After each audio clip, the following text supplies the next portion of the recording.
Katie Kester. Alec Mesteg. Absent. Chelsea Goucher, also excused. Marco Shear. Here. Jan Hill. Excused. There's $20 in scholarship. Gracia O'Connell. Here. Dennis Gray. Absent. Jason Custer. Absent. Yep. Liz Cabrera. And Elizabeth Cornejo. Excellent. All right. Do I have a motion to approve today's agenda? So moved. For a second. Oh, Casey, did I not even call? That's why we have an extra Chelsea. Casey, we need to have Casey on the roster. Sorry, Casey. You've made a motion. You're official now. Okay, any amendments or any changes to the agenda?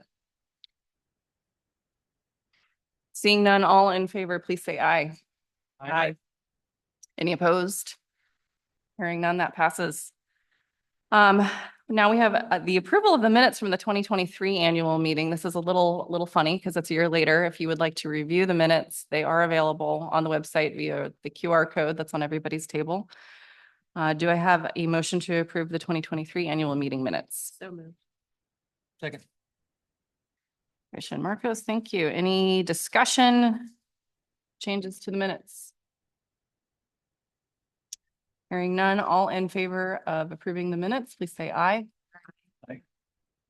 Any opposed? Hearing none, that also passes. Item number 5, treasurer's report from our treasurer, Alec Mesteg, who is not here. So, Robert, do you want to just say a few things about just a financial snapshot? As you can imagine from the generosity of our federal funders, Southeast Conference is in a very stable place. The packet, if you haven't already found it online, it's the QR code that's on your table will lead to that and show you where we're at financially as an organization. It's somewhat not really artificial because it's legally correct and audited, but you know, there's an anomaly in the balance sheet of $6 million. Is like, what is that about? Part of the in-kind match for our mariculture project was the grain silos in Valdez, which could have a use for the fermentation of kelp. And there's a business model and that's examining that. That's kind of an oddity that you might say, well, what in the world is that about? So you subtract that as an actual asset to our base here. And there's some other accounting things that has to do with accounting for leases. We have a long-term lease. We actually have to monetize that and bring that in. But thanks to our membership, our fundraising, and the grants and contracts that we have as an organization, we're in a very, very stable place. So if there's any specific questions, feel free to talk to me at any time. Great. Thank you very much, Robert. Agreed. This organization has come a very, very long way in a short amount of time financially. It is very stable and the outlook is extremely bright. Item number 6, which is announcing elected board members for 2024. Thank you to all the organizations that voted. We had 3 incumbent candidates. We had Alec Mesteg, Chelsea Goucher, and Elizabeth Cornejo. And I am pleased to report that all 3 were properly elected. So do I have a motion to approve the ballot results? Thank you both. Any discussion? All right, hearing none. All in favor of approving the 2024 ballot results, please say aye. Aye. Aye. Any opposed? Hearing none. That passes. So item 6B is putting into office President-elect Zach Kirkpatrick. I'd like to pass you my gavel, sir. Well, thank you. Zach is going to do a fantastic job and so pleased to have you step into this role. And as your first act, do you have a first act? My first act is to have you. Is this a photo moment that you wanted, Robert, or is we? Okay. Can I have I mean, there's a point of order, Do we need to have a motion? shouldn't we elect the slate of candidates for officers from the membership? He's just taken office, so, you know. Can he take office without being elected? Appointed? No, actually, no, we usually do this now and then you do the action item. Yeah, we do officers later, so. Okay. Our first point, I don't know, some of you probably know that our former president, I guess, has been doing this job for 2 years. And is this your second plaque or? It sure it is. Well, we want to extend a heartfelt thank you to Lacey Simpson for all that she's done. She's done a great job, and here is your plaque.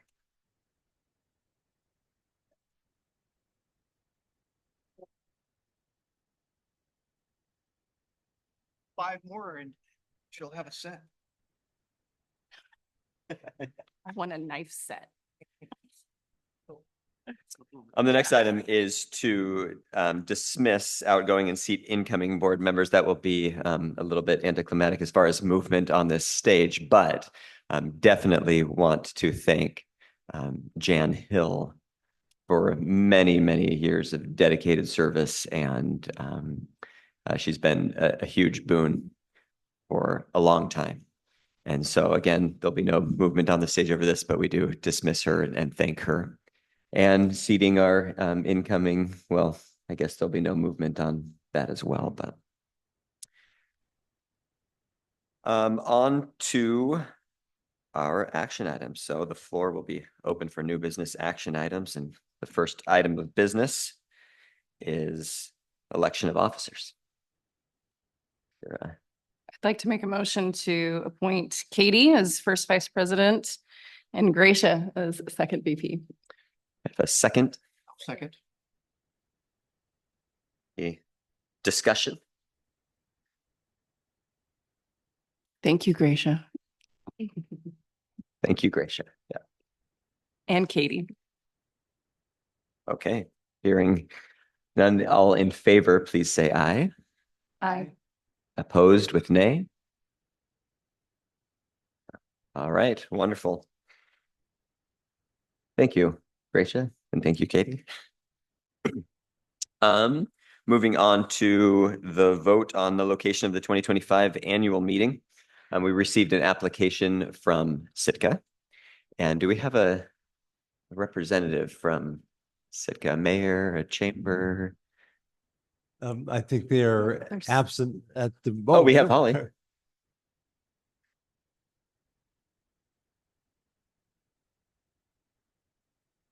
What do you need from me, Zach? Yes, please. Oh, yes. Sitka 2025, I believe the week of the 15th. Okay, last Tuesday, Wednesday, and Thursday of September. It will probably be raining, so bring your rain gear. It's fine. We're used to that. Aspen Hotels is welcoming everybody, so book your tickets soon. We will fill up. But be ready for a good time because Sitka throws a party. You know, it's one of those, it's bittersweet moments because it used to be that for those of you that have been around since before pre-pandemic, when we were a much smaller size, we so enjoy going to the smaller communities, but we have outgrown the capacity to do that. And so right now we've been graciously hosted by Sitka and Ketchikan so that we can include everyone, which means sometimes we have to go on stage literally to fit everyone. But the strength and power of being together in person is so compelling, and it's just fantastic. So anyway, we appreciate that. But just so you mark your calendars, the board moved the date for the annual meeting to the last Tuesday, Wednesday, Thursday of September to kind of move it a little bit toward the outer edge of tourism, but not into hunting season, subsistence, other conferences, etc. So you can mark your calendar on that. And we actually have the dates for Mid-Session Summit booked through 2030. So those are also online. So just to put that out there for the membership, but Same as this is it the same? year. 23. Did we leap a day or a year, or is it 24th? Oh, I was talking about annual meeting, but Yeah. Yeah. So anyway, it'll always be the last Tuesday, Wednesday, Thursday of September, but 23rd to the 25th. So. And do we have an official motion to? So moved. I'll second the motion. Wonderful. Any discussion? And this is of the membership, so discussion can come not just from up here, but there will be time for additional comments. Hearing no discussion, we will call the vote. All in favor, please say aye. Aye.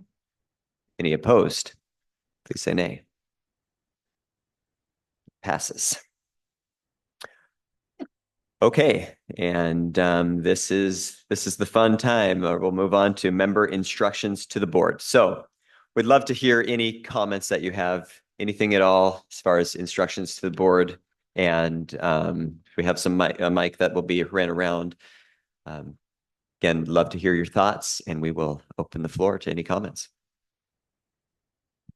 And this is a time to, if you have recommendations for things that you think should be on our radar that didn't get discussed this week, or anything in general as we look to our work year for the year ahead, just an opportunity to make sure that every voice is heard. So we certainly try to be as approachable as possible all throughout the year, but this is your official moment.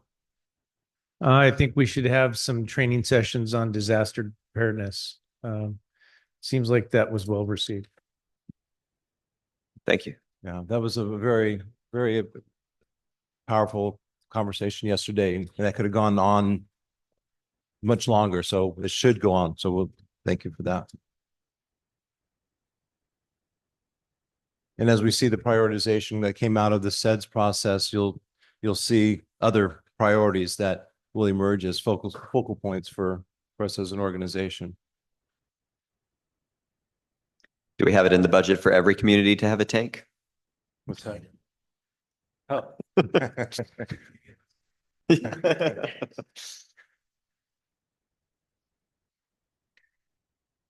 Any other comments? Or issues on transboundary issues. You know, and just for a little history, we were a voice to make sure that the voices were heard. We've not been engaged as an organization, so we certainly want to make sure that the right people are in the room and those conversations are happening. And if we need to be a part of that, then we definitely want to monitor. Yes. Yeah. Thank you. Mr. Curtis.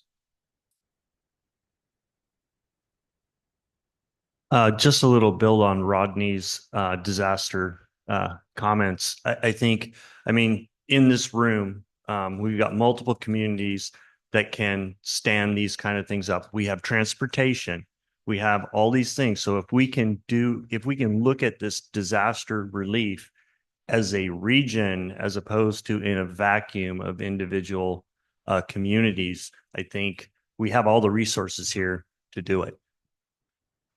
Well, and I think too, just I mentioned for the resources and coordination that Lincoln and Hyde offer as well from a regional point of view. There's probably room for some sort of regional IC that gets triggered at some point. So we will certainly put that on the conversation.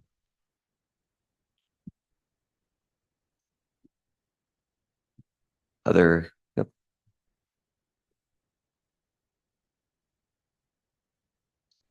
Good morning.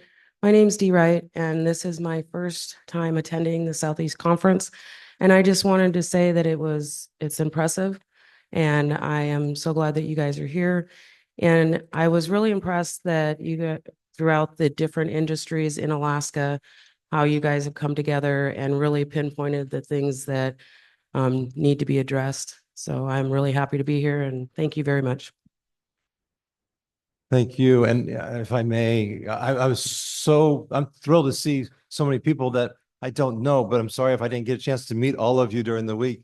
It's just, it's great to see all the new faces that are engaging. So do please stay involved and reach out to us at Southeast Conference so we can stay together.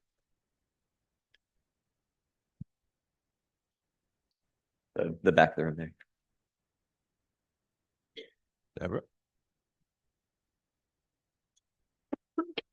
it's admirable that you're getting the grants out for your Build Back Better programs. It's very admirable that you're creating those programs and you're putting out the RFPs for them. But there's very little input from the ground up. It looks like it's pretty much top down to me, the local economic development person. And by the time I see the grant announcement, there's very little time to put together, say, a coalition of partners to respond to those RFPs. And I sometimes question whether there's been any communication with local organizations about the need and what the structure would be. That's why I'm saying top down.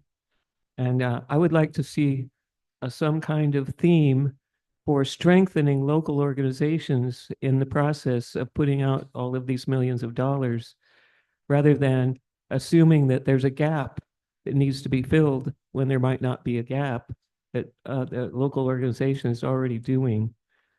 So I'd like to see a little more input solicited in the formulation of the distribution of these funds. So we'll plug you in more with the AMC team. And so I had two takeaways there from Deborah, just to make sure we're communicating better on that, but also the strengthening of the local partners. That's near and dear to my heart. We've got a lot of economic development organizations, chambers of commerces, EDCs, both here in the region and statewide that we work with. So we take that to heart. And yes, Judy, would not be a membership meeting without something. Morning. Good morning, y'all. So, although I am not a native Alaskan by any means, I am a Texan, but not native. I do intend to become a summer Alaskan and a winter Texan so that I can enjoy your wonderful summers and then go back to Texas when it gets cold up here. But this is my 4th Southeast Conference, and based on where you were 4 years ago and where you're going and where you're moving, I'm very proud to be a part of it and excited about it and look forward to helping you chart the course even more. Thanks, Judy.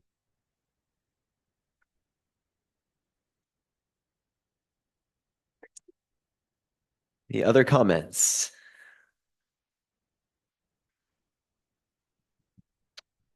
Hearing none, we will continue to the next item. We are on to information and announcements. And are we going to do the raffle? Okay, let's make things a little exciting. Way to make everybody happy with your One way, presidency, well, right? one way to make a lot of people disappointed too. That's true. Okay, now that I've told everyone that I've sold, I hope they win. So they don't know necessarily what's in the box. So Okay, this is for all who have purchased raffle tickets, and I know there have been many, with the grand prize being 2 round-trip tickets anywhere, Alaska Airlines flies. We have stubs in the box, and I'm gonna pull one out and we'll announce the winners. That what we're doing? Okay. Try to put it in here. Here. You want to hold that for me? Make sure none. Oh, here's one more.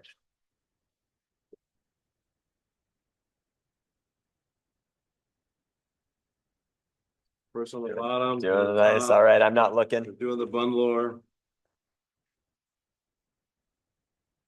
Okay. Oh yeah. He's digging. I'm digging.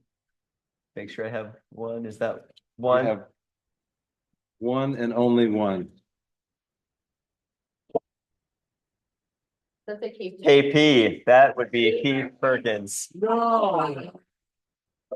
I was like, who is Keith? He made me eat asparagus. He bought he did buy a lot of tickets, so there you go. Well, congrats to Keith, who is not in attendance. Okay, moving on to information and announcements, and I believe we are going to discuss the mid-session summit, and Robert, do you want to speak to that? Just quickly, you know that somewhere around the first part, never on Valentine's Day, I made that mistake once and it will never happen again. We will never have mid-session summit on Valentine's Day. But we are it's one of our, I'm so proud of the partnership that we have with Central Council, Tlingit and Haida tribes to be hosted by them at the Elizabeth Peradovich Hall. And so our dates are going to be February 11th through 13th. 11th and 12th will be mid-session summit, but we've been doing the transportation symposium on the third day, and there's been a lot of work happening behind the scenes. Caitlin and the team is going to be putting together a very action-packed multimodal transportation symposium as well. So there'll be a lot to talk about, and we look forward to having everyone there in Juneau. Wonderful. Yep. Hope to see everyone there. Okay, moving on to board remarks. And this is where we get to hear from each of our board members that are present. I would love to go first because it's a lot easier, but I will not do that. And we'll start to the left if you don't mind. Well, thank you, everyone. I'm very happy to join the board for a full term here, now elected. And when I first was appointed to the board last year, I had not taken to the job at the university yet either. And so both things kind of happened at the same time, and the move to Juneau. And it was a really exciting time to join this board that covers all the communities, all the sectors, and join UAS, which covers all the disciplines and sectors and communities as well. So I'm excited about the next few years being on the board. Thank you.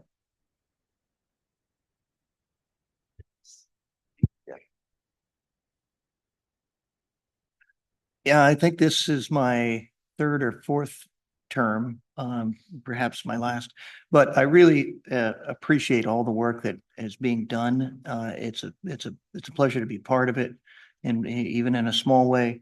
When I was first elected to the board, I think in 2015, maybe 2016, I think, the organization was in a different place, and to see the growth and projects that are doing real things on the for folks on the ground, it's really remarkable. And it's a pleasure to be part of it. And I thank you for the privilege of being able to be part of that. And I thank everyone for your generosity last night in the scholarship program. I didn't hear the final number, but it was material. Do we know the final number? Still adding. But it's one of the largest and most generous donation auctions that we've ever had. And I don't think it met Sitka's last year, which was quite the rock star event, but still it was really well attended. And thank you all for your generosity and supporting, because it's all for the kids. I too have just really enjoyed being a part of the board and a part of the organization. It truly is a regional organization, I think, evidenced by everybody who's on the board, the different communities we represent, and now the tremendous staff that Robert has built. Those folks also live in all of your communities. The organization has come a very, very long way in a short amount of time and continues to have a really bright and optimistic future. I'm happy to be a part of that. I can't say enough about this board because I've just really enjoyed working with all of you. I mentioned earlier in the conference that we had our first board retreat, which was a lot of fun and really, really successful in terms of revisiting sort of those cornerstone aspects of the organization to make sure that we're still in line with our mission and still going in the right direction for the region. And I truly believe that we are, and just have been very, very proud to be part of the organization. So I thank all of you for that opportunity to do that. Oh, I'm all prepared. So again, I just would like to state what a great honor it is to be sitting up here with all of my fellow board members, and also to be able to represent Southeast Alaska. One of my favorite things, I work for Tongass Federal Credit Union, and one of my favorite things about what we're doing and what I get to do is to travel to all of these very small communities that many of us, even those of us who have grown up here, didn't necessarily have an opportunity to visit. And I am just every time I go to one of our communities, it's just, we're so unique. We're so rich and blessed to live in this corner of the world, and to be able to have the honor to sit up here and sit around the table at our board meetings and represent that history and that background is just, it's just an honor. And I just encourage everybody out here to come and talk to us. Like, I know it was nice to be able to hear from you earlier, but there's so many different things that are impacting our corner of the world today. And the more we can work together, we're the old tried and true adage of the rising tide lifts all boats. And that is what we are doing today, is lifting all of the boats. Or planes, yes. I think that first and foremost, thank you to Robert and Sarah and the staff. This is, I think it's my 12th Southeast Conference, and it is always astounding to me the amount of content that we cover over the course of 4 days, and also just the engagement that we get. I can tell you without doubt that there is nothing like Southeast Conference in this state. And that's a testament to Robert and to the staff here. And I can't thank you enough for making that possible. And I'd also like to thank everybody for last night. Definitely a great event, and wouldn't have been possible without each and every single one of you. I'm really excited about the new scholarship program. I think that it's going to really do quite a bit for engaging our membership in a meaningful way that's important to us now. Speaking on behalf of Alaska Airlines, I think that we are in a position right now like no other, where we are looking for tradesmen. We're looking for people who can fix airplanes and fly airplanes. And that's not always the easiest thing to get funding for, to get help for. And so again, just thank you all so much for your generosity and for putting up with my antics and Marco's terrible puns, and year after year for coming through for us. We really appreciate you all. And thank you again, staff, for just making this amazing. Appreciate you, and it's an honor to serve on this board. So can I take 1 second and would thank Casey for all of her energy in putting the scholarship together. I mean, it's like the Energizer Bunny. I get tired being in the room with her because she's so dynamic all the time. But I did just get the number for our scholarship, $44,000. Way to go. Which I believe is the second highest total that we've ever raised for a scholarship, for the scholarship program. And I want to thank everyone here and for your generosity. So thanks. I think it's really clear the level of commitment that. We have a hard time. We're broadcasting as well. Okay, is that better? All right. I think it's very clear the level of commitment that the board brings to Southeast Conference and to the region. I think everyone's really open to hearing from members of the community, the industry, and I encourage you to do that. One of the things I've noticed from being on the board in the past is in the past, there's a lot of community-based projects, and they're all really fascinating and interesting. And what I see now is a rise of regional cooperation, regional initiatives. And I think that's gaining so much traction locally, regionally, federally. And it's really exciting times to see the region come together and move forward. And I just hope that continues. And I think Southeast Conference is really being a leader in that area. And I also am looking forward to seeing that in the future. Okay. Well, I was just listening to all these comments, and one thing I was thinking was just about all of our stories. And the only reason I tell this little anecdote is because I know this isn't just a story about me. It's really a story of all of us. But I think about my great grandpa who came in the 1950s to Haynes from Sweden. And he was told that he could be a millionaire if he came to Alaska. And so he came and he built a small fishing boat. And I don't think we quite got to millionaire status. We're still working on that in the family. But he was told it was a land of opportunity. So our family, we've been around a while. Of course, not anywhere close to those. There are many in the room whose families have been here since time immemorial. And but we all have these stories. And one thing I love about this conference is it brings together, we often have kind of our own blinders. We're in our own lanes. I'm in tourism. But I love to come here and see what's going on in mariculture and what's going on in healthcare and all of the different things. I'm really grateful the way the scholarship has moved, to include these trades, mechanics. I know there's so many wonderful opportunities out there. Great, great living wage jobs. And it's all about connections. It's all about opportunity, creating these opportunities. I'm grateful for, of course, Robert, of course, Sarah. There's so many staff. What is our staff?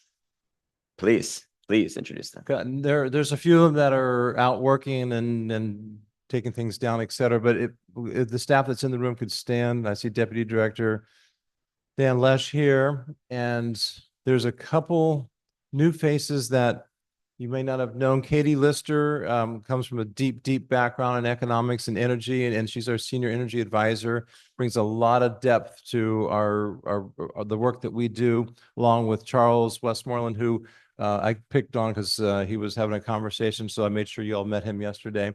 Where's Cindy? She was just sitting there. There's Charlie, right there. He's part of the mariculture team. I'm not sure if he was there at the last meeting or not. Caitlin, you last saw last year because she was up here accepting the president's gavel, and we're so thrilled to have her leading our transportation and special projects. Almost everything is a special project. But we also have recently added Cindy from Haynes. We've got Colette from Petersburg, and we've got Chase from Sitka, which gives us a geographical disbursement and placement around the region that really helps us invest in the communities that are investing in us. And I'm so proud of that, that we're able to do so much. We've written, you all can sit down. So, yeah, we've written probably close to 200 letters of support for community investment projects. If you add up all the hundreds of millions of dollars that are coming into the region, it's making a difference. And we're really focused on infrastructure. And, so there's some projects that we're doing, like right here in Ketchikan, and the mariculture projects are standing up. It's making a difference. And now add the heat pumps onto that. Each one of these employees that we work with here at Southeast Conference are amazing, accomplished individuals. But I have to say this one. Thanks. Yeah. She is the glue that keeps us all together. And she's the one that logistically, she choreographs this whole event. So anyway, Sarah, Absolutely. Thank you. Absolutely. Well, thank you. And my final remarks will just be that we have a great board. We have a fantastic staff, but the biggest thing is a fantastic membership. And that's really what it's all about. And so we appreciate the comments. I took notes of all the things, especially things like disaster. I mean, unfortunately, there's been a lot of heartache and tragedy around some disasters in the region, but we know also by experience that banding together, we can overcome the things that do come by our way. But best to be prepared for those things. And so thank you. I'm excited for the next year to be doing this job. And let's see, I guess if there is nothing for the good of the order, maybe there's always something for the good of the order with Marcus, right? What am I enjoy asking ChatGPT to do and write things. So while I was sitting here, I said, draft a haiku about Southeast Conference bringing Southeast Alaska communities together. And this is what ChatGPT came up with. Islands bridge the sea, Southeast hearts in unity, conference sets free. It's actually not bad. I'm pretty sure I couldn't write that on my own. Thank you, robots. There you are. AI is in the room. No, How about 1 year from now, we hear a haiku that you wrote? I think you. I just did right there. Okay. Yeah, I don't know if that was good for the order, but I don't know if it was good or bad for the order. But it was okay. I don't think there's anything further, and we have a motion to adjourn. Second. Okay. So we're going to take a half-hour break, and then we've got some really meaningful topics still yet to cover this morning, and then this afternoon to focus on the SaaS and some of the emerging opportunities, but also some of the case studies that have been very much empowered. So please stick around for that. Thank you all for your participation so far. It's been a great week. So let's enjoy the break, and then there's a little more networking, and we'll get started at 9:45. Oh, the panelists want to come on forward. You know who you are because you're on the agenda. And Caitlin's coming to facilitate. So if you all want to, maybe we can get those doors closed over there to kind of help do a noise filter. And that way folks know we're actually getting ready to get started. Yes. Yeah, there we go. Okay, a little more volume there. So want to give SEA-AEYC an acknowledgement and thanks for being the break sponsor. Everyone's taken good advantage of that. And the breakfast that's there, the caterers have done a great job this week. So if we have the panelists come up for the solid waste discussions. This is one that is, it's got a lot of promise for this coming year because there's some resources that Caitlin will speak about and some of our partners. And regardless of the grants or the funding sources, anytime we can develop more partnerships and leverage opportunities and add funding to funding and broaden the scope is where we really get to see our solution sets emerge. So Caitlin, take it away. I was going to ask Mayor Smith, do you want to confirm the ferry tonight, since last night there was an announcement about a wrong departure time, and I just want to make sure we're all on the right page or the same page or one page. Welcome. Hi, how are you? Good morning. Little confusion. I misspoke yesterday, which I rarely do. The time, the boat will leave at 5. So boarding will begin at 4:45 today. Please show up a little bit before that so we can leave on time. So there was some confusion. I think I said 4 yesterday. So it is today at 5 o'clock, and it's sold out. The boat is full. So I appreciate everybody who wants to come. From the harbor, right? Yes, and it'll be at the Salmon Landing, which is down towards the docks where the lumberjack show and all that stuff was going on a few nights ago. We'll see you all there. And again, I appreciate everybody who wanted to come and check out Metlakatla, and hope we can continue to do this again in a few years when we're back here at Southeast Conference.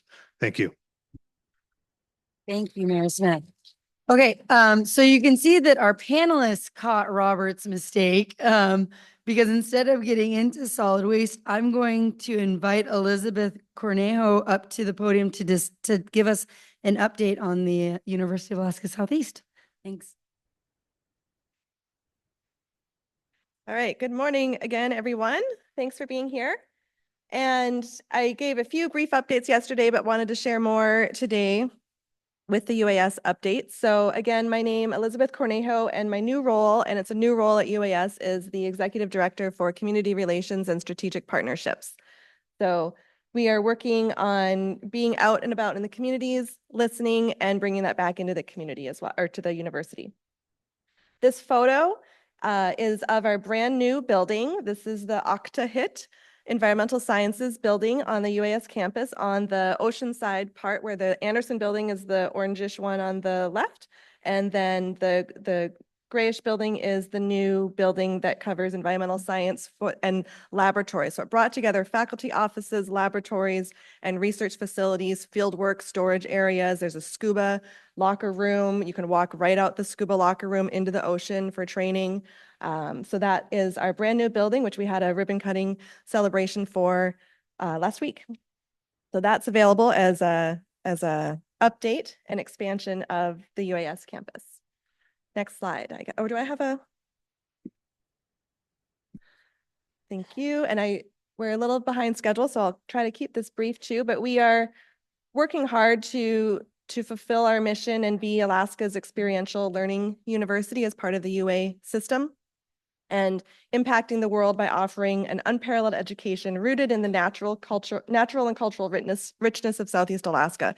And that's really providing a high quality education, but also education that's unique by being place-based here in Southeast Alaska with the people and the land that we have. Next slide. And these are a few fresh photos. This is from this fall. Classes are in session. And so we're offering, outdoor marine biology classes, diesel technology, business, education, native arts, a whole variety of classes, something for everyone. And when I joined the university, my first task was really seeing, what do we really offer? Who are our students? Who are our faculty? Who are our staff? What do we have at the different campuses? What makes us unique? What makes us awesome? And so I've been approached this presentation of, what did I learn as I came into the university, and what did I think the Southeast Conference audience here might be interested in hearing that we haven't had updates on for a while. But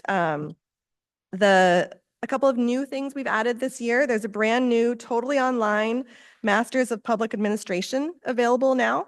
So you can take that anywhere, anytime. Also have a new partnership rolling out with Yamaha. You heard a little bit about the other day, and outboard motor training for vocational career education pathways. Working on some dual enrollment classes and zero-hour classes with the high schools to get CNAs, mining pathways, and expanding that into covering both the power technology as well as geology and environmental science and safety with the high school students. A lot of things are happening with the classes and programs, and there's a lot of new staff and faculty joining as well to help invigorate and meet the needs of the communities, meet the needs of businesses. So one question I had was, how many students at UAS come from Southeast? And so on average, the last 5 years, 52% of the UAS students are from Southeast communities. And then about 10% are from the lower 48 or other US states, and the rest being from the rest of Alaska. So just over half of our UAS student population is from Southeast. The next question I had is, well, where do they go when they graduate? Oh, sorry, I also was asking, what are they taking for coursework? And so these are the degree-seeking students, those who have declared what their pathway is. And I also looked at each individual community, and the percentage breakdown is about the same for each community. There's a little variation, but about the same. And so 23% in business and public administration, 22% in humanities, 13% in education, 9% in the natural sciences and social sciences each, and then 24% in the career education or the vocational pathways that we have. So pretty broad spread, but these are your future employees and your future residents in your communities. This is what they're interested in taking at the university. And they're going to be looking for jobs. So the next question I had is, well, where do they go? UAS has over 10,000 alumni in our system, and about 70% of those live in Alaska. And as you would guess, many of them are in Juneau, have stayed here in Southeast, and Anchorage, Ketchikan, Sitka, Fairbanks being the highest numbers of alumni.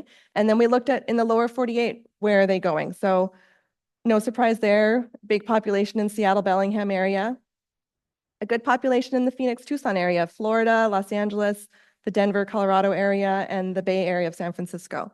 So that's where some of our alumni have gone.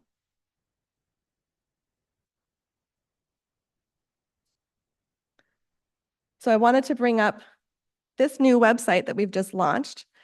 And this is the connector from the students to the workforce. This is a brand new career services page or website that has been put together, and it's designed to connect the students and the graduates and get them into early internships, get them into career pathways before graduation, help them find their calling and their major and connect it to their vocation and their passion.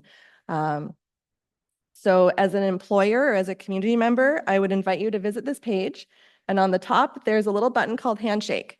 And that is the job site for finding student employees. And so employers can go on there and post your job openings, and students go on there and find their job openings. We as a university and a university system, the whole UA system is directing students to go to Handshake. It's a software package that's used nationwide. And so if you as employers can also go to Handshake and make a profile, post your job postings, we can help connect everyone, and especially on the internships before graduation, get the students interested. So go to the career services, look for Handshake, and that's where we can connect. The other website I wanted to show to you today is the UAS development site with the Executive Director for Advancement, Christensen, is here in the back, and this is his area. And on the bottom of the page, you'll find the Share Your Story button. So if you're an alumni, if you've been a student at UAS, we would love to hear your story and your career path. What was your education path? What was your career path? What have you been able to do with those skills that you learned at UAS? And help us tell that to the new students, and share your story and make those connections too. And that got a little messed up there for font, but I wanted to point out, we also have the 3 campus advisory councils, and these lists are available on our website. And this presentation will be posted on the website as well. So if you know someone on this list, this is who you can talk to about your community need from the university. And we as a university work with our community advisory councils at all 3 campuses. So I invite you to connect with those volunteers as well. And thank you for anyone who has participated in those in the past or currently. I also want to point out, I'm sorry, the font got messed up here, but we have several job postings at the university, as does everyone else. I know we're all looking for workforce. I wanted to highlight a few that I think could have real community impact. And we are looking for the new campus director for the Sitka campus. So Paul Kraft is retiring, and we are looking for the new leader of the Sitka campus. Also looking for a rural admissions counselor that's really connecting with our small communities and helping those students succeed.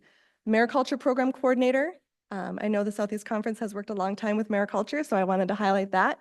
And the Ketchikan campus Marine Training Center is looking for a couple faculty as well to help train our ferry system workers and other skilled workers that are needed in the maritime sector. So some of these positions are I think especially meaningful for our communities when it has that domino effect into providing our transportation that we're needing as communities too.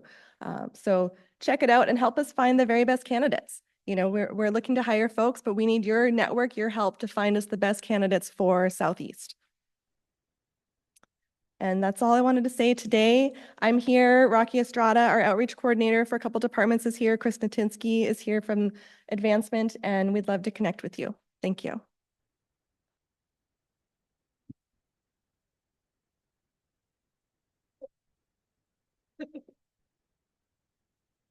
Thank you, Elizabeth, and she kept us right on time. So I'm going to go ahead and invite the next group of panelists up to join me.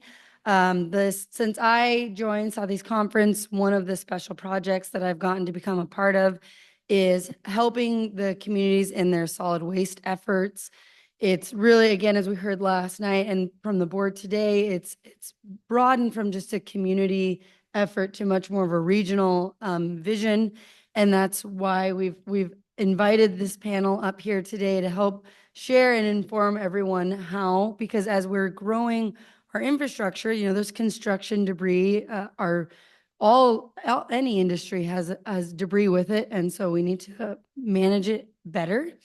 So today joining us, we've got Dianna, and nice to meet you. I'm glad you could make it in. Robinson with the City and Borough of Juneau. We've got Zach Gianotti with Alaska DEC. And then we've got Aaron Marohl with the Petersburg Borough, but also representing SEASWA, which is the Solid Waste Southeast Alaska Solid Waste Authority. And so with that, I'm going to go ahead and start with Dianna because she's sitting next to me. You're welcome. And yeah, take it away.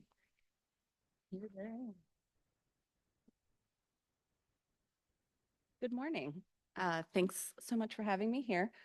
As Caitlin said, my name is Dianna Robinson. I am the Environmental Project Specialist for the City and Borough of Juneau, and I work within the Public Works and Engineering Department.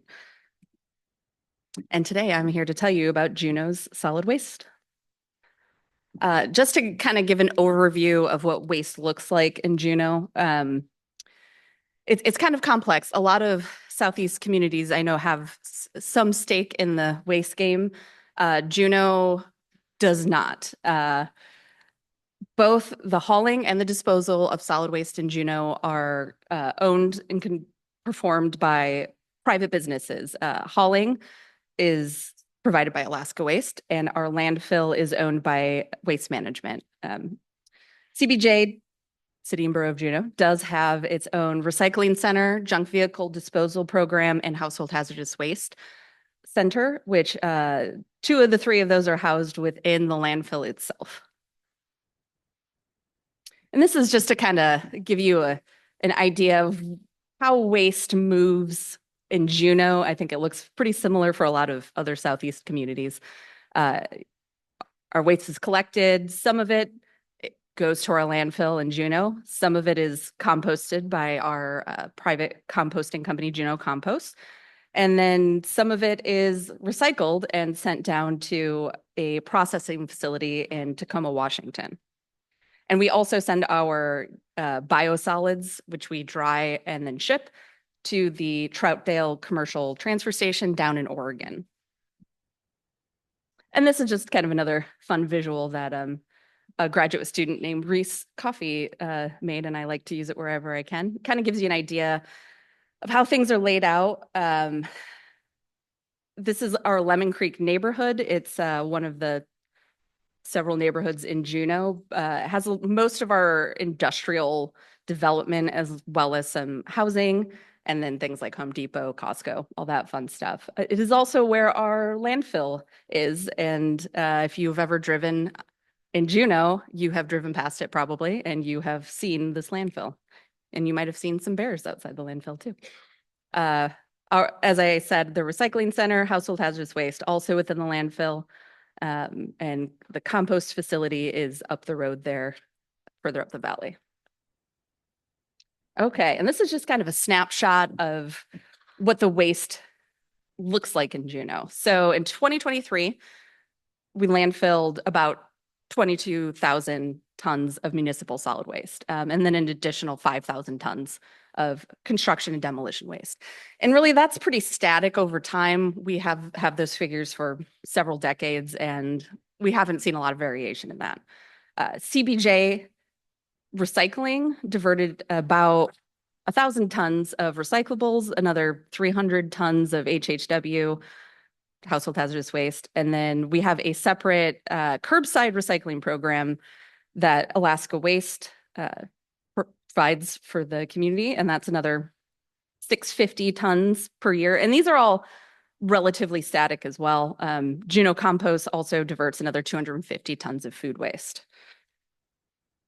Yes. Apologies for the interruption. The shuttle bus is stuck because 3 vehicles are parked in the no parking zone. If you have a Toyota RAV4, JLK 522, please. Toyota Tacoma, VFE 366, run. Toyota Camry. There's a theme here. JHA 121. If you want those cars when you're done here, you should probably move them now. And the rest, yeah, you can help move the bus too. Apologies for the interruption, but please move those cars now. All right. Okay. The Juneau Assembly has for several years had a goal about solid waste. This is the more recent iteration of it is, and this is from 2024, is to implement a zero waste or waste reduction plan, including development of the zero waste subdivision. I was actually hired on originally to come in and help with this process. However, once I and our director and then our recycling operations manager kind of started to dig into the problem, we realized that there were some things that we really needed to get in place before we could look at zero waste in a really, thorough way. If anyone has ever tried to implement any zero waste type of practices, programs, then you know that it takes a lot of infrastructure, which takes a lot of money. It also takes a lot of time. So there's a lot of planning, construction, and then kind of the biggest one is behavior change, right? So if we're trying to increase diversion a lot, we're going to have to reteach people how to handle their trash. And unfortunately, Juneau's waste needs are a little more immediate than that timeline. Because as you can see in Juneau, we've got a lot of barriers for implementing zero waste programming and really trying to do any solid waste, anything. So kind of the punchline is, back up one, our only landfill is going to close within the next 10 years. We don't have an exact time. Again, it's a privately owned landfill, and it's also kind of a moving target based on, what kind of materials they get in there and what kind of volume those materials are taking up. But another pretty big hurdle for CBJ is that, again, the city and borough of Juneau lacks any kind of control in this system. So we don't really have a say in waste hauling, and we don't have a say in how the landfill operates. So as kind of our first step in this overall kind of rethinking of solid waste in Juneau, we earlier this year commissioned a study to look at what we kind of narrowed down internally as the three most feasible options for Juneau. The first being build a new landfill. The second being a waste to energy technology, some kind of incinerator. That's, I think other Southeast communities can appreciate this. We used to have incinerators. We don't anymore. People miss them because they really got rid of the problem in a lot of ways. And then the third option would just be to ship all of our waste south, which is what several other Southeast communities do. But one thing we do know for sure that we need is a transfer station, or, as the Assembly Goal 5A pointed out, a zero waste campus. We now have just started calling it the waste campus.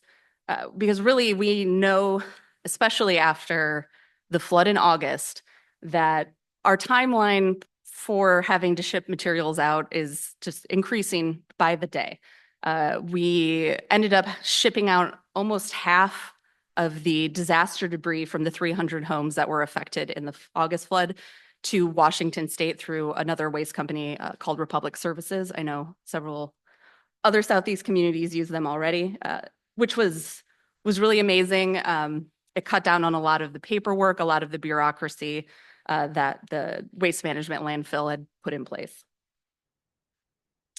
We also have commissioned, and it's out for public comment for one more day, but our waste characterization study. And for those of you who don't know, a waste characterization study, it's essentially digging through your trash, sorting things into piles, weighing the piles, and then you come up with some tables like this, right? And it shows you more of a breakdown of what's actually in your trash. There's national figures. The latest are from 2018.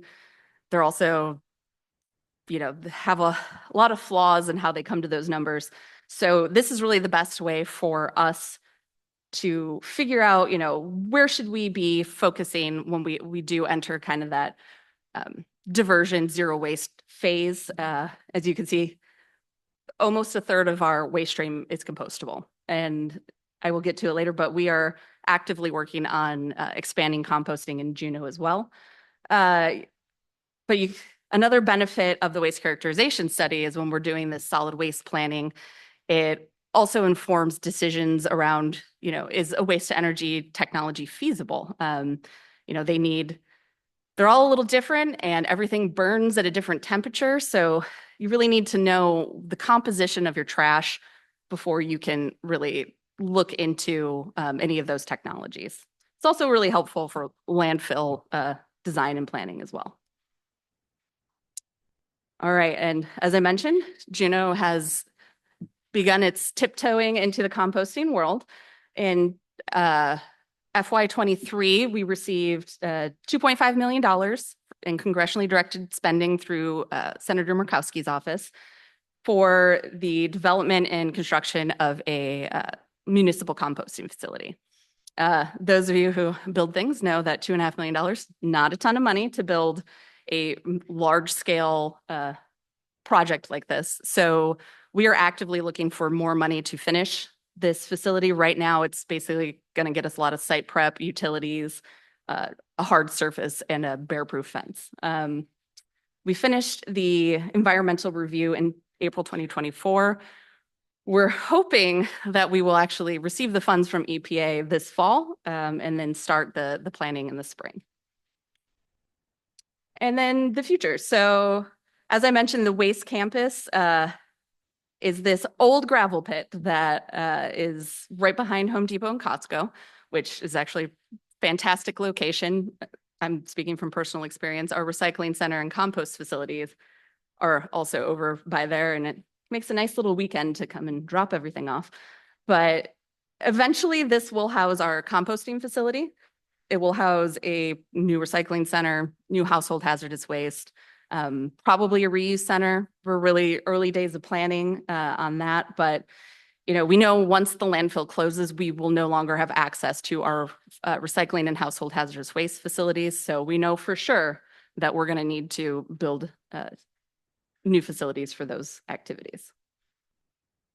And then I just wanted to plug, we have a couple of solid waste planning web pages that if you're curious and want to follow the process, I've listed it on the left there. And then on the right is a little bit of a research project I did. I'm not from Juneau originally. I want to get my arms around the problem a little bit better. So I went through past assembly meetings, created this timeline. It shows you really the struggle for solid waste planning is very long. We've been struggling with these questions since the 80s at the very least. And really time and time again, we get to the point where it's frustrating, it's complicated, and it's expensive.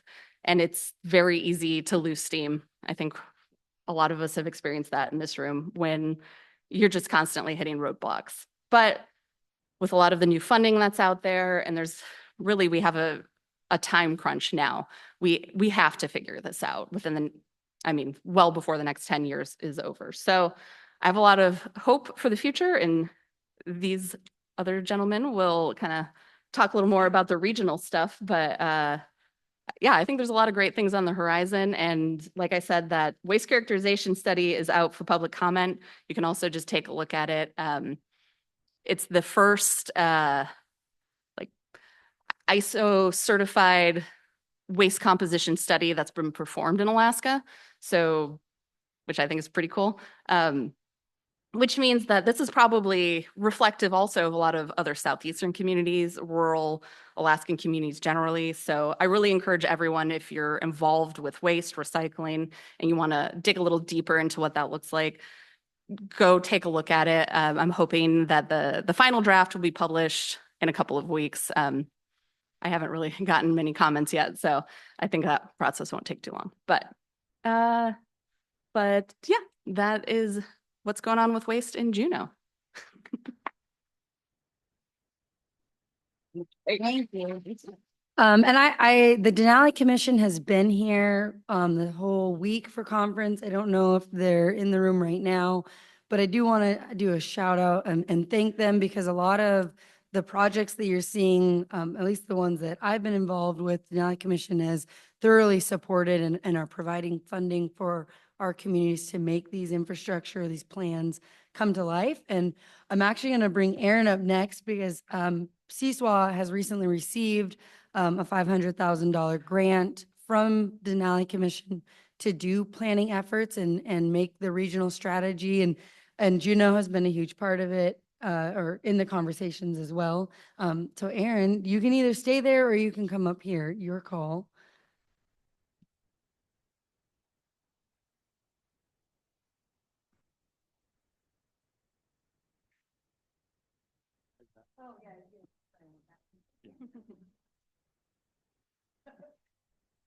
Good morning. My name is Aaron Marohl. I am the Assistant Public Works Director in Petersburg. Prior to that, I was a supervisor at the sanitation department in Petersburg. I've been a driver, baler operator, landfill attendant. The last 15 years, I've been able to talk trash pretty well. So I'm also a member of the SEASWA, and I was asked to just tell you a little bit about who we are, what we're doing. And then again, as Caitlin mentioned, this grant from the Denali Commission is really exciting. And I'm just going to tell you what we're going to do with that. So a little bit of background on SEASWA.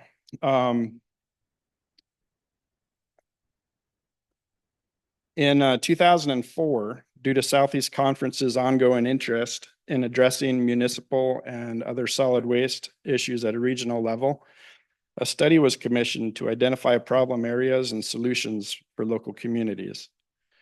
The preliminary results of that study were promising enough that legislation was requested to provide legal underpinning for regional solid waste authorities.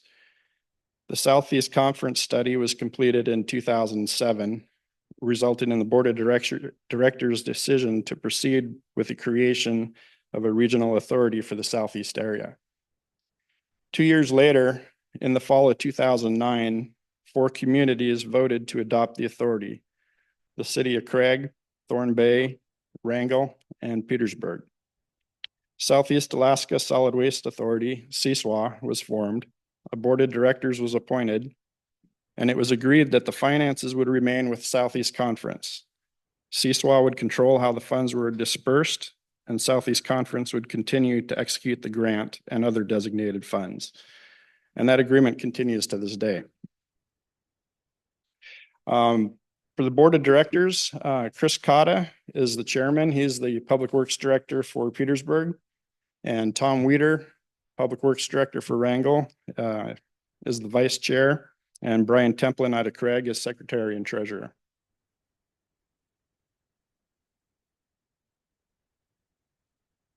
So as with any other organization, it's our key relationships with partner organizations that allows SEASWA to successfully pursue our goals. The support from Southeast Conference and Denali Commission, along with guidance from Alaska DEC, has been instrumental in our success. And we work to provide environmentally sound and cost-effective management of solid waste. With the help from our friends at Republic Services, who Dianna mentioned earlier, also working very closely with Alaska Marine Lines, we are doing that. So the mission of SEASWA is to provide environmentally sound and cost-effective management of solid waste on a regional level, pursue public health, safety, and welfare, and improve the environment, recover resources and energy, and hopefully create some jobs. So some of our major accomplishments over the last few years, one thing that can't be overstated was selecting Republic Services as our partner in this waste disposal. In order to select that partner, we had to conduct extensive project site visits throughout Southeast and consideration of the logistical requirements for each community. And through cooperation and diligence with our partner organizations, a master services agreement was drafted. The MSA broke out transportation fees, solid waste fees, and recycling fees, as well as recycling revenues for participating communities, and offered strong financial incentives to develop and expand recycling programs. In addition to tackling the municipal solid waste issue, SEASWA partnered with Clean Harbors to offer local communities the opportunity to dispose of household hazardous waste in a safe and environmentally responsible way. Regular and consistent HHW events encourage residents to dispose of things like car batteries, paints, and chemicals in an easy and economical process, and helps keep those things out of our landfills and our wastewater streams. Most recently, SEASWA purchased a tire shear, a mobile tire shear. Automotive tires, they pose a particular challenge in landfills. They tend to float to the top of the pile. And so you'll just see the same tire over and over again. And one way to alleviate that is to either shred the tire or shear it. And so with this mobile tire shear, it's kind of a self-contained unit, and the operator can push the rim out of the tire and then take the tire down to the other end of the unit and cut it into pieces. And then it can be mixed in with the municipal solid waste. The tire shear has been, Wrangell had the most immediate need for it, so they got it first. Then it came to Petersburg, and it's on Prince of Wales right now, and headed back to Petersburg soon. So that was pretty exciting.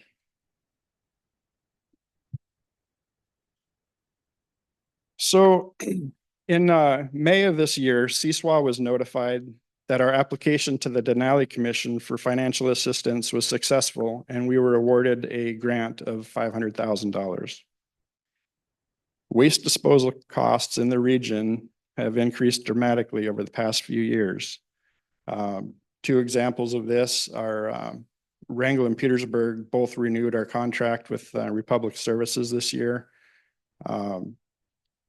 Wrangell's costs increased 30%, and Petersburg's increased 34%. These types of increases are typical for regional communities that ship their solid waste south, and it is a large burden to bear for the ratepayers. As a result, SEASWA will use financial assistance from the Denali grant to conduct deeper research than has been possible in the past. The focus is to review existing and historical data regarding Southeast Alaska for the management of municipal solid waste generation.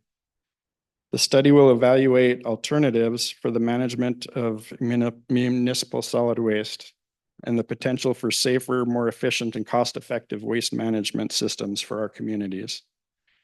The study will look at available technologies and policy options for the management of solid waste, including diversion of compostables and recyclable material.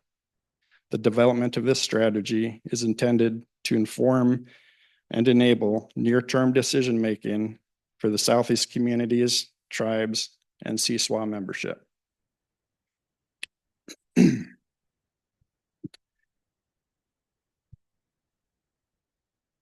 I noticed I have a typo on this slide.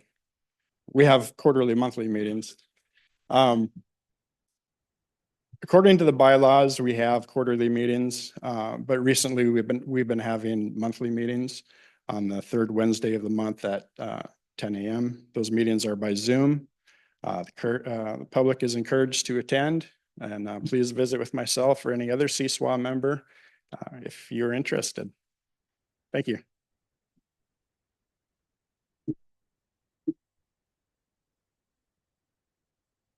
And Aaron, they could also become a member of SEASWA through a process, right? If interested. So that list that you saw earlier could grow to include all of your communities, because only when we're at the table together can we make collective decisions. And last, I'm going to invite Zach up here. Zach, if you're involved in solid waste in your community, I'm sure you've seen him because he sneaks into every community, but he's at all of our SEASWA meetings as well. He shares every resource, every funding opportunity that he knows of or can find. He's been a wonderful resource and partner for communities across the region. So Zach, please join us. Thank you for that. Hi, everyone. I am Zach Gianotti. I work at DEC Solid Waste, and I'm born and raised in Juneau, and I'm there today. Well, normally.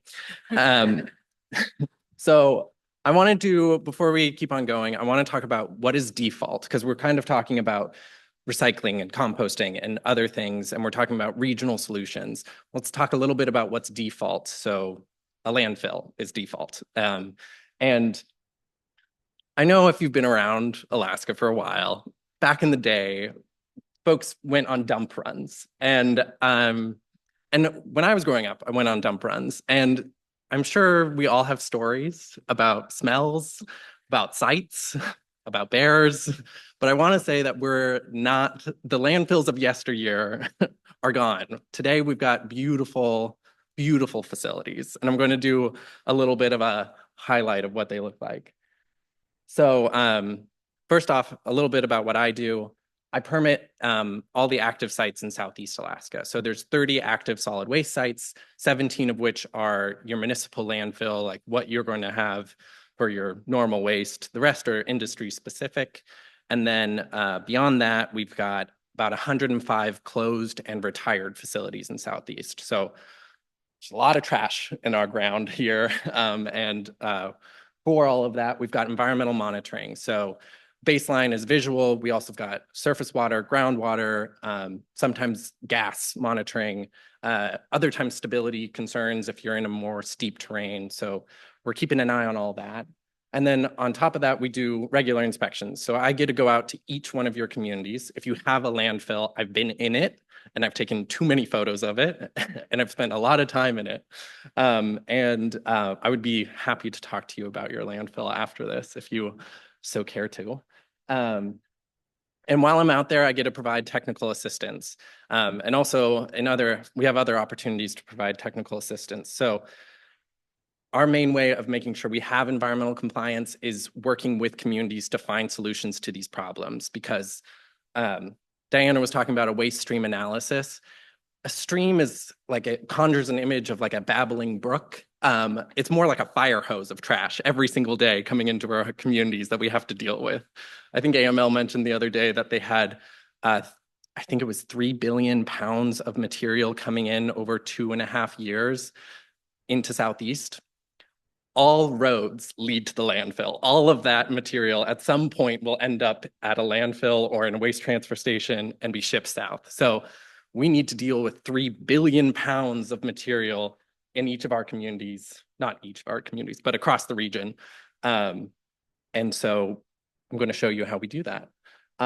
This is an aerial view of the landfill here in Ketchikan. It is like a top tier landfill. We're talking a beautiful facility. I mean, when you see this, there's a lot going on, but I want you to know that it's because they're doing such great work with great infrastructure. And Ketchikan is one of the great examples of future-proofing your infrastructure in this town.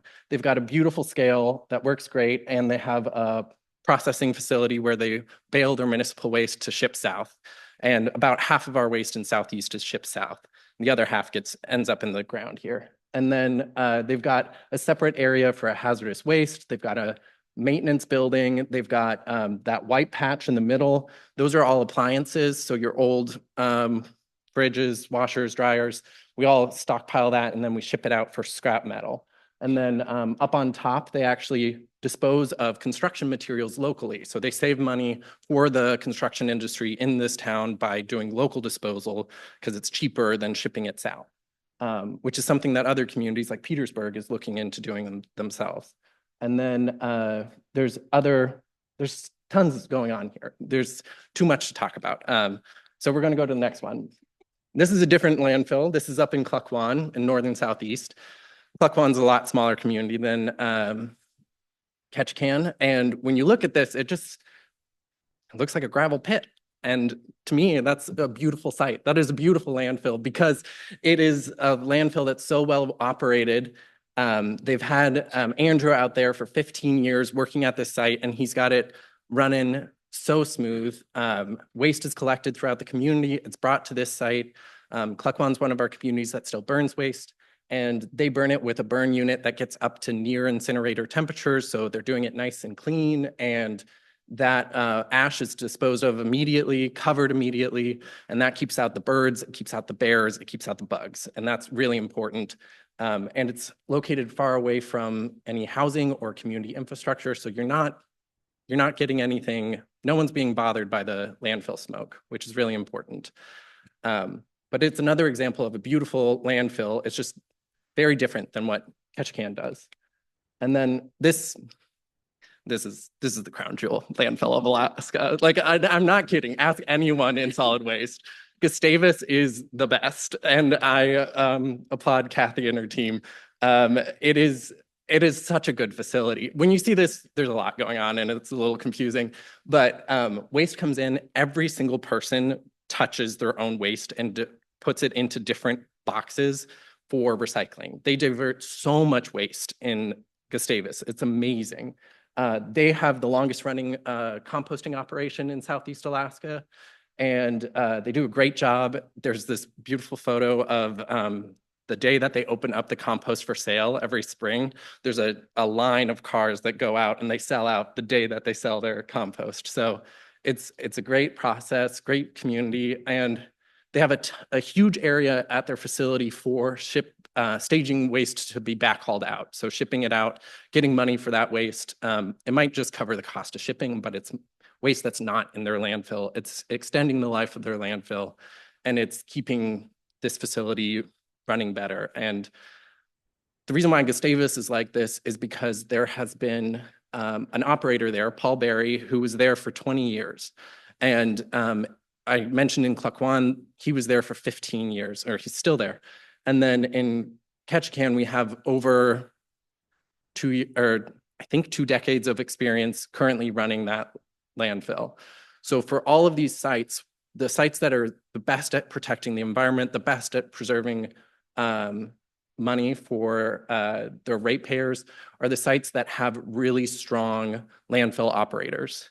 And one way that we can invest into our landfill operators is through trainings. So this is another aspect of the technical assistance I get to provide.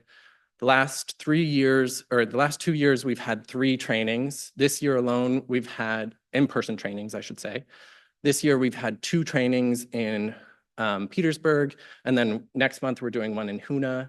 And every single community in Southeast has been invited to these trainings. By the end of the year, we'll have trained 26 staff from 13 different entities. And that was funded in part by Denali Commission, Spruce Root, Southeast Alaska Regional Health Consortium, has some pass-through funds from Indian Health Service. And then, of course, it couldn't have happened without support from Southeast Conference and SEASWA. So we show this investment into our workers. I was just talking to Anna from Kovach, and she was saying that after their training, their landfill staff got so excited about what they can do, what they can improve. And it's that little investment on the front end will mean so much more protection for the environment in the long run and savings for your ratepayers. Last thing I wanted to plug is there's a lot of money flying around right now. One of the chunks of money went to the state of Alaska from EPA. It's the Solid Waste Infrastructure for Recycling. And with that money, we were able to hire someone whose sole job is to work on recycling and composting for the state of Alaska. And I believe this is the first time we've ever had someone who gets to do that. So for the term of this grant, it's 3 years. We're going to be looking at all of the current network of where waste is going in the state, and we're going to see where there's areas for improvement. Like, of course, you have Gustavus that's doing the most, and then we can see at other communities who is doing what and what we can capitalize on for the future. So very exciting stuff in the solid waste world. And this is the Juneau landfill where the next training is going to be at. Another beautiful landfill. But I think I'll leave it there.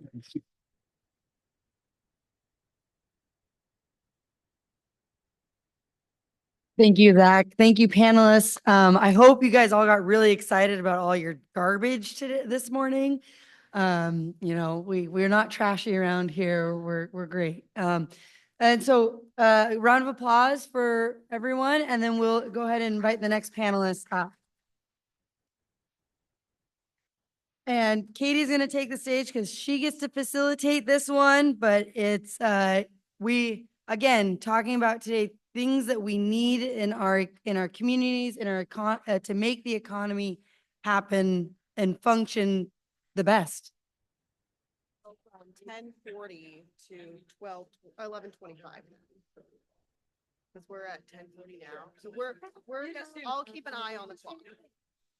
We could go all day. Are you gonna do floating head? I guess I have to start with that, because, yeah, I'm gonna keep floating there. I'll start here.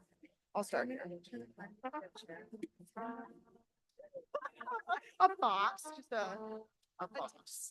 Yeah. Okay, or you know what? No, I think the mics. Do we actually have kind of space for me to, I'll sit down there. Yeah, I don't.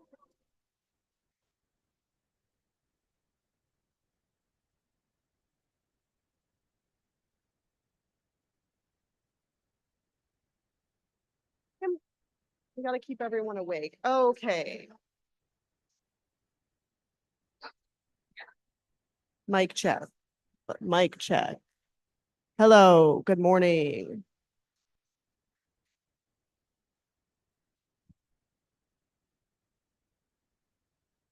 All right. For every moment you talk, we're going to extend our conversation by an equal amount because we have a lot to talk about today. Okay, every minute that we keep talking in the audience is an extra minute for our panel. Somebody time us. Do I have to do well, my first grader does? Yeah. Who's a teacher? Do we have any? Blue, what would they do in preschool to get everyone? Let's do that. Yeah, okay. Are you gonna lead us? Are you gonna do it?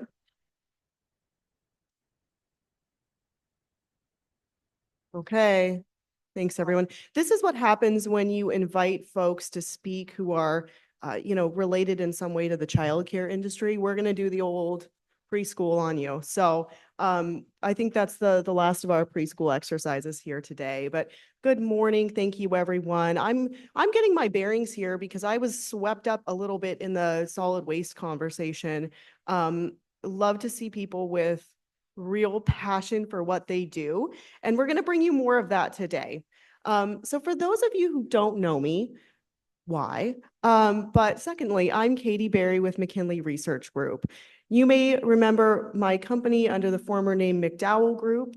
We have offices in Anchorage and Juneau, and we are a multidisciplinary group of researchers studying the economy and social issues all across the state and across industries.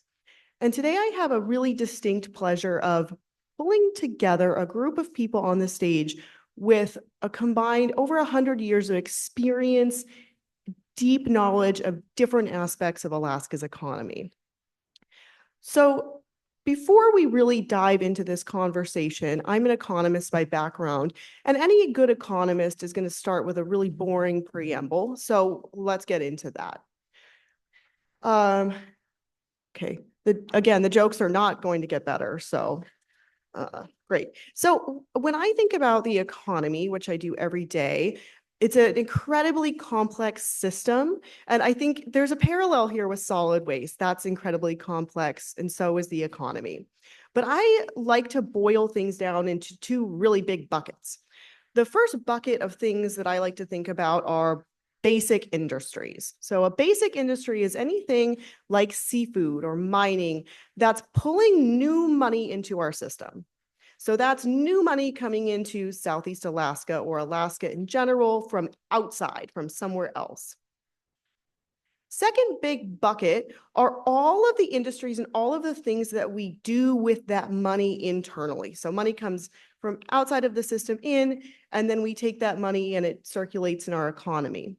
And that second bucket of industries is really important to capture the economic impacts and the type of growth that can come when we're pulling new money in. So I think if my macroeconomics professor was in the room, he would be horrified by that explanation, but that's what we're going to go with. So this panel has been convened today really to talk about that second bucket of all of the things, not all of them, a selection of really important things that we do in our economy to capture those economic impacts, to have the kind of sustainable communities we really want. So we've been convened today to talk about housing, childcare, elder services, and of course, the workforce that makes it all happen. So what we're going to do is we're going to do a little bit different format than others because I've always wanted to be a podcaster or on NPR, and you're all going to be subjected to my dreams coming true today. I've given you a longer than 30-second description of who I am, but each of our panelists are going to give a very brief introduction, and then we're going to have a conversation all about all of these different economic support pillars. So let's just go down the line, and everyone's going to introduce themselves. Well, thank you. I'm Bob Sivertson. I'm the chair of the Alaska Commission on Aging. It's an organization that is put together because of the Older Americans Act, and it's the entity in the state of Alaska that brings federal dollars to the state of Alaska to support senior services, the different titles 1, 2, 3, 4, 5, and 6 in regards to transportation, security, food security, healthcare, in-home healthcare, and that type of stuff. And I've been involved in senior care through the Pioneer Advisory Board or through the Alaska Commission on Aging for probably the past 16 years. But I came out of the solid waste field and ran a landfill at the Ketchikan for a number of years. So I agree with the passion. My name's Hot Mike.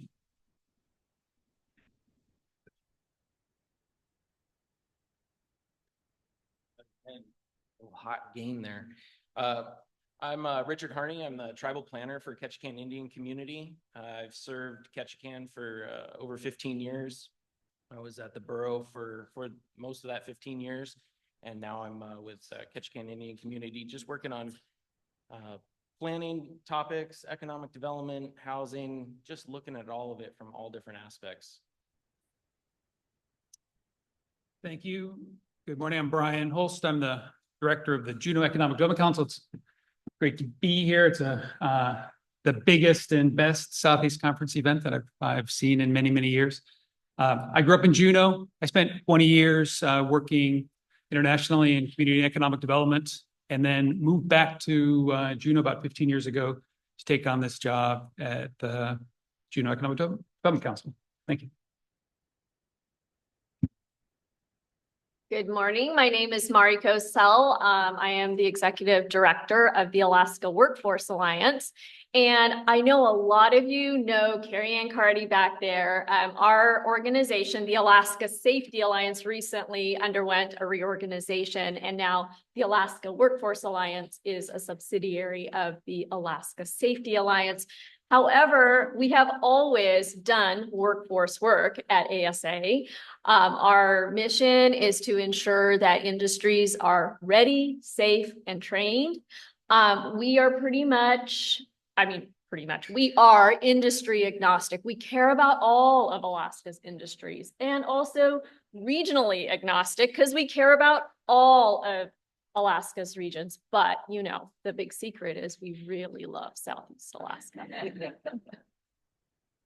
Good morning. My name is Blue Shibler. I'm the executive director of the Association for Education of Young Children. We are a nonprofit that offer a variety of programs and services to support families and childcare providers. And we work, we're based in Juneau, but we work throughout Southeast Alaska in several different communities. But I've been doing that for 4 years. Prior to that, I was a childcare business owner and operator for over 2 decades.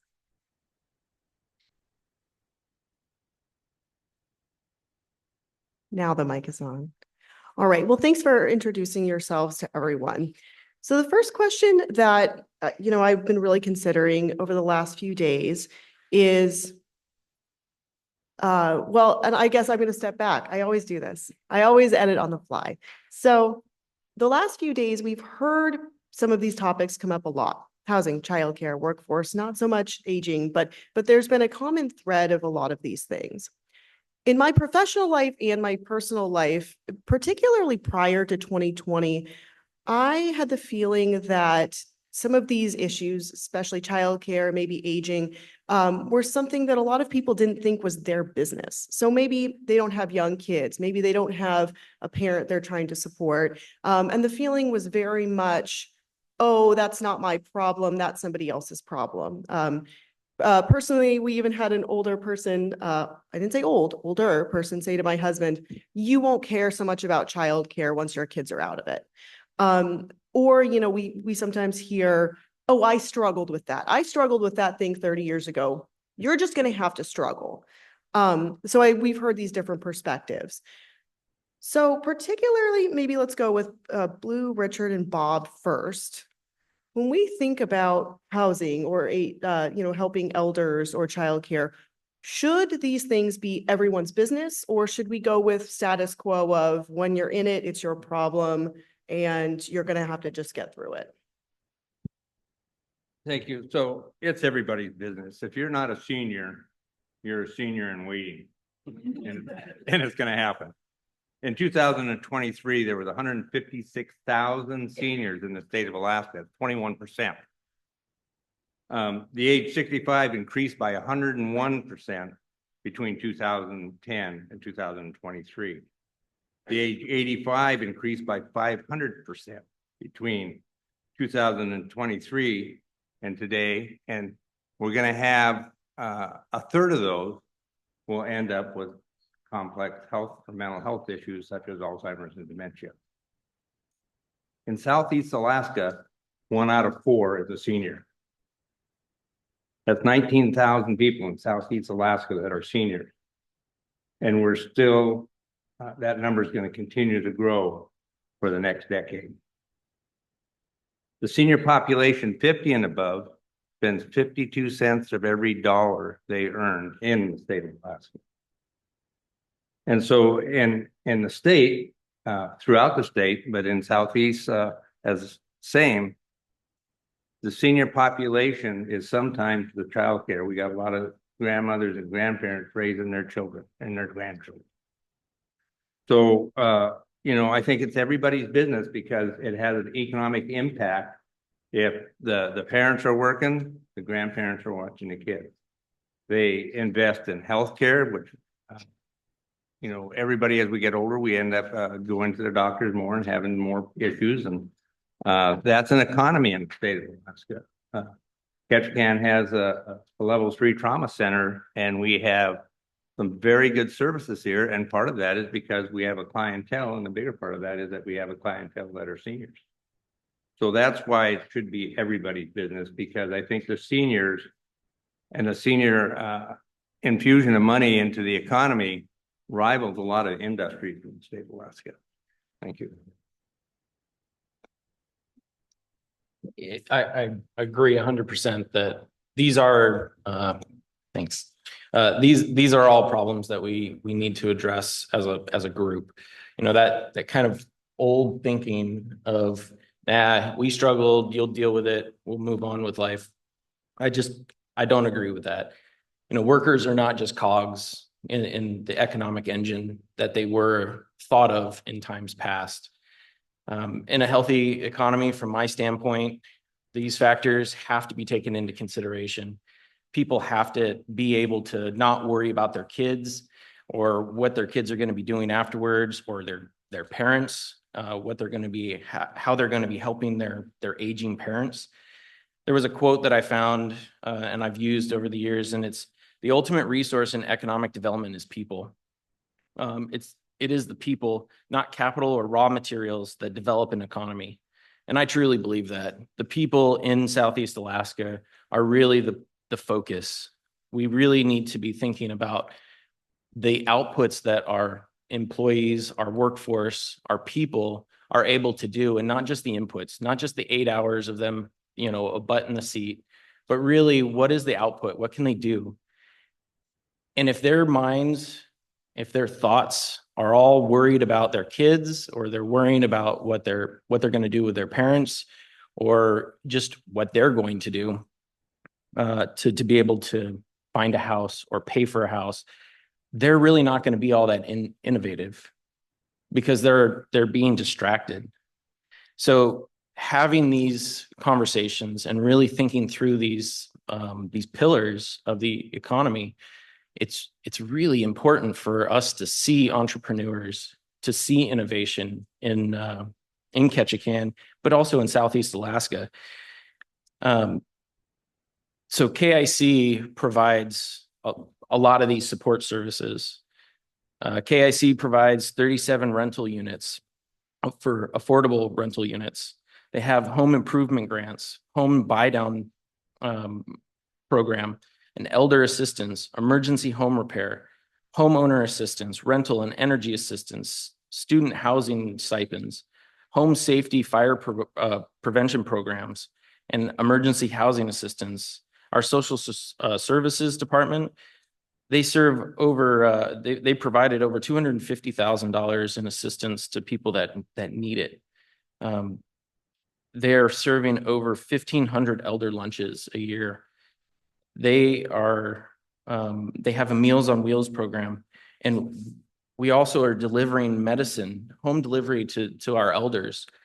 And these are things that we need to continue to think about and to provide to our citizens, so that way they can be the workforce that we need them to be able to stay here in Southeast Alaska. Yeah, and I would just add to that children are people too. They're citizens of our communities, and the care for them is everybody's responsibility, and it should matter to everybody. When we provide children with care and quality early experiences, they become successful contributors to society later in life.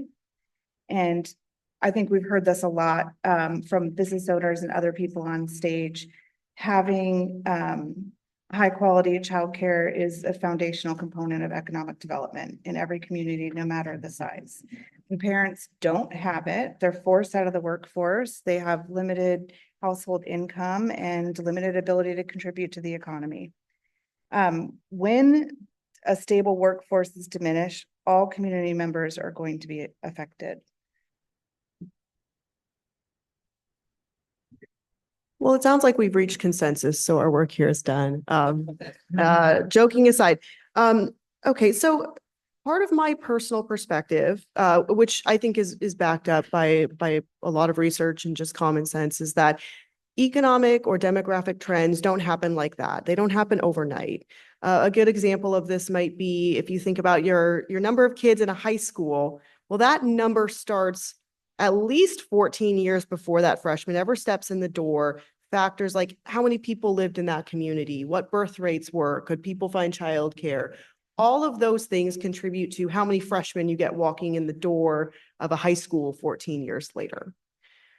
One thing that I've particularly noticed in the last 4 years is, and I hate to say this word, COVID has become kind of an easy button or an easy scapegoat for some of these trends. I've heard a lot, well, people don't want to work after the pandemic, or people changed, or it's just become kind of an easy shorthand for the way that things are now has kind of fallen back on kind of the excuse of COVID.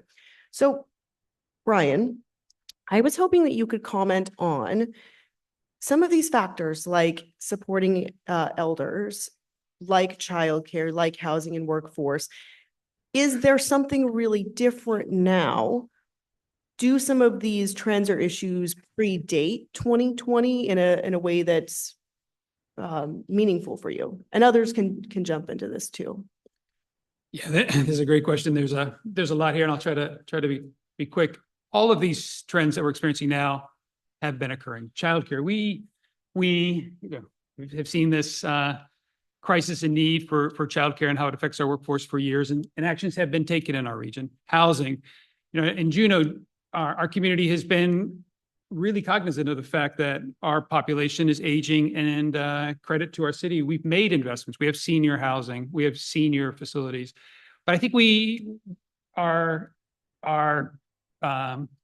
didn't expect. Our worry 10 years ago was our seniors are going to leave. They all stayed, right? As Melanie pointed out, we have 1,400 more seniors living alone today than we did 10 years ago. In Juneau, we've built over 1,000 units in the last 10 years, but we have 1,000 more seniors living alone. I mean, we're just treading water. And so what the challenge is that these aren't new challenges, but they're negatively reinforcing each other, right? If we as our population ages, we have fewer workers. They also require more workers. Our childcare population, our childcare workforce is competing with the elder care workforce. Okay, so what's changed? We got a serious problem, something that we're all going to laugh about our theories about how to change this. But one of the huge challenges that our fertility rate has changed. So 10 years ago, right? 10 years ago, Southeast Alaska, Juneau, Alaska, the United States, we had a fertility rate of about 1.8. So basically, every woman needs to produce 2.1 children in their lifetime for our population to stay the same, right? Because the women have the babies. And then 10 years ago, it was about 1.8, right? So we were not quite treading water. Alaska was a little higher. Today, it has dropped in the nation. And in Juneau, it's 1.3, meaning there's just no chance in Southeast Alaska for us to maintain our population by just what we're doing, whatever we're doing. We just don't have enough children.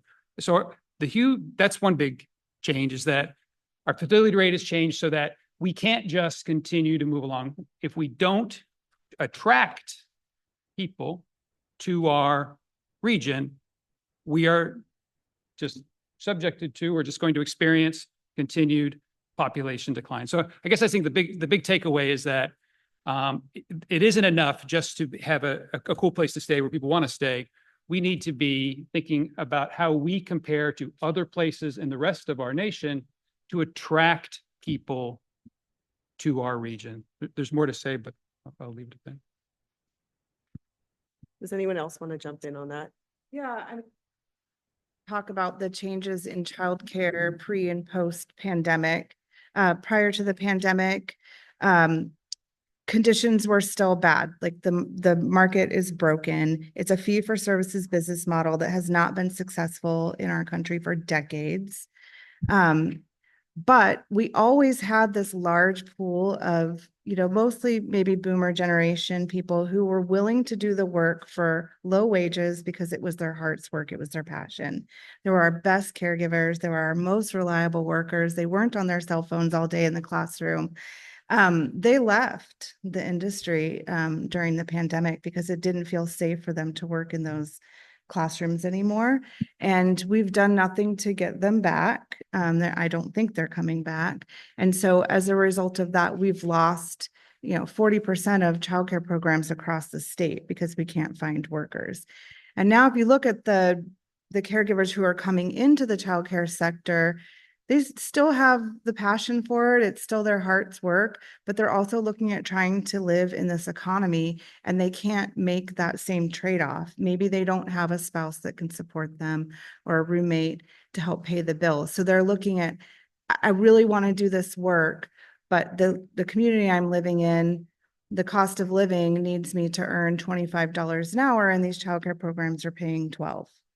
I can't do it. So that's a big difference. Yeah. So I think one of the biggest problems we have in our workforce in Alaska is outward migration, whether it be outward from this community to someplace else in the state or out of state itself. And we've always had some challenges with workforce, but we had a large boom in Ketchikan, for instance, and in Southeast with the tourism industry. That created, to a sense, part of the shortage we have in housing.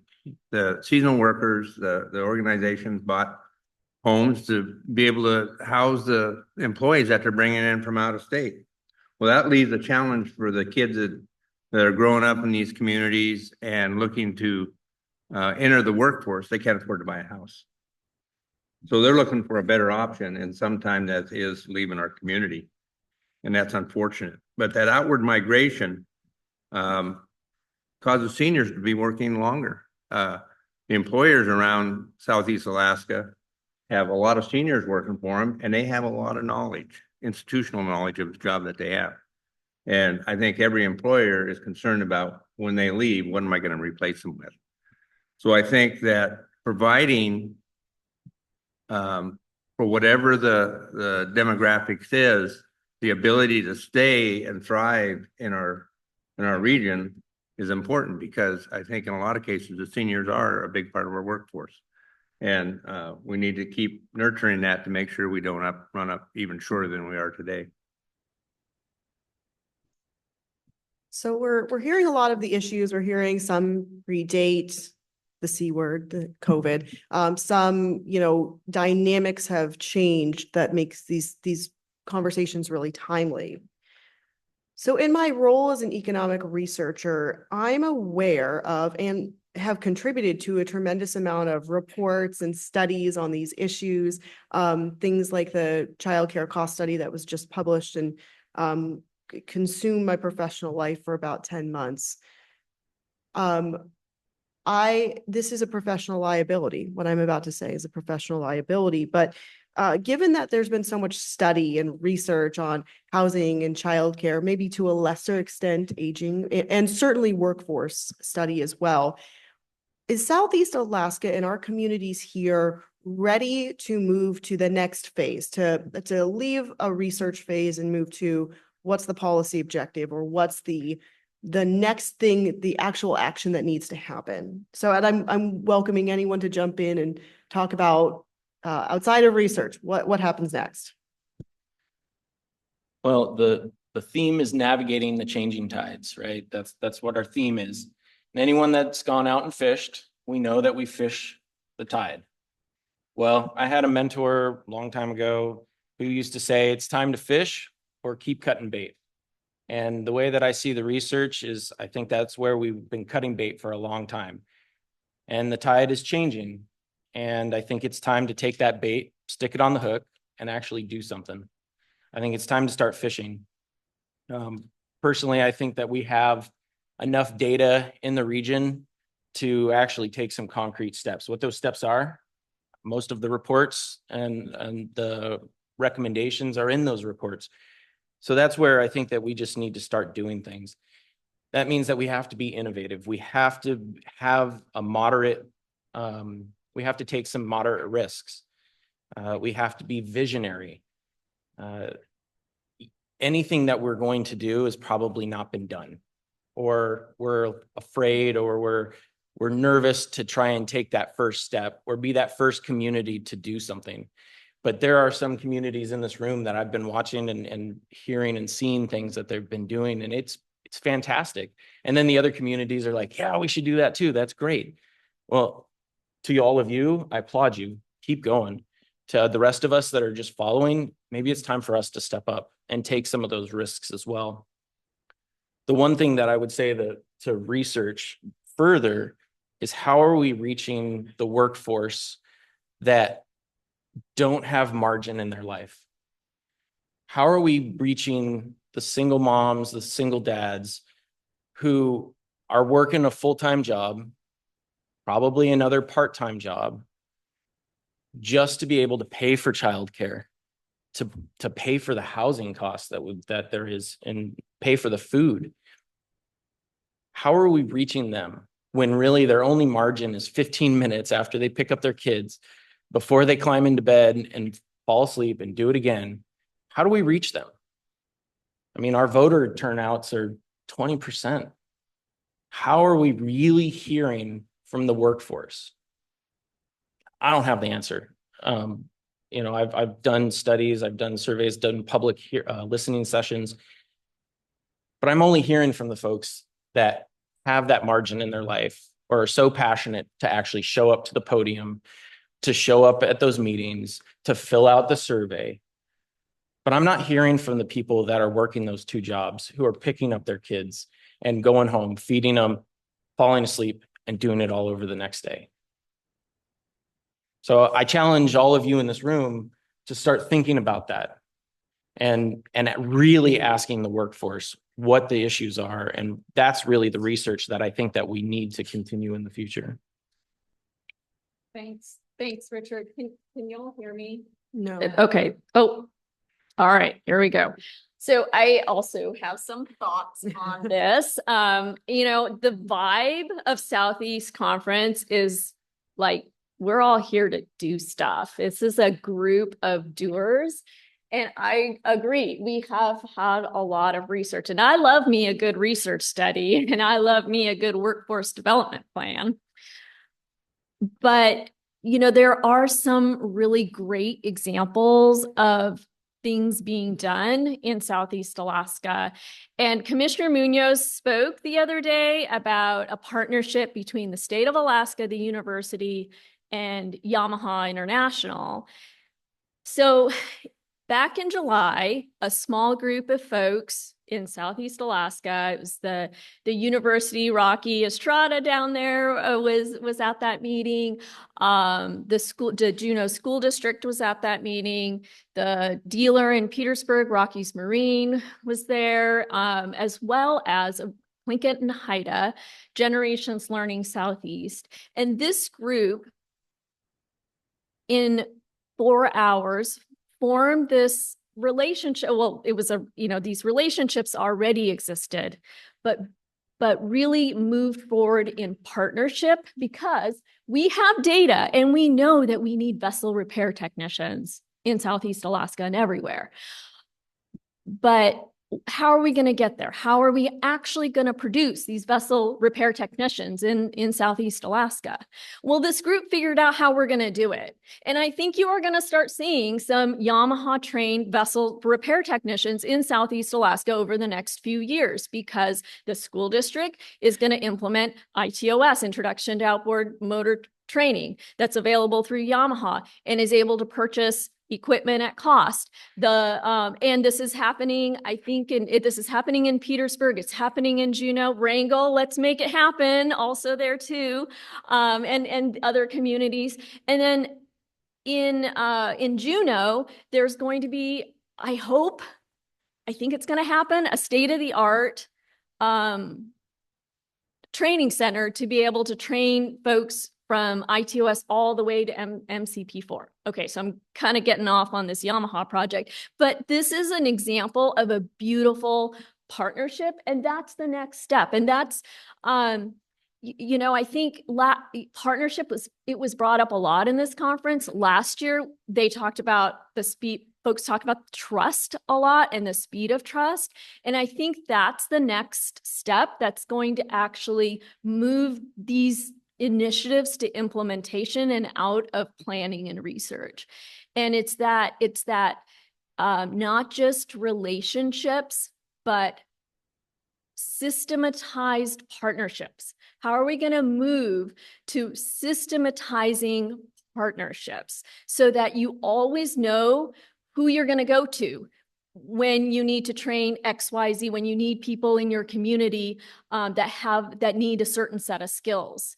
And so I think really thinking about how we're going to drive system into partnerships is going to be key for us, especially in workforce development.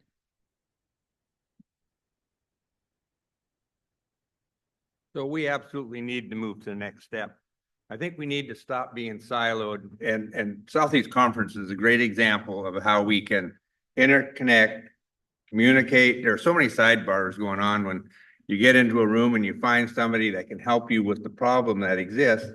And the reason it is that they can help you is you can best explain it because it's happening to you right now. But they're siloed maybe over here and they're focused on the stuff which is important to them, but they're not seeing the bigger picture. We're talking about a housing shortage, but we really have a land shortage. And we have a shortage of the ability to develop that land so we can get the cost of housing down. It's no longer low income housing. That's what you always heard about. It's affordable housing. And so I think that, and I've seen it at this conference, and we met in some meetings on sidebars where the local governments say, what do I need to do to make this forward? We're willing to work with you to look at our if we're part of the problem, then what can we do to become part of the solution? And the same way with the state of Alaska. They got so much stuff on their plate and they can't do it all, but getting the departments out to communicate. The Department of Labor does a wonderful job of trying to bring forward a solution to our workforce issues, but they got to hear from the communities and the resources that you have, and they got to work with the tribal entities because they have workforce development programs for their own tribal members. If they can interchange that information so that person can get into a VOTEC training program, a nursing program of some kind, something in college to bring them back. We cannot attract the professionals today that we need in the communities. They come here, they interview, and they go out and look for a house to live in, and they go back south. They can't find what they're needing or they're used to. So I think that we have so much potential if we work together to solve the problems. And we're not going to solve them all at once, but we need to pick the pieces that we can. We've studied this to death. We know what we need. We just need cooperation from all the, and of course it takes money, and we need to work on that together also, because there's a lot that we can do individually. As a developer, KIC can develop property. They have the ability, they're already doing it. So we use them as a model, if not a vehicle, to move forward. And they're going to need help from the local community. They're going to need help from the local utilities. They're going to need help from the state of Alaska and the federal government to make that happen. So I think that we need to take that next step right now, because if we wait, we're going to be way late. So thank you. Yeah, and along those same lines, the state has invested heavily in the past few years in studies, needs assessments, strategic plans. All of the data is there. We need to use it, and we need community leadership to move forward to solve the problems.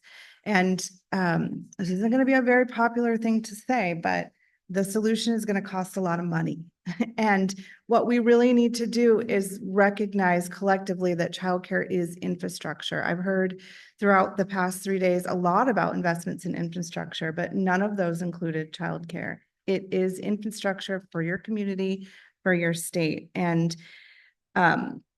there is increased investment at the state and federal level in childcare systems, but it's slow. I think we have momentum, and that's really positive. We're going to get there. But where the biggest pinch of childcare shortages is felt at the community level. And so that's really where investment needs to start.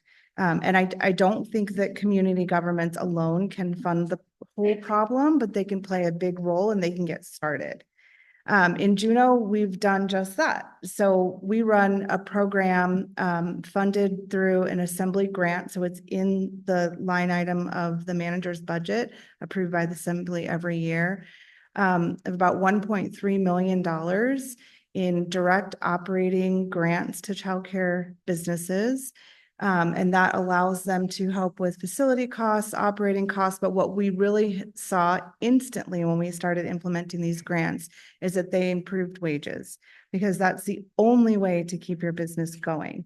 And so since these were implemented actually it started in 2020 with CARES dollars. Our agency did these operating grants for Ketchikan and Sitka also. Juneau chose to keep them going.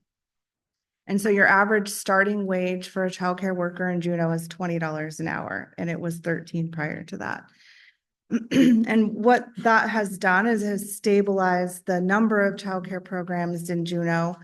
We haven't really seen the growth that we want. And so that's where it comes back to, it's really expensive. So a $1.3 million investment has been great, but more is needed. And to really see growth, because a living wage in Juneau is $25 an hour, and we're only paying 20 still. So more is needed. But the good news is there are also some maybe more achievable things that aren't as expensive. Like you could look at tax exemptions for family childcare homes, people doing childcare in their home, maybe all these single occupancy homes that are out there. How could we incentivize them to sublet part of their house to start a childcare program? Maybe a tax exemption would do that. Small startup grants go a long way in helping people start childcare programs in their home. There's also things that local governments can do to reduce barriers in terms of permits and permitting fees. Fire safety inspections are a huge barrier right now that I think communities could be a big part of helping with. Also just finding facilities. There almost every community likely has an empty classroom in a public school or a church that has space that could be used. So how can we incentivize people who have underutilized spaces to offer them up to childcare programs? But the biggest thing that we have to address is that starting wage. We have to get people in the door. I met yesterday with a childcare business owner in Ketchikan. She recently had to reduce her capacity by half. She was serving 40 children and she had to go down to 20 because she cannot find workers. And she said to me with almost tears in her eyes that she's had help wanted ads out there for weeks and weeks and weeks before making this decision. And when people call and ask how much it pays and she says $14 an hour, they laugh and hang up on her.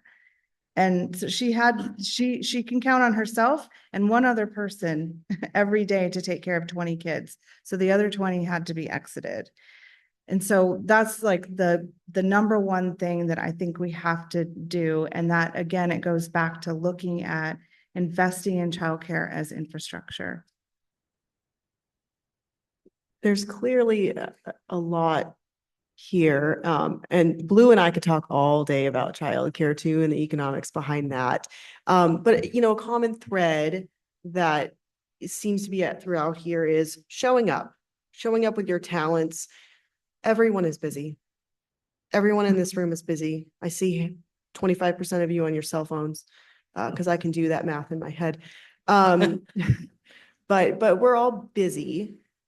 And we all have to have boundaries and not say yes to everything. But there are times when there's a group convened, when we can do a tremendous amount in 1 hour of your time with 1 hour of your talents. And an example of this, I was up in Fairbanks. I was talking to a construction group and they were unfortunate enough to ask me about childcare and they really got the daily double for me. But it spurred, and this one construction company owner said, oh, they've got a backlog of maintenance that's really hard for them. I can show up and do a little maintenance at a childcare facility and maybe they'll give my next employee who has a baby some preference on the list. That is possible. That's completely possible. And it's not rocket science for this person to show up with his talents and his skills for that little bit of time and make a really big impact.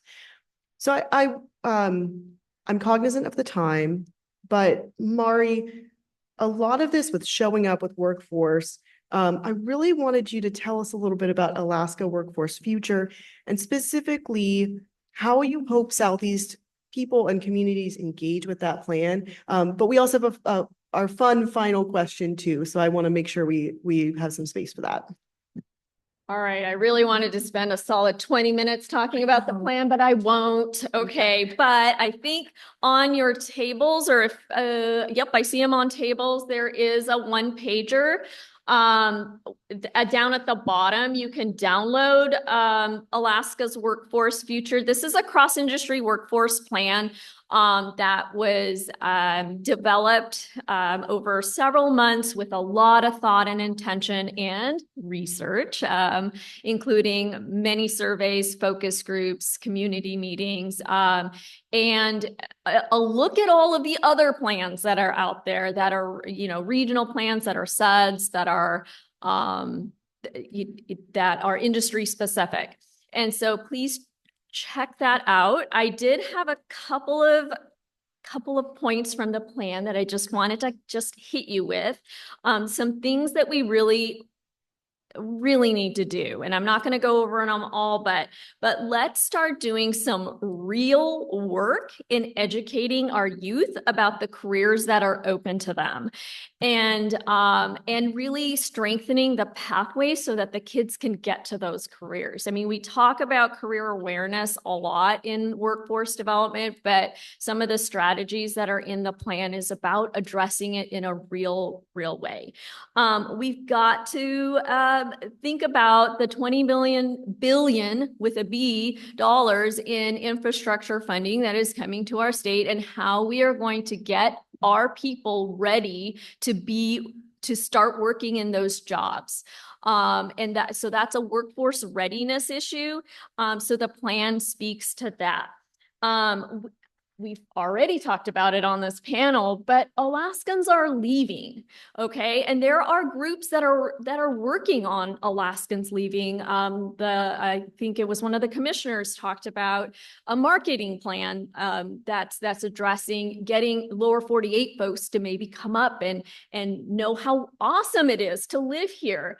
And so we need to partner with those groups that are working on those kinds of initiatives as workforce development people, and think about getting our kids to stay. Do you have high school students?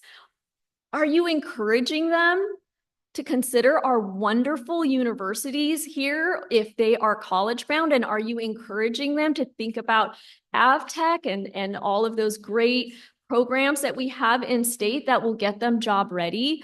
And so we need to think about keeping Alaskans here. I think maybe I will stop there so I don't eat up all our time. You did ask a question about how, yes, how Southeast Alaska can engage with the plan. So number one, if you can, please attend our workforce convening. In November of 2023, the Alaska Workforce Investment Board, under leadership of Commissioner Munoz, had a workforce convening in Anchorage. And the plan, the Alaska's Workforce Future, really came out of a lot of the initiatives from that first workforce convening. And we're having a second one as a follow-up. And this is where the rubber's going to hit the road, and we're going to start talking about what we are actually going to do. So if you can attend that, please do in person in Anchorage on the 25th. If you can't attend it in person, we will have a Zoom opportunity specifically for rural Alaskans to attend by Zoom and give us some feedback. So that date hasn't been set yet, but we're going to get that date to Robert and get it out to all of you. So if you can't attend the in-person one, please attend that. There's a recommendation in the plan that regional workforce teams develop. And so, you know, there's such great work already happening in Southeast Alaska. And thank you, Katie, for the work that McKinley group is doing to start really listening to these regional groups towards that idea of a regional team. But please, but keep your ear open for that and participate as you can. And I'll just leave it there. That's a perfect segue, another self-serving announcement. So as Mari said, our firm has been contracted by AWIB, by the Workforce Investment Board, to do some supplementary listening sessions. We're having an in-person session in Juneau next week. Our Juneau staff will be in person at our offices with this session. So if you're in Juneau and you're a kind of a private business, you don't have to be an owner, you can be an HR director or something. Let me know if you're interested in showing up. It's 1 hour of your time in our beautiful offices at the Perm Fund building. Okay, so before Caitlin runs up here and cuts off our mics, it's really easy in hindsight to see these issues coming. We've talked a little bit about things that predate 2020, things we feel have been studied to death and known. So I'm really curious for this group. What are we not talking about here today that we will be talking about in 2034? And what do we need to have our eye on next? Well, I think I hope we're not talking about all the same things, but we might be talking about several of them. Besides, another big message here, besides the low fertility rate, our income disparity is growing. So one of the concerns that we're going to have in the future, 10 years from now, we're going to be talking about how we disperse our dividends monthly versus yearly, because if we continue on this trend, we're going to continue to have more poor, a larger segment of our population of poor Alaskans really struggling, and a higher population of wealthy Alaskans. We're going to be talking about how do we shift the tax burden, right, on people that can pay. We have seniors that can afford, and we have seniors that cannot afford. Do they all need the same tax breaks? Maybe one other thought about what we could be talking about is that we're going to see this wealth transfer. While most of us in the room here are going to be alive in 10 years, There's going to be a bunch of baby boomers that are going to pass on wealth, and that wealth transfer is going to create opportunities and some, I think mostly opportunities, right? But how we handle it is going to be important. There's a few thoughts. Okay. So hopefully we're talking about things like more energy to meet the growing needs of an expanding economy that we have the possibility to work with. Maybe we'll be talking about increasing the capacity on the marine highway system because we have a robust independent visitors visitation and tourism in the communities. We need to be talking about overcrowding in our schools because right now we have outward migration, and as we talked about the other day, the population in our schools is dropping, and that's our future. So we need to be talking about things that will help us keep up with the growing economy, and not about the things that will build that economy. 10 years from now at this conference, we're going to be talking about the wild success of the childcare apprenticeship program that we designed. There you go.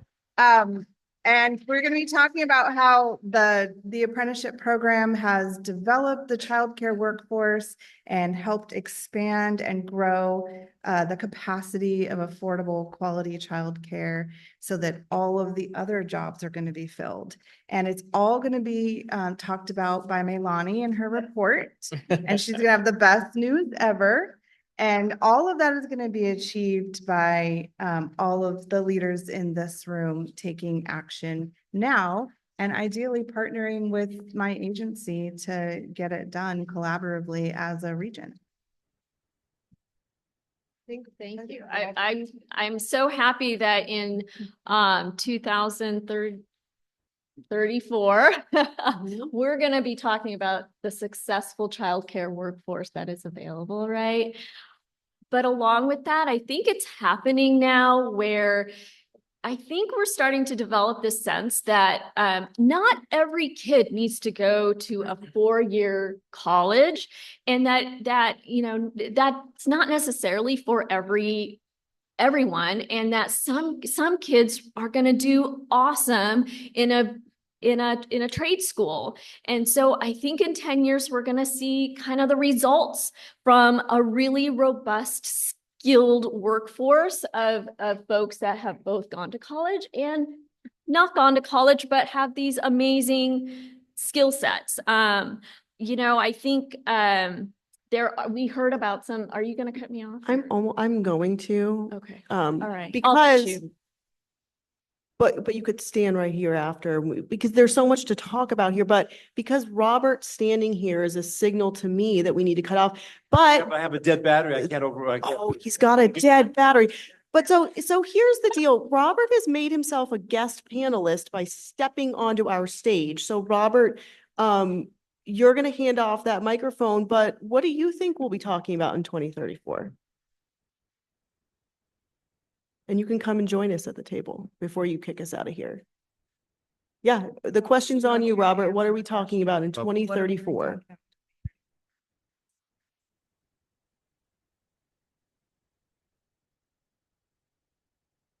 There is always a healthy sense of desperation. Something's not quite working. And so I'm going to acknowledge that because that's what brings us into the room, because we're going to fix things. So whatever it is, we're going to fix it, but it won't be this. This will be solved. And I think, you know, what I'm excited about it, because we're kind of shifting gears, you know, in the next panel as well, is we're talking about some of the emerging opportunities. So, you know, we talk about this logo, the board, you know, we do a lot of different things. And we said, you know, well, should we expand our logo? You know what? The board said, fix that first. Okay, fix that first. So in 2034, whatever the year, we're going to have a different logo, right? Because we will have fixed things. We're going to have addressed the housing. We're going to have the support that we need for childcare. We're going to have a healthy ecosystem. There's still going to be something that's not quite right, and we're going to rally around that. But we're going to, you know, you saw the board's mission, vision, and values, how we're going to do what we're going to do and what it is our goals are. And I think that's, you know, together, because who is Southeast Conference? You are Southeast Conference. And you're going to be healthier more vibrant, and a little younger. Yeah. So I'm excited about that. That's my vision, my hope, my commitment that we share in this room. And I think this panel has really helped fill in some of those gaps of where we need that prioritization process we went through yesterday. I know we're going to hear the heartbeat of what each of you shared today. We could have done hours of each one of those sort of things. We had to acknowledge the value that each one of you represent, and we appreciate the championship of those causes that you all represent as well. So thank you. Healthy sense of desperation is how we'll end. So if I could ask, we're not going anywhere. Jason and Michael to join me here. If you could beam up Bob online. We're expecting Bob Christensen to kind of give us a little bit of an overview, but truly, we are surrounded by resources that we need to access and we need to use wisely, efficiently for the betterment of our communities, right? Healthy economies, communities, and environments. And so I'm excited, just getting in front of a microphone someplace there, to see exactly how we're going to do that. And some of these conversations have been going on for a couple of years. We want to introduce a couple of key partners that have been, some a long time in this space, others emerging to take a look at some of the resources that exists, especially as the younger growth in the Tongass emerge and become available to us. So we've asked Bob Christensen to kind of kick things off with a bit of an overview, and then Jason's going to talk kind of some of the big picture, and then Michael's going to talk about some of the exciting conversations that we've been having in recent years. So, Bob, are you check? Can you hear me? Okay. Hear us? Can you hear me?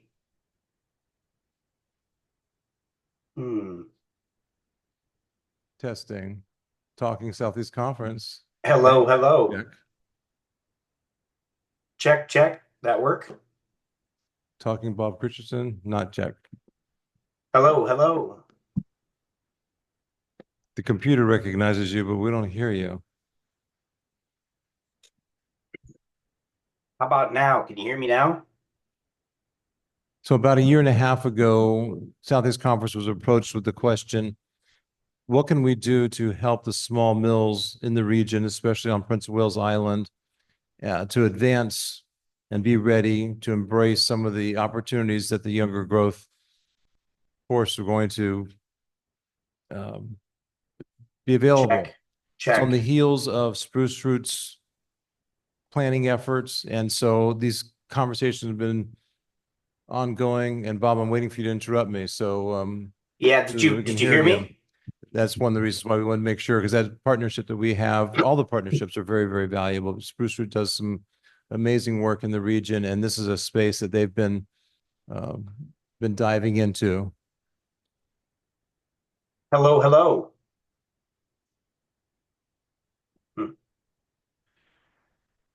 Well, we've got all the. So we could go to. Should I go to Jason? Okay, let's go to Jason. Do you have slides or? I do. Okay, so can you cue up his slides and then keep working to bring Bob in? Okay. I'll kick it off. Is the audio working? And thumbs up, is that working? Yeah, just get a little closer. Okay. Yeah, thanks, Robert. My name is Jason Gubatayao, and I work for Sealaska Corporation. I am the general manager of Harney LLC. The first thing I want to talk about was what that is. Can we get to is there a clicker? The slide. Couple of handed it to him. Thanks. It's on there, if it doesn't work right away.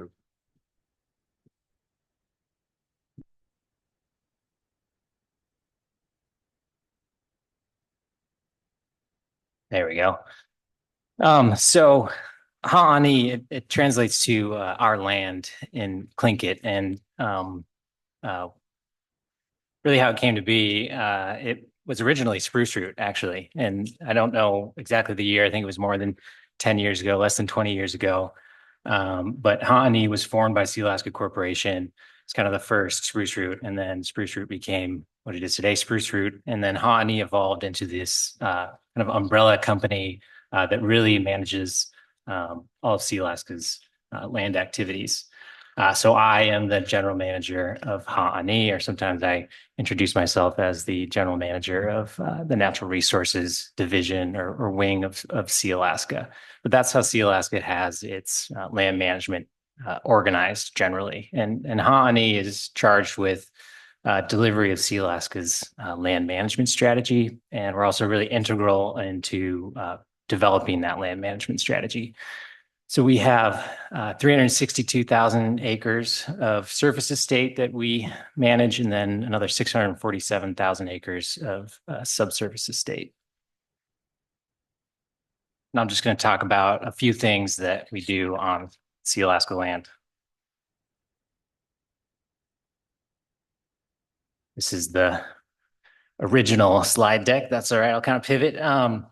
So two of the primary things that we do are carbon sequestration and forest stand improvement projects.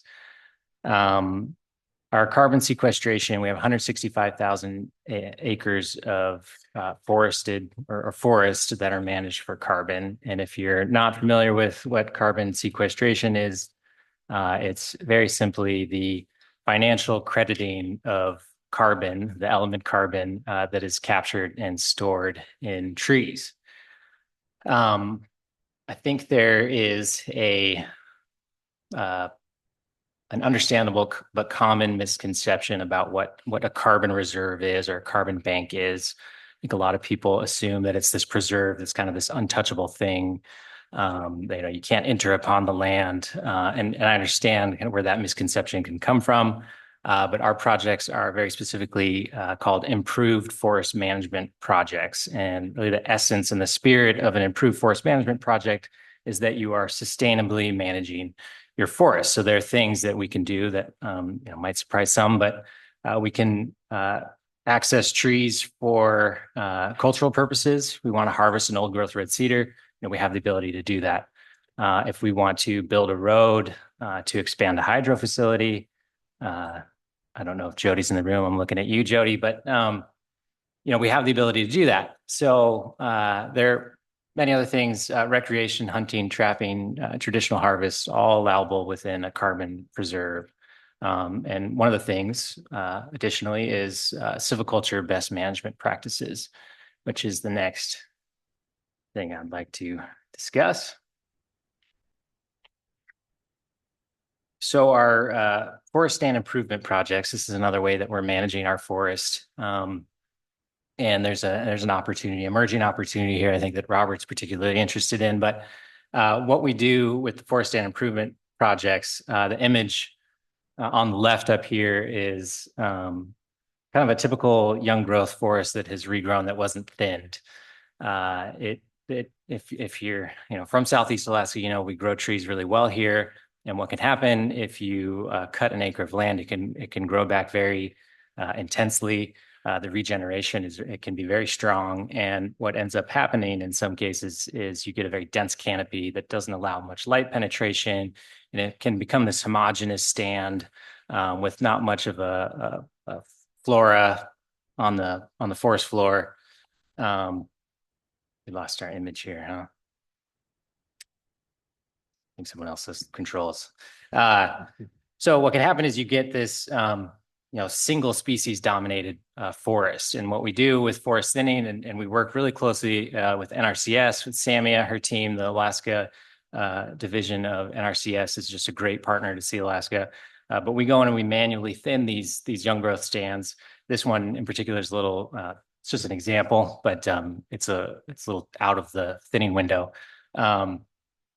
But we go in and we manually thin these stands, and it allows light penetration, and it stimulates biological diversity. So you get this growth of forest floor, and it's a healthier ecosystem, really. And that's where we're trying to get. So that image on the right kind of depicts the direction we're going with these forest improvement projects. I have to give photo credit to Forest Service. I stole that image from a thinning study that they published a few years ago. It's a great example. And doing this type of work it's good for the trees, and it's also really good for the ecosystem of the forest. Where the opportunity is in that is going from that thick stand to the thin stand. You create woody biomass, right? There's these cut trees that are now too small for any milling opportunities, but could be a source for woody biomass, like a fuel supply, right? The $1 million question I think a lot of people are interested in answering, and Sealaska is interested in the answer as well, is how do you get that supply to a product state that is competitive on the market with other alternative sources for heating and energy production. If anybody can crack that puzzle, I'd be really interested. And I think there are a lot of people, a lot of brilliant minds, a lot of people that are much smarter than me working on that right now. But that leads me to my next point I want to make. Any emerging forest opportunity requires an infrastructure, or many emerging forest opportunities do. For that opportunity to be economically viable, you have to have a transportation system to, get it from location to market. And so that's where Sealaska is really focused right now, is on our transportation system. We have over 1,300 miles of road that were either built or inherited from the feds when the land was transferred.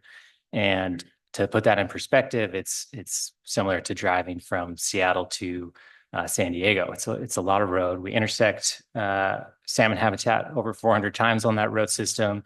It accesses approximately 150,000 acres of young growth forests.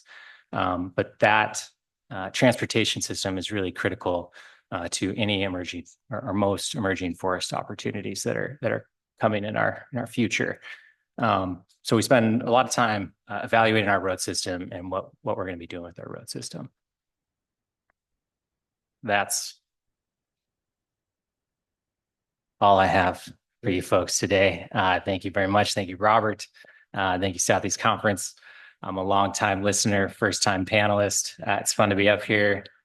So hopefully looking forward to more opportunities to share with Definitely everybody. not a last time panelist. We've got a lot of work to do, and we really appreciate the leadership and the engagement working with you over the last while on TTC, et cetera. So thanks for being here today. Did we get Bob yet, or? Check. Hello? That's encouraging. You can hear me. I can hear you. All right, great. Well, shall I jump right in then? Yes, we're looking to see you. Or at least see your slide. Are you sharing the slide, or are the IT folks displaying that? There should be a slide that you have.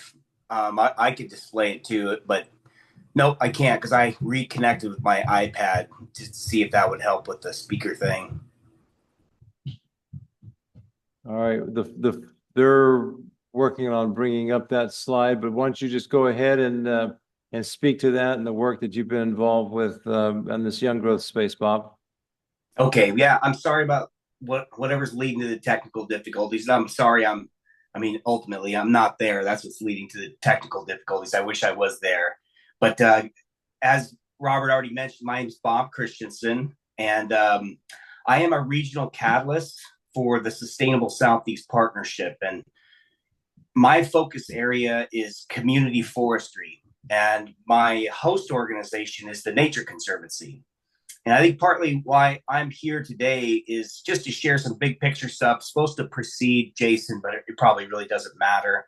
But I had a pretty unique experience back in 2022. I coordinated the development of a funding proposal to the EDA's Build Back Better Regional Challenge Program for strategic investments in the future of our region's forest economy. Is the slide up, perchance? Not yet. Oh, okay. Well, you can. I can't move the the iPad very well right now. Sorry about that. But back in 2022, when I was working on this, and I want to mention real quick, this is the same program that awarded Southeast Conference and its partners almost $50 million for strategic investments in the future of Alaska's mariculture economy. Our forest economy proposal was led by the Spruce Root Community Development Financial Institution, Sealaska Corporation, the Regional Housing Authority, the Hooney Indian Association, and Kootznoowoo. And there was over 30 more core partners who were identified as subawardees for a wide range of forest economy investments. And although our proposal was not funded, we were, for the big reward, we were one of the 60 finalists in the country who received over $1 million to keep the work going however we could. The core components of the proposal included timber infrastructure, construction lumber for local housing, wood heating applications, indigenous art business incubators, workforce development, and a revolving loan fund. I just want to share some big picture lessons that we learned through that process, and as we continue to move the project forward wherever we can. These observations primarily focus on young growth and the future of the young growth forest economy. First, big picture observation, sort of an overarching umbrella observation, is that it's just really important that we work together to develop a broad base of social support for active forest management, to give all partners the confidence that investing in a forest economy in our region is the best way to improve ecological, social, and economic conditions across the board. Opposition to active forest management, which includes logging, includes the thinning that, Jason was just referring to, includes road maintenance, includes a wide variety of whatever activities you might imagine the forest economy needing.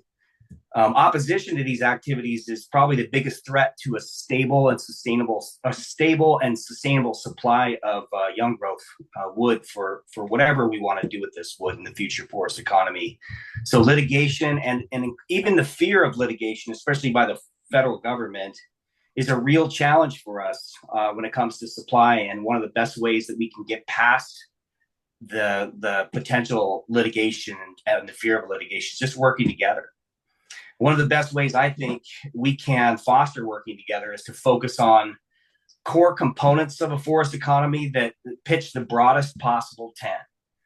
And from my perspective, there's 3 complementary programs that I believe can really get us there. And some of these things will be reiterated from what Jason already mentioned, but I'll go ahead and do that with the proposal here, or with the presentation here.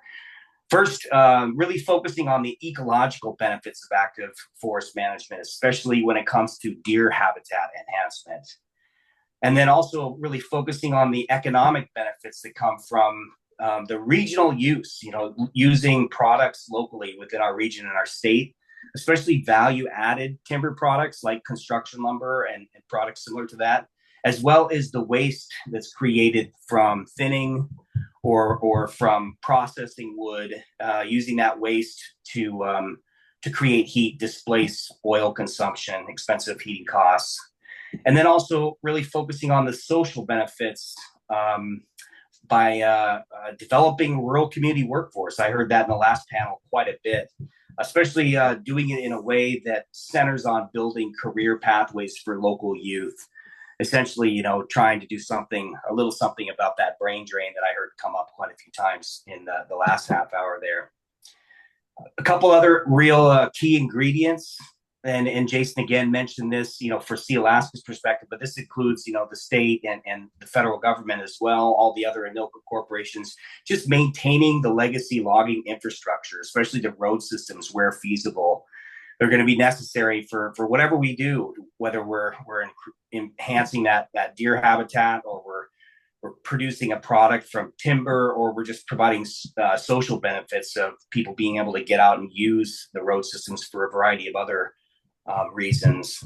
And then, I heard kind of a little bit of poo-pooing of research in the last panel, but I wanted to put a little spin on research. There's a form of research called applied research, where it's not purely academic. You don't just write a paper about something after studying it for a while.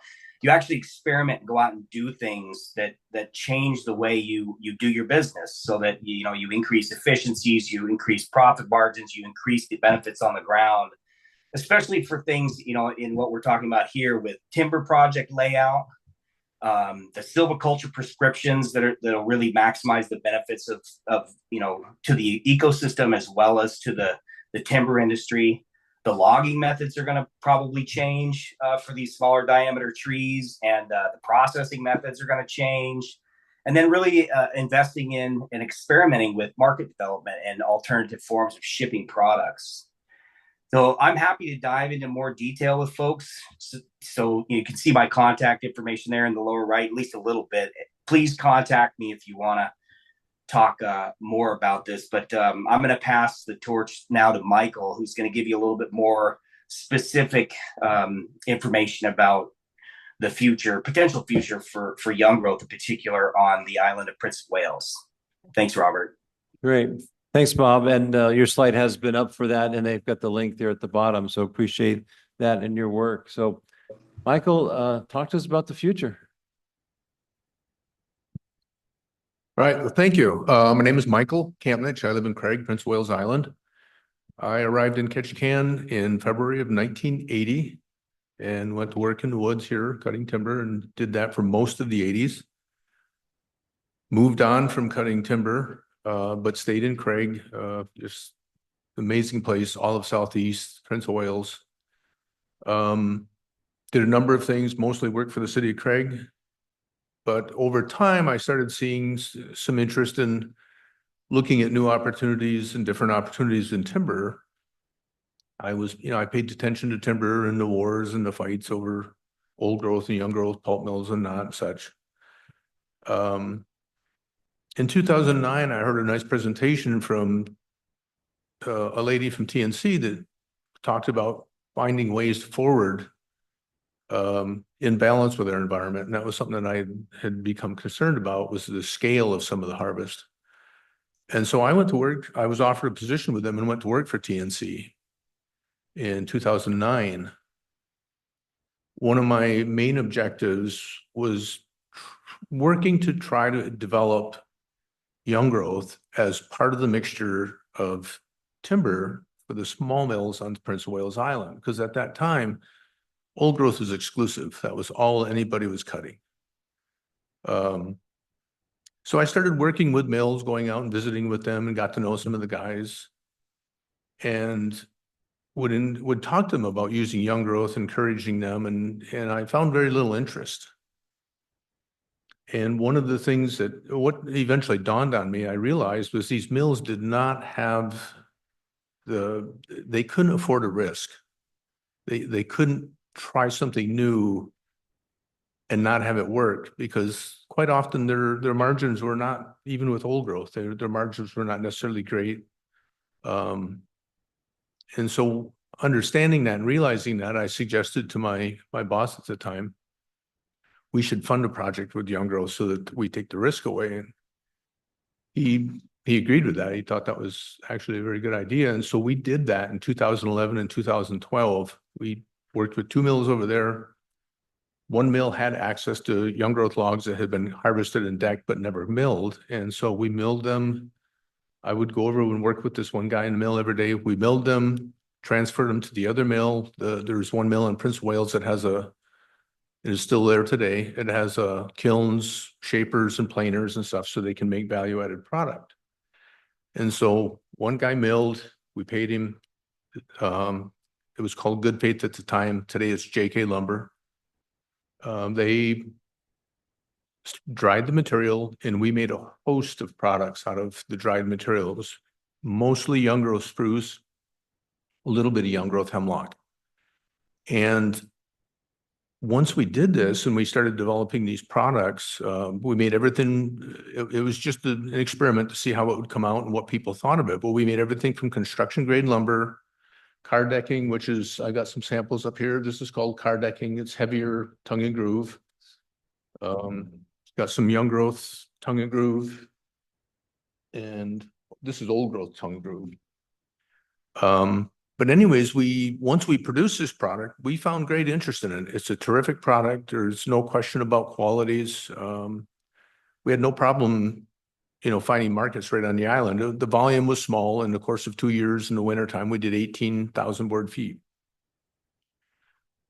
But that really helped establish that the product itself young growth product is, it's great product. It's great for construction. It's great for interior.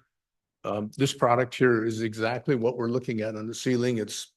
That's 1 inch interior tongue and groove, same stuff. Mill on Prince of Wales producing it today. So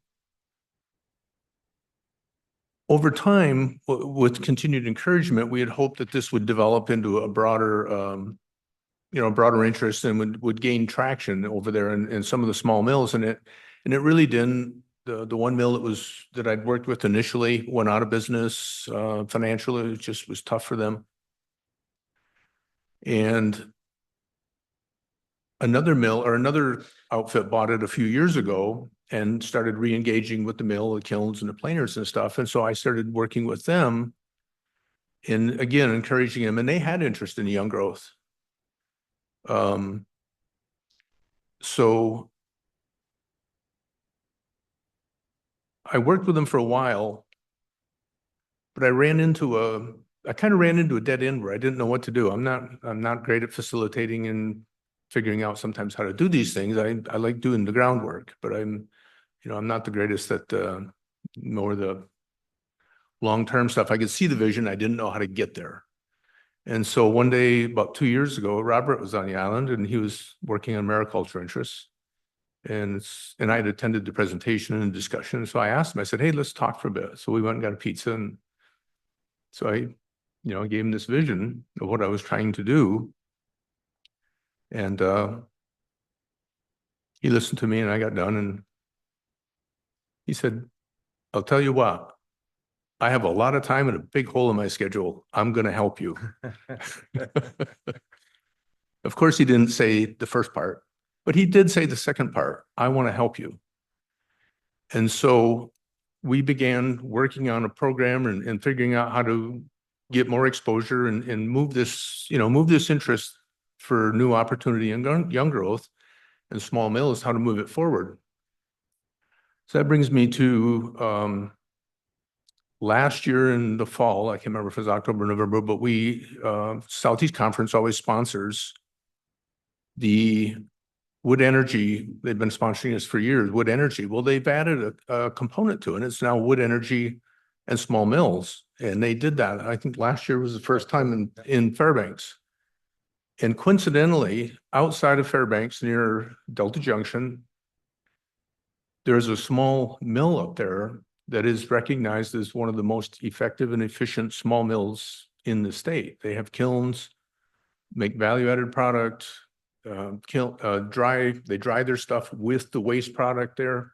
It's really a well set up mill. So we set up, Robert and the Southeast Conference set up a tour there. And we went out there and spent several hours with the owners. It's a partnership. They did accommodated us well. The mill was running, showed us all aspects of their mill. They have a big process facility where they do the secondary value-added processing. They make much of the same material. They have, tongue and groove, car decking, house logs. House logs is a big market for them up there in the interior. And as we were touring this facility, we realized how well set up this mill was. And Robert and I were talking, we envisioned this as, this is a model for Southeast. This mill, that it's interior lumber timber. The size of the timber is not big. It's actually similar to a lot of our young growth, couple feet, maybe 3 feet in diameter. So you could see that mill and the way they operated applying to a Southeast operation. So as we were walking about and looking at things, Robert and I were discussing how well this mill was set up. And I asked him, I said, I wonder if Lisa's ever been here, Senator Mikowski. I don't know. And one of the owners was standing there just a few feet away. So we walked over and Robert asked him and he said, no, she has never been here. So we just looked at each other and was like, that's a good idea. So as we heard yesterday, Senator Murkowski did a visit to this mill this summer. And that was because Robert reached out to her staff and got her up there. And Robert and I have talked about it, and he shared a lot more. I wasn't able to go on the trip this summer, but I was able to talk to Robert. And Senator Murkowski found it very compelling and very interesting. So the point of sharing all this is and this mill operation up there fits here. They have everything integrated. It's a lot of really good combination of how they put things together. The owners did this over time, and Brad, one of the owners, actually, he told us, he said, this didn't happen overnight. It happened over 30 plus years. So it's a lot of work. It's not easy to do, but it is possible. And Brad actually told me in a private conversation, he said, I've been on Prince of Wales. I've seen the material you have. I could make that work down there. So all of this has been encouraging. I'm really thankful that Robert was able to get Senator Murkowski up there, that she found this so compelling and so interesting. And so our hope is to continue this process, working with the mills that we have on Prince of Wales. We have one mill that does young growth exclusively. It's very small volume, about 30,000 board feet a year. They sell it all locally as fast as they can cut it. We have one mill that's doing a mixture of young growth and old growth. And we still have a number of small mills that are doing old growth. A couple of them have expressed interest in young growth if they can see a viable path forward. So the opportunity is there. It's going to take work, and that's that's part of what I'm doing, is just trying to help promote this. I work for TNC, and we've had this interest for a long time. And anyways, in closing, I would like to thank Robert and Southeast Conference for taking this on. I know you guys always have a full plate. And when I made this, when I talked to you about this, I did not expect you to offer to do this. I was looking for guidance. So this is, I wouldn't have guessed I would be here in 2 years. It's only the impossible that's worth doing. And that's what we do. We tackle the difficult. And I got to say, I really appreciate the vision that you bring, the ongoing work that has brought us to where we're at. The Forest Service has convened a group of folks over the last couple of years that want to stay engaged. Some of them are in the room with the Mule Deer Foundation, folks from the state, Mental Health Trust, DNR Landowners Group. I don't know if Mike's there, but there's a good group of folks that want to continue these conversations and make this vision a reality. And one more thing I want to add here. So this one picture that's up there, I just took this a week and a half ago when I picked up these sample products. So that's dried sawdust that come off the planer. That's a huge pile. There's many, many, many dump truck loads there. This fits in with the idea of a multifaceted complex of forest product activities. We can have a pellet mill or other things like that over there. You already have product over there that would feed the wood energy systems. These mills they literally will tell you, come and get it and haul it away. They're having room problems, capacity problems, where to store stuff. They just, all this material is just haul it away. So there's this great opportunity there in the Thorn Bay region to have a unified or a multifaceted wood energy value-added industry. And the nice thing about this is the mill in Fairbanks, they were doing all this on about 1 million board feet a year, which is not a big volume. That's actually a really small volume. At 25,000 board feet an acre, I think that's 40 acres. So this could actually apply to other communities in the Southeast, not just Prince of Wales. I can envision a Wrangell, a Ketchikan, maybe Sitka, Juneau too. And, we have Icy Straits that's doing something similar to this already. This can be replicated in other places because the scale of it is not, it's not huge. Anyways, well, thank you for your time. Thank you, Robert. Thanks, Michael. So we're going to hear more in the afternoon. These type of things are just perfect for the SAS program. This is sort of one of the best deliveries of federal resources to local needs and opportunities. And we're going to hear a little bit about that. We're going to hear a little more about visioning. As you go through, let's go through our lunch line, both sides, get back in here. We do have a video address from Representative Peltola. Then we're going to hear from Joe Nelson.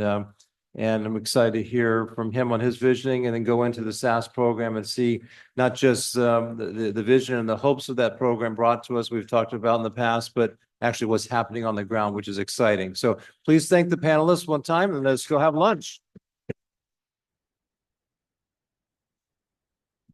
Can I leave this for the time being? Yeah. If anybody wants to come over. Yeah. Okay. Well, thank you. No, thank you. I'm not a great speaker. I hope I want to. You know what they hear is not eloquent words, they hear hurt. That's what people in this room have. You've got it in space. I'm getting a little bit better at doing this, but it's, I admire people that can speak well in public. I mean, it's just. No, you're good. Hi. I'm Jean Daniels.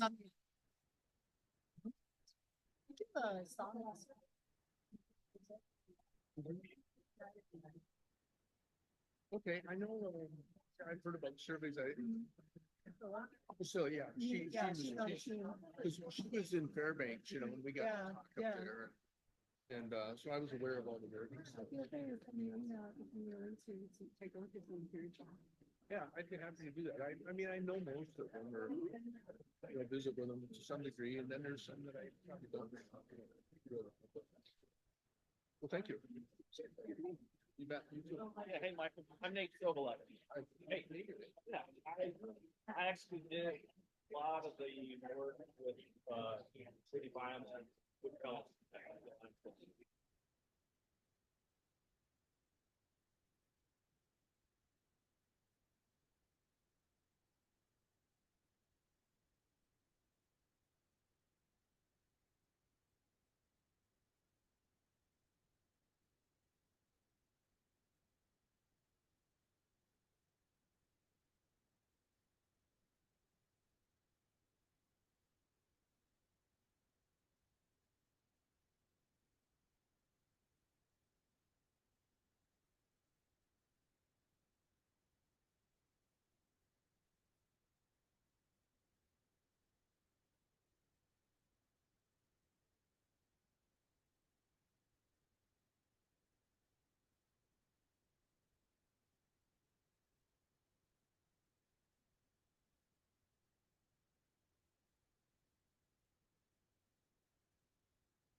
Is this working? Oh, this is working. Okay. We'll go with this one. All right. As you can see, we have a video address from U.S. Representative Mary Peltola. And then we're going to go from that into our keynote address from Mr. Joe Nelson. So if without any further ado,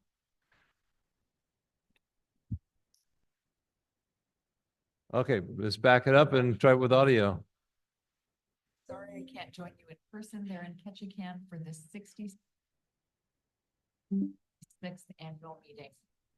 66 years of bringing community leaders together to move Southeast Alaska forward demonstrates your commitment to preserving and growing our Alaskan way of life. For me and many of you, fish is a way of life. I'm so pleased we secured $49 million through the Build Back Better program for the Alaska Mariculture Cluster to establish a sustainable mariculture industry producing shellfish and seaweed for the long-term benefit of Alaska's economy, environment, and communities. This is a huge win for Southeast. With more than 17,000 Alaskans working in the fishing and seafood industry, I want to ensure our coastal communities and economies have the resources they need to flourish. However, we've seen some challenges lately. One is the decreasing number of fish in our waters. I'm working with our delegation here in DC and in Alaska to solve this. I recently introduced 2 bills to boost our fishing industries, the Bipartisan Bycatch Reduction and Mitigation Act and Bottom Trawl Clarity Act. The Bottom Trawl Clarity Act will designate certain areas for bottom trawling and protect complex ecosystems from being destroyed. And the Bipartisan Bycatch Reduction and Mitigation Act will work with Alaska stakeholders to incentivize fishermen to use vessels and technology that will reduce bycatch. Both bills, if signed into law, will help increase our decreasing fish populations and boost our economy. Like you, I believe non-Alaskans should not be making decisions about Alaska. We need to hold British Columbia and the lower 48 accountable for their actions affecting our waters and telling us what to do with our land. I joined our senators in sending a letter to President Biden expressing continued concern over transboundary mining in British Columbia, just upstream of several Southeast Alaska rivers. We need clean water to live for our fish, our economy, and our way of life. Above all, we're Alaskans and we love our state.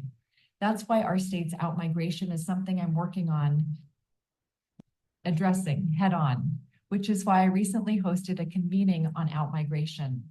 I gathered Alaska stakeholders to ask hard questions. We discussed possible solutions to help strengthen our economy and ensure our families can pass our Alaskan way of life onto our children and grandchildren. Let's navigate Alaska's changing tides together. Lastly, I want to acknowledge the devastating landslide that has affected all the Ketchikan community and the loved ones of Sean Griffin especially. Sean was one of the best of us and he was taken from us too soon. I'm committed to working with our senators to find funding and solutions to shore up our communities against these horrific landslides. I also wanted to put a plug in that we were able to secure $177 million for our ferry system, specifically the Trusty Tusty, the Tustamina, and we will continue working to make sure that our ferries can deliver what they need to deliver for our communities. They really are a lifeline for Southeast Alaska. Thank you so much for having me, and please enjoy the rest of your conference. All right. Thank you, Representative Peltola. We all know it's not an easy environment back there, so we really appreciate all the efforts our delegation makes on our behalf. So next, I want to introduce Mr. Joe Nelson from Sealaska, who incidentally is our lunch sponsor as well. You know, we've been through a number of transformative planning sessions this year, and I've really appreciated hearing from Joe. And I just, you know, we were meeting in his office not long ago and just paused. You know what? Would you just come and share your heart? So please welcome Joe Nelson.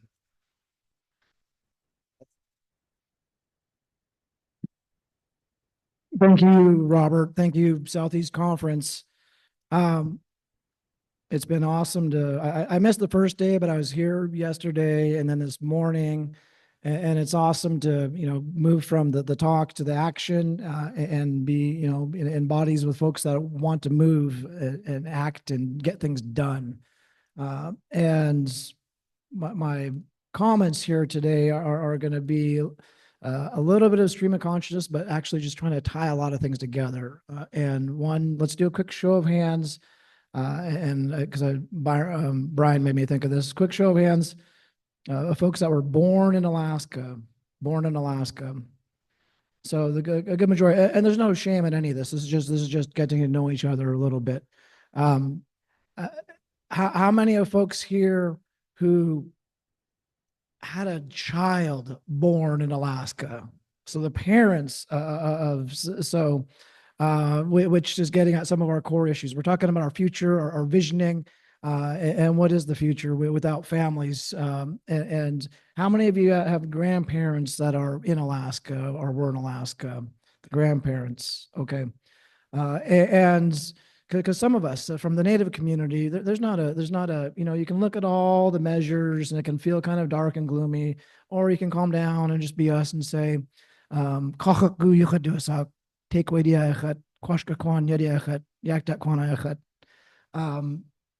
a language I was here for forever, for a long time. I'm a Tekwedi, a brown bear, a Quashquequan, a child of the Quashquequan, from Yakutat, Tekwedi, and Tekwedi years ago, started here years ago. And then a group went north and a group broke off in Angoon, and then a group went to Yakutat. And in Yakutat, I had the, great gift of, the village privilege of being raised in a place where that's all we've ever known. And it's matrilineal. My mom, her mom, all the moms all the way back have been Tekwedi brown bears for forever. So the point there is coming back around to Representative Peltola. We just had a primary election, and one guess on what the turnout was in Ketchikan for the primary. The percent that turned out for the primary a few weeks ago. 17, pretty close. It was 12%. Wasn't I think it was some I saw. So it's 12%. And then go back to 2022. What was the voter turnout in Ketchikan in 2022 for that election? 25. Very good. The thing I just saw was 26%. Because we're talking about what can we do now, our action policy. This, it's like what, 39 days away or 49 days away, and the early voting is going to start even sooner. That's the one thing that every one of you, how many likely potential voters in the room here? Like most likely to vote. Okay, and there's probably some that still might miss the vote because the stats tell us that less than half of us that are registered to vote are going to vote in this election in just a few weeks. And that there, is a spot where, we're able to put it in a spotlight and have a little shame. No, we need to step up our game and make sure we do vote. Like things do matter, and they do matter. And that goes back to, and this is, it's all good because I'm her biggest fan. She's also the mother of my two teenagers that were born in Juneau, but Representative Peltola. And she does have her work cut out for her. And one of the talking points there is, as from the Native perspective, we're not all on the left. We're not all on the right. We're the common sense in the middle. And we're going to be here through every generation of the swings of the pendulum in these administrations. And Sealaska, we happily endorsed Mary 2 years ago, and we endorsed her again this time.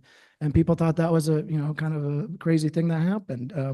But you have to think crazy every now and then and just own it. And that's part of the bigger thinking that happens. We need to do some quick introductions. I have at least 3 board members in the room, and if you don't mind standing up, Jody Mitchell's vice chair over here. Everybody knows Jody. And then Charles Ederson in the room somewhere. He was. Where's Chaz? Oh, right there, Chaz. Chaz is like 3 months on the job. So when you talk to Chaz, just really lay into Chaz and ask him what he's going to do for you. And he's one of our newest board members. Our board has 11 new board members in the last 8 years. So one thing that's constant for us is change. We need to continue to change. We need to change the game. We need to change. You do that sometimes by changing the bodies, changing the people. If you can't change the mentality, you change the people. And we got to keep moving forward. Iljuice, Lisa Lang, has been on our board for a handful of years now. And a lot of folks know Iljuice for her work down in the southern end. I'm from Yakutat on the northern end. I think that's it for our board members, yeah? I am also on our Spruce Root board. So you go back 55 years ago, Sealaska was not a thing. It did not exist. None of the ANCs existed 55 years ago. You go back 45 years ago, Sealaska Heritage Institute did not exist. You go back 20 years ago, HAL, you heard from Harney, Jason Gubatayao, did not exist 20 years ago when we set it up. And more recently, which I'm going to ask our guys in the back here to pop up on the screen, if they don't mind, wuchin.com is Sealaska. They're being distracted right now with some of their, but when you can get their attention to pull up the Wuchin website for us, we've gone through a transformation at Sealaska, and Terry Downs, we hired back in 2012, 2013. We knew we needed to do something different. The 2013, we posted a $35 million loss. But since then, we've torn everything down and we've rebuilt the whole company. And that's Terry Downs who's done this. He's an Irishman. He's got U.S. citizenship and lives in Seattle. But most of our book of business right now is across the pond, as they say. And we had this vision, this idea that the rest of the world needs our thinking and they will pay us to do it. These native corporations, they're made to make money. That's just a fact. They're organized as for-profit entities. We're stuck at making money. That's a given. But who cares about that? The question is, what are you doing? What are you doing? So these native corporations not just make money, they need to make a difference. And that's the challenge that you need to bring up to every corporation. Well, what kind of difference are you making? Everybody focuses on the numbers, dollars and cents. If you're not doing the work of making a better place for your kids and a planet that's more sustainable, what are you doing here? And we're firm believers that the world is going to pay us to right-size things because the world needs to slow down a little bit and connect with indigenous thinking, which is more holistic and keeps everything connected. And we make our decisions not about quarterly earnings. We make our decisions about doing the right thing by our grandkids.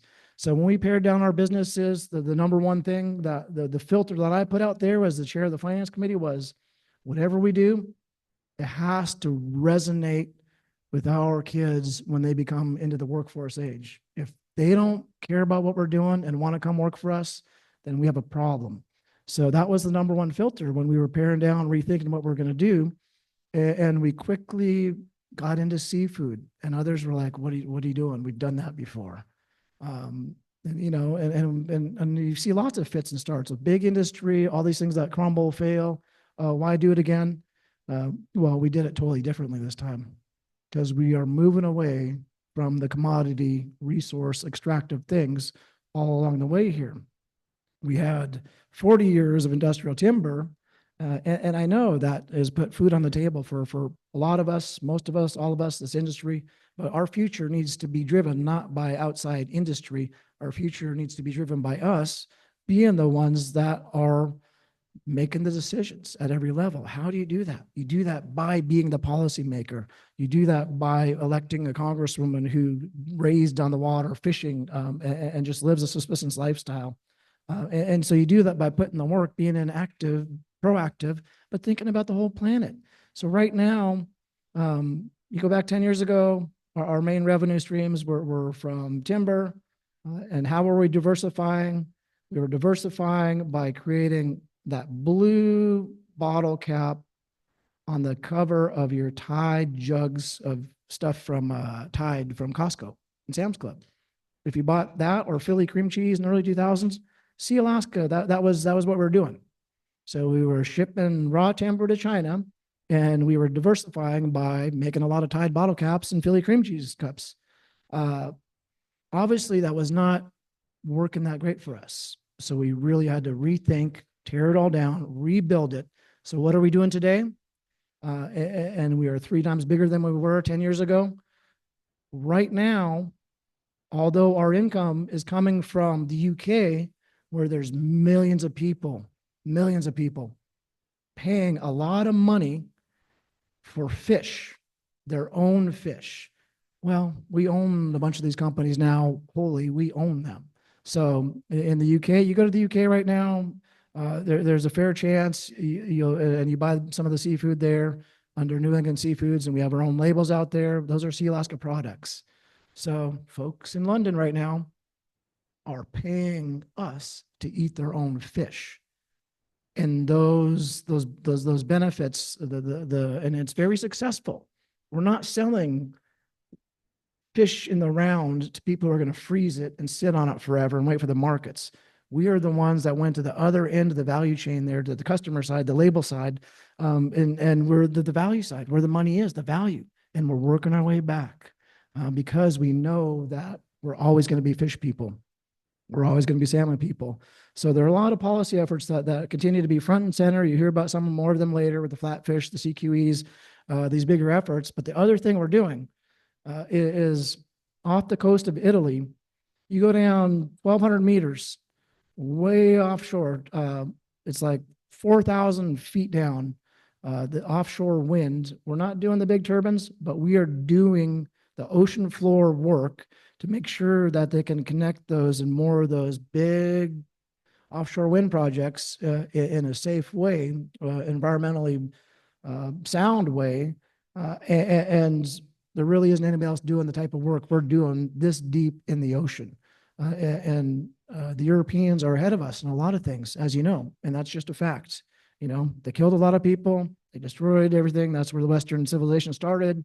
But now they're trying to make right and help be part of this new economy by moving to renewables. So where do you go when you want to go get good? You get good, you go to the planet wherever it is. You find the best people in the world to do that work.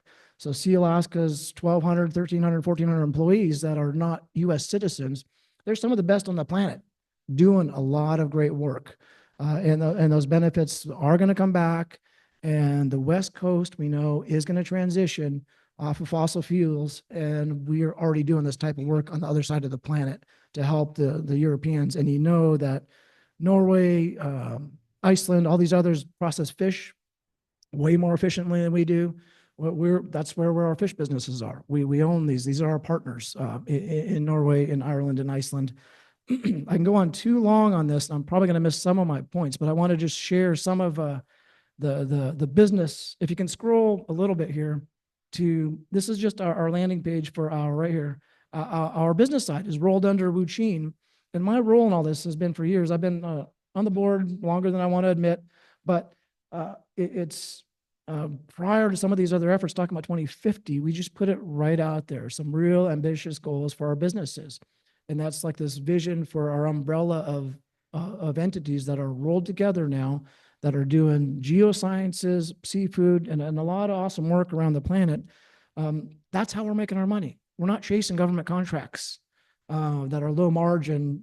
We're not creating ammunition to feed a war anywhere. We're doing things that the planet needs and that people need. When the pandemic set in, we were very fortunate to have closed on a number of seafood deals.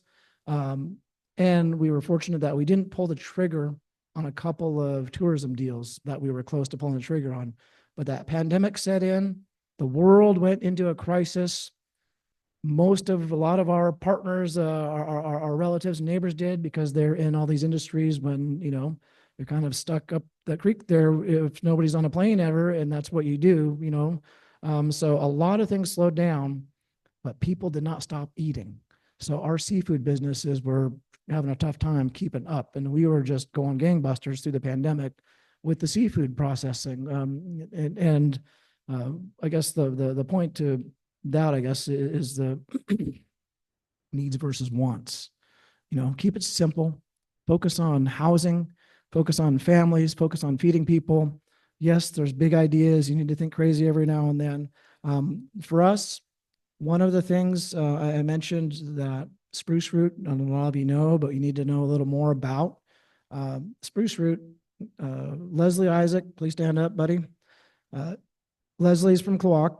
He's chaired the spruce root board for quite some time now.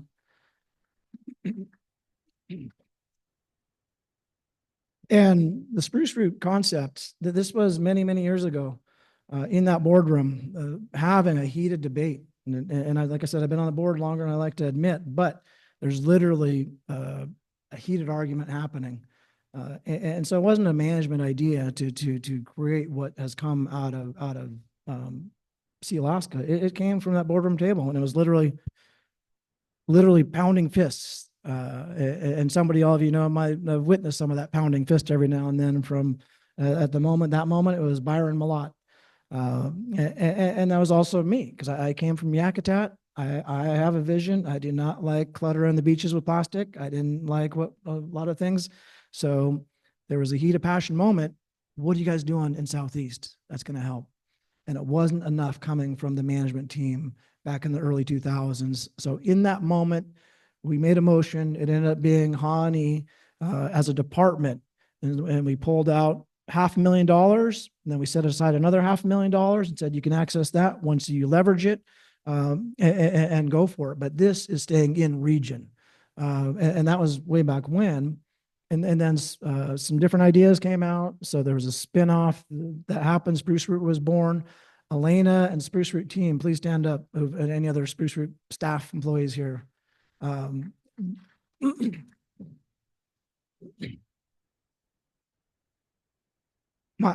part of my point to all this is the corporations over the last 30 years are developed this idea that the corporations are bad, the big boogeyman type things. I know we don't have that attitude here at all, but we are a for-profit. But to accomplish our mission, you go back to 1980, that board created Sealaska Heritage Institute. And I'm guessing a lot of you have been downtown Seattle in the last downtown Juneau in the last 5 years. And to see that transformation in the heart of the capital city, which now there's an art campus, Sealaska Heritage Institute, doing a lot of great work for everybody. And that's all of, that's your clan house. That's not us and them, they're just us. And that's the difference in the native thinking that I want to get on the table.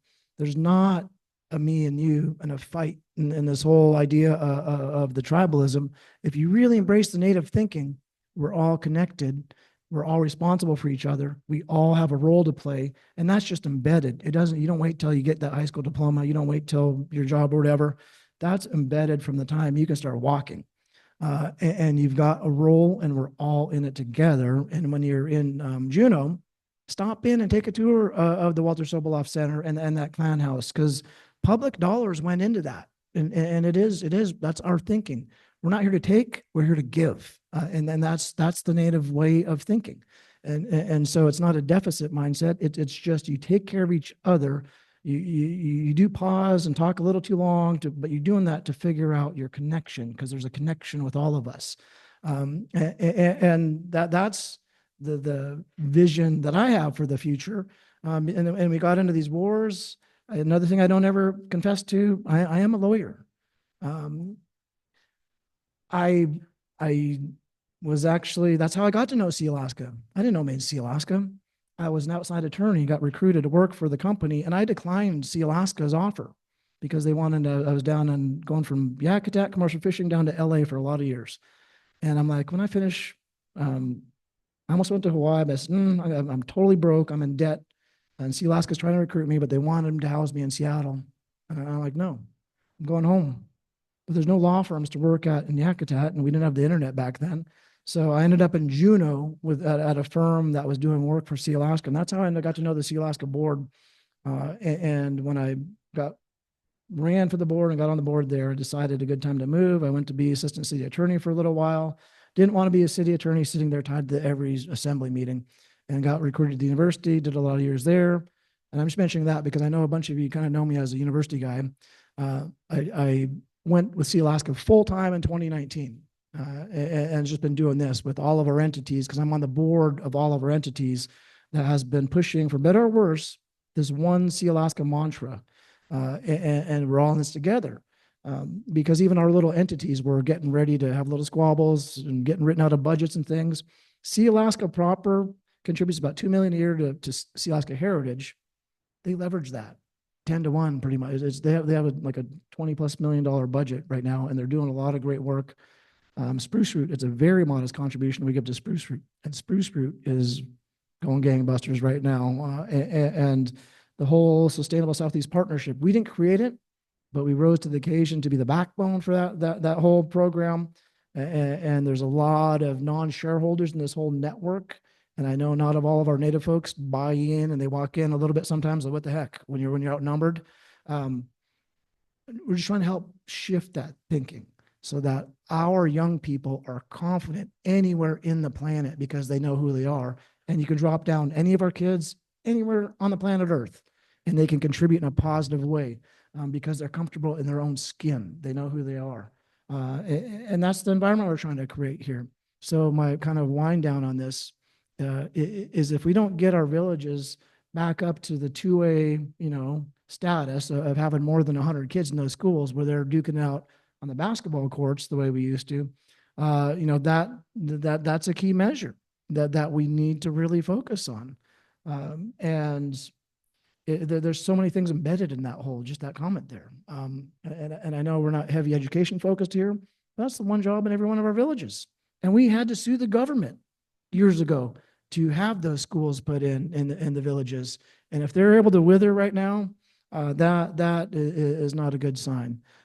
So I know I'm probably missing a number of things, but I wanted to capture a bunch. Terry Downs is our CEO. He's been running the business for a long time. Our board is very dynamic, and it's changing a lot. We definitely are engaged on many levels, and trying to explain why we're doing a bunch of our work on the other side of the planet right now. And I think hopefully people can connect the dots here. They're just better at us at cleaning fish and at doing the renewables, but now they're us. They work for us. So we're bringing all that back, and excited to do that type of work. And it's not with big egos. It's just huge humility, really, because all of you are here committed to the place. For us, we're kind of stuck with the place. This is just us. So we better make the best of it. And these panels you're going to hear a little later, small snapshot. When we got out of the timber, the industrial timber, the U.S. Forest Service followed behind us within a few months. And that was a tough decision. But our ask, our commitment was, we're not walking away. This is not a national park. This isn't a petting zoo. This is about the people. The Tongass are a people, literally from here. Nobody knows it better than the people of Ketchikan, where the Tongass comes from. But the blueprint for Southeast, we fed this document to the Biden administration when that happened. And there's a playbook that they started to grab the sound bites and follow. Out of that was born the Southeast Alaska Sustainability Strategy and $25 million through Secretary Vilsack when they wound that down. And USDA now, I know they're, you go into the government, you're in the government for life. And they work there, and I have fun working with all of them, but it's awesome now to see their different departments working together under this one USDA model. And that $25 million from Vilsack, a bunch of that didn't come through them programmatically through the normal channels. It's coming directly through Spruce Root. It's coming directly to Clinton Haida. It's coming directly to the folks in the community that are doing the work, and we're doing the work well. It goes slower because relationships take a little longer. You can't race. It's not a race. It's just a commitment to doing the right thing. And I probably took a little too much time, but Robert, I want to thank you for being a good leader here all these years. And I'm happy. Hopefully lunch was good. I appreciate all the work. So thanks. Thank you, Joe.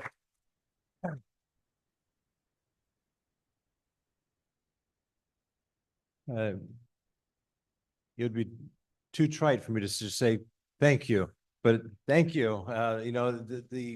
The cultural history that the Native folks bring and the leadership you bring on the business side is providing a lot of guidance and support, and we really appreciate that. So thank you.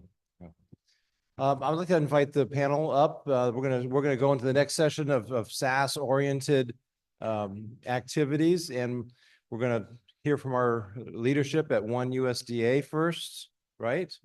And then we're gonna have the economic, unless the table's already made a change, huh? Yeah, come on up, all of you, all you know. And where's Natalie? Here, right here. Natalie, it's good to have you here. She's been trying to come for a number of events, and so it's her first annual meeting with us, so appreciate that. And then Mr. Perkins could grab, and we got all kinds of chairs. These are plenty of chairs. Okay. Hi. Okay. Take me to the woodshed. All right. You may see these samples at the table during the next break.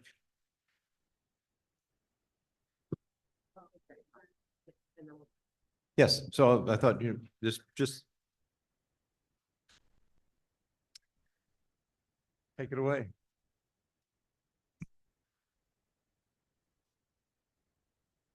Hi. You guys are stuck with me.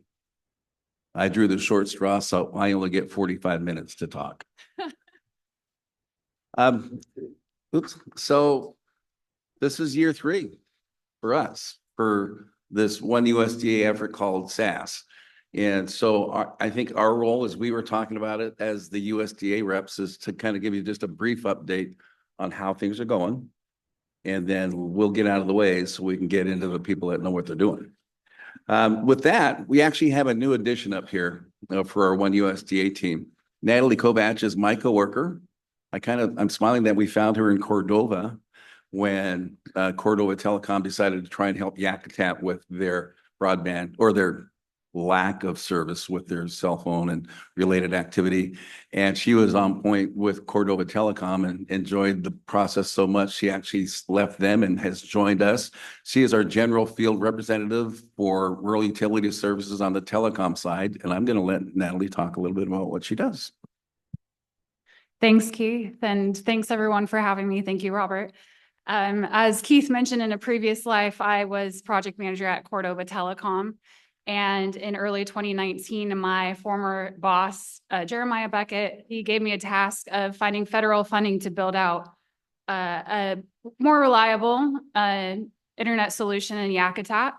I went to Yakutat and I was just amazed at the community, but I was amazed that only 1 or 2 kid could be on the internet at that school at a time. And to me, that was just unacceptable. And I turned to a new program called the Reconnect program that had been established under the 2018 Farm Bill program.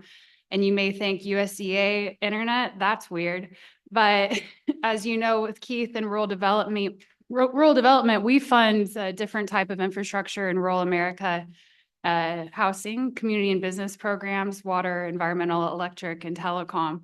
And I do have a short PowerPoint, just 2 slides, I think. But in the 3 years that I've been with rural development, Alaska as a whole has gotten about 20% of the total federal funding under USDA Rural Development's telecom program. So while we do have projects all over the state, I wanted to congratulate AT&T on being one of my most successful and responsible clients. As you may be aware of the SeaLink project, which is what my PowerPoint, if we can pull it up, but is about. The Reconnect program funds the CapEx for a project. We aim to alleviate that pain for our internet service providers and allow them to make a business case for building out these networks, which is it's a big struggle because there are not a lot of customers and revenue is low. While we do talk about Starlink and what a great solution that can be in the interim, we at Rural Development are focused on technically and financially feasible projects that will be in service in 20 to 30 years, future proofing. And we say fiber is the gold standard. That may mean, and if you're not familiar with how this internet thing works, it is an actual highway of information that needs to physically get to your community. And we call that the middle mile. Think of it as an interstate. Once it gets to your community, we call that the last mile, and those are the drops to your home. And so in Alaska, we have vast distances that need to be crossed, which equates to a vast and big budget. For example, the AP&T projects, that's a cumulative Sea-Link and Sea-Link South, 2 awards for a total of $60 million. And how many people is that ultimately connecting when you compare it to the per capita expenses to a project in the lower 48? It's kind of astronomical, but we're here to create infrastructure that will help reverse our outward migration trends, improve socioeconomic opportunity, improve distance learning opportunities, and all the good things that will allow us to keep our young people in our communities and maybe bring up some new people from down south. But it looks like my PowerPoint's not pulling up. But like I said, I just wanted to congratulate AP&T on their award. And what's really cool about the Sea-Link project and Sea-Link South is it is creating a redundant network for Prince of Wales Island. And if anything were to happen to the 2 submarine cables, one of the submarine cables, the traffic will be rediverted. And, you know, what we've seen happen in Alaska over the past year is a couple of submarine cable cuts. We don't want 911 services going out. And AP&T has been really strategic in going after our funding in order to create resiliency for the internet infrastructure on the island. So, and this is just, and I'm sorry, I've been over my 5 or 10 minutes, I think, but this is just a map of the original Sea-Link project. I don't know if it was supposed to be a play on words. That is a question for Jason Custer, I do believe. Because no, not Starlink, Sea-Link, and it is in the ocean. And yeah, so you can see the route of the original Sea-Link. It starts just north of Juneau, where there's a cable landing site. It goes through the Stevens Passage and crosses Mitkopp Island, goes through, the landing site is just outside Petersburg. It goes back into the ocean and lands in Kaufman Cove. We are a last mile program, which means that we focus on the community where the last mile is, and how you get there, we don't care. Just get there and provide those speeds that we're requiring you to speed or provide. The communities being served in that original grant, Kaufman Cove and Kisan. And then on my next slide, I think that you'll see the Sea-Link South project. Oh, those are just some pictures of, if you're not sure, if you haven't seen submarine cable, sometimes it's laid directly on the ground or on the seabed. Sometimes it's plowed just a little bit underneath. But as you can imagine, there is a lengthy NEPA process that goes into all of these projects, as well as a survey that needs to be done to identify the seabed and manufacture the submarine cable specific to the floor. That is a cable landing site. If you're from Kaufman Cove, I forgot his name, but that's in someone's backyard. But that is where the submarine cable actually comes from the ocean and is spliced and then goes on. That's the ship you can see in the very back of that last slide. That's the submarine cable ship.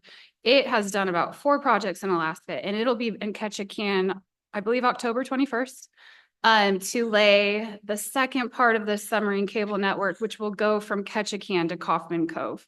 And I think that might be on my next slide. Yeah, so this is the second grant, a round 3 that we were awarded them in 2023. So you can, or I'm sorry, 2022. They were given environmental clearance earlier this year. So on average, it takes a year and a half for us to give environmental clearance on these projects. Then they can start construction, and we can give them funds. But yes, this is the Sea-Link South, 100 additional miles, creating redundancy, and the communities being built out with fiber to the premise, Craig, Kovach, and Holst. And I chatted last night with some folks from Heidelberg. AP&T is being very aggressive about pursuing federal funds. If the biggest thing that we could do to help some of these telecom providers is to remove the grant income taxation on these federal grants. So we give a grant to a company, and then they pay taxes back to the federal government on the grant. And it's nonsensical. But anyway, I'm really excited about what AP&T has done. Was chatting with some folks from Prince of Wales last night. And as part of my role, we do construction visits and verify the plant in service. And, I love these projects. So that's all I had to say. Thank you, everyone.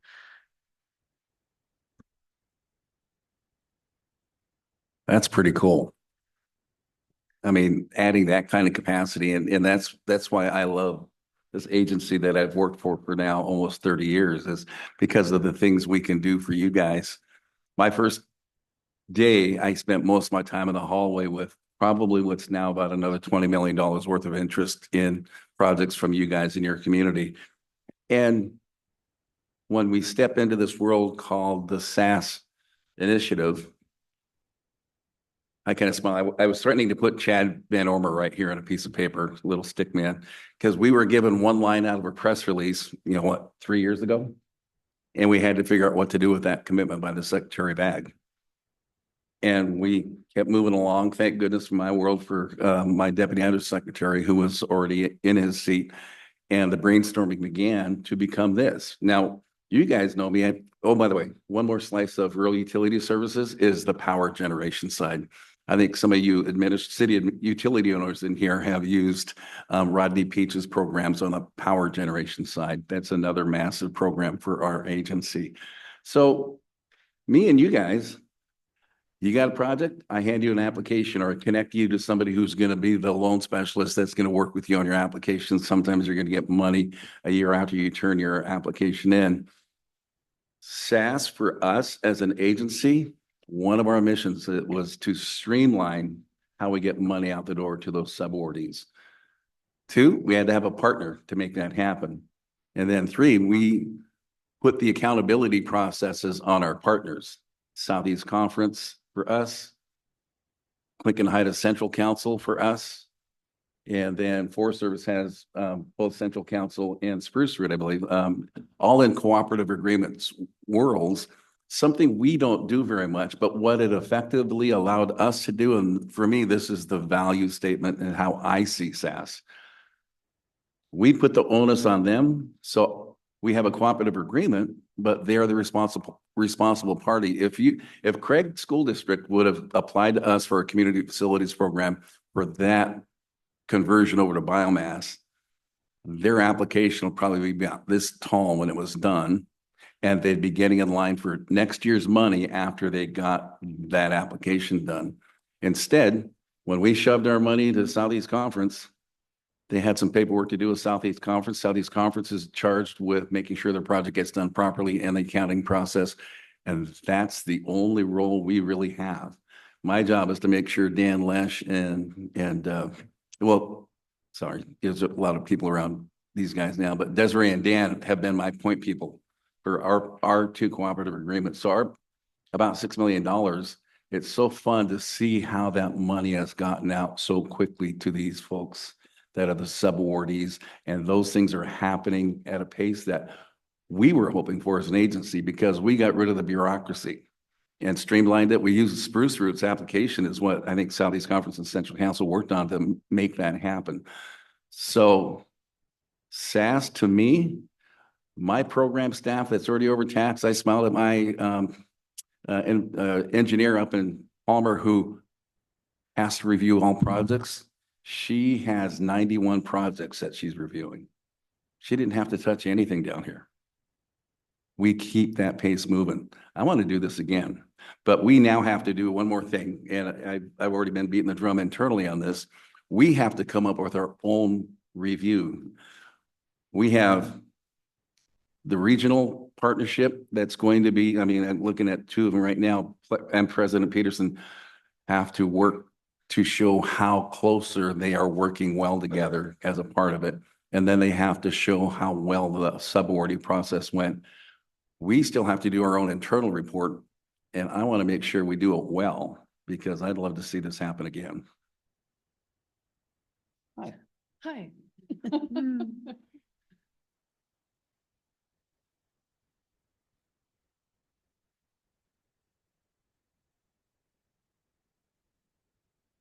And then is this on? Yes. First of all, thank you so much for hosting a SAS session so that we can share ideas. And I think we'll have an opportunity to hear directly from some of the folks that are doing the work in the region. Wanted to give a little bit of context for the work that the Natural Resources Conservation Service does in Southeast Alaska through SAS and under the SAS spirit. My name is Samia Savell. I'm the district conservationist for USDA Natural Resources Conservation Service.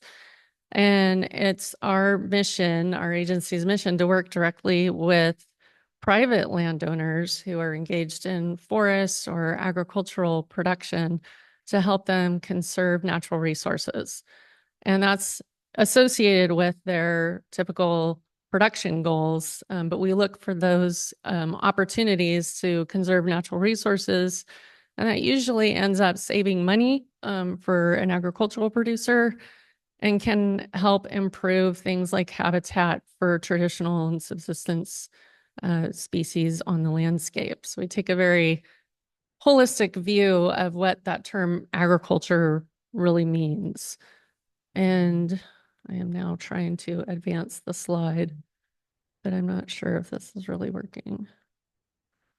All right, so our approach really is voluntary, and like I said, we do not have a regulatory role. We work directly with landowners who are engaged in some type of production, to include managing the landscape to produce things like deer and fish and moose, depending on where you're at.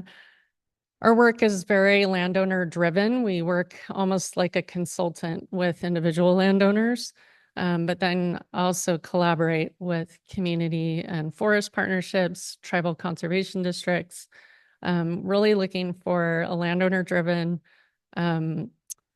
set of goals and objectives. And then we work to find and develop a plan for managing resources on that land or in that collaborative setting. And where we can, we find opportunities for our Farm Bill programs to help fund the actions that are developed through that planning process to help with resource conservation. And so going to the next slide, thank you so much for help. So we do a lot of young growth management. I heard Jason mention that earlier in his presentation. A lot of the private lands in Southeast Alaska are owned and managed by Alaska Native corporations. And so we work a lot on forest management, not only to help improve overall forest condition, but to help improve things like deer and moose habitat on the landscape, blueberry production, and medicinal plants, and those traditional foods and medicines that are gathered on the landscape. And so if I had to draw a line between each one of these icons here, that would end up being a very tangled web up there, because a lot of these things are very interrelated. So right now we do a lot of work on road management and the impacts of roads on the landscape, especially with regard to water quality, fish habitat, fish passage is a growing need with our aging forest infrastructure. We don't have a lot of agricultural producers in Southeast Alaska, but we do have a lot of people growing food, and we work with folks that are engaged in growing food for their families, for their neighbors, and then where we have commercial agricultural operations, we also work with them to find opportunities to conserve natural resources. And we do a lot with partnerships, and not necessarily in a funding capacity, but we all know as Alaskans that it's best to collaborate, and a lot of people working together to solve problems makes, it's the many hands make light work type of scenario. And it takes a lot of people to collaborate to ensure that the interests of our rural communities are protected and thriving and sustainable for the future. And I think a lot of that has been echoed throughout the presentations that have been given the last 3 days. So In Southeast Alaska for SAS specific agreements, we had $400,000 in agreements to help support things like the Farmers Summit, a statewide watershed workshop that was held last spring, and the 4-H Living on the Land, trying to help facilitate the education of youth in how to gather and harvest and store those traditional foods on the landscape. With our regular Farm Bill programs in this fiscal year, which is about to end in a few days, we've had $6.7 million in environmental quality incentives program contracts that were obligated to Southeast Alaska landowners this fiscal year. And since the SAS initiative was announced a few years ago, just over $15 million worth of Farm Bill program funds that have gone to Southeast Alaska landowners who have contracted with Southeast Alaska contractors or done the work themselves. So all of that funding has stayed in Southeast Alaska, working for all of us to conserve natural resources on the landscape. And so instead of watching me talk at you in 3D, there's a link here to a short video. You'll unfortunately see me talking at you in 2D as part of this. It also features the late Fred Parody, who folks in the room, yes, have hopefully had the good fortune to overlap with Fred, either in work or your personal life. So if you can cue that video, that would be great.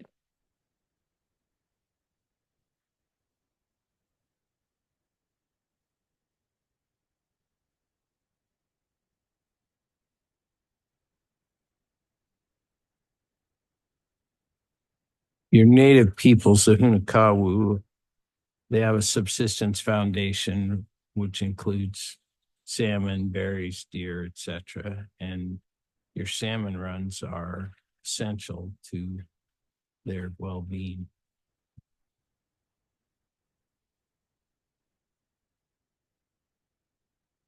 Working for a native corporation, our guiding principles, the lead is to maintain our land in perpetuity.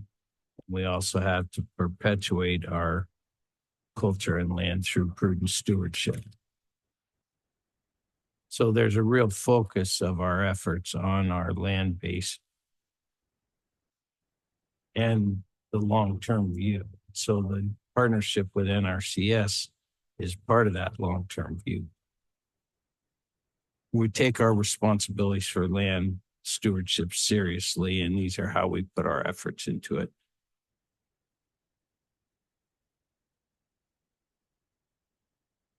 About 30 years ago, this area was clear-cut, harvested, and the trees that grow back in this environment grow back denser than they were when the forest was harvested.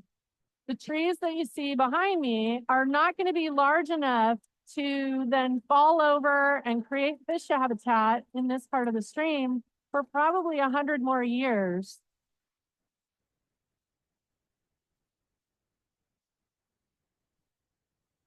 Currently, based on just state surveys, like 90, I think 2 or 3% of people use salmon as a subsistence resource in Juneau. They rely on it for their livelihood, for protein. We still have a pretty large commercial fleet in town as well, with local fishermen doing purse seining and power trolling, hand trolling. So kind of the whole scale of small fishermen to large fishermen. When it comes to stream restoration, there's stands in Juneau where logging occurred before Forest Practices Act with mandated buffers on the streams.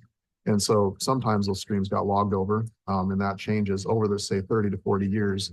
The stream starts to just change based on the fact that there's no wood falling into it, and there's less and less favorable conditions for salmon.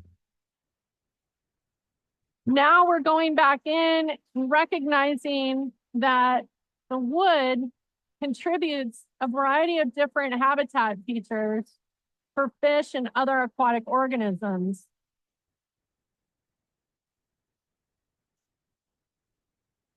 Huna Totem Corporation is the native corporation for the village of Huna. we began as a founding member of the Hoonah Native Forest Partnership with NRCS. So when we started the Hoonah Native Forest Partnership, we knew that we wanted workforce development to be at the center of what we're doing to accomplish. So putting people to work on the land, doing resource inventory, and also doing the actual projects to improve the landscape once we knew what the projects were going to be. And so as part of this overall restoration effort for the whole watershed, NRCS worked with the tribe, the landowner, which is an Alaska Native corporation, and the Forest Service to install large pieces of wood in this stream where there were none.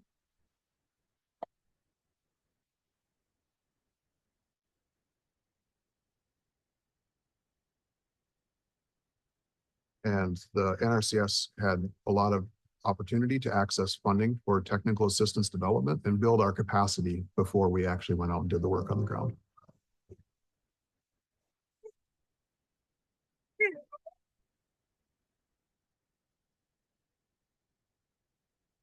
The creek is a cataloged fish stream for salmon and trout and Dolly Varden char, all of which are really important not only for recreational use, but also for traditional and subsistence use for people who live here and have lived here for thousands of years. The culvert that was at this site was about 4 feet wide. And if you could help me, you can see on this rod, it's right about where Braxton's hand is. And so we replaced that undersized culvert with this much larger arch culvert that has a natural stream feature. So there's now diversity of habitat features that are used by salmon and resident fish at different stages of their life cycle.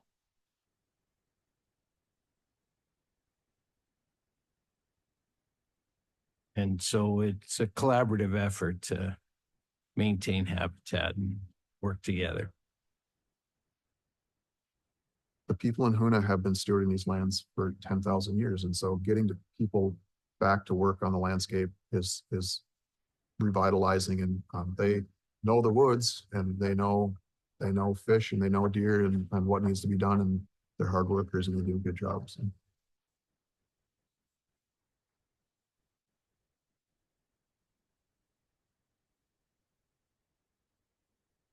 I think because we're grounded in our local village and our local economy, coming together with the resource agencies, the tribe, the company, the school district has been a unique opportunity to pull together and harness and get things done in the field. So it's very satisfying. Everybody kind of pitches in to get the job done. Support with the NRCS and the partners has really moved through this project list quickly, and speaks to the power of bringing people together to work on this collectively. All of these different entities came together to work as the Hoonah Native Forest Partnership to improve fish and wildlife habitat throughout Hoonah.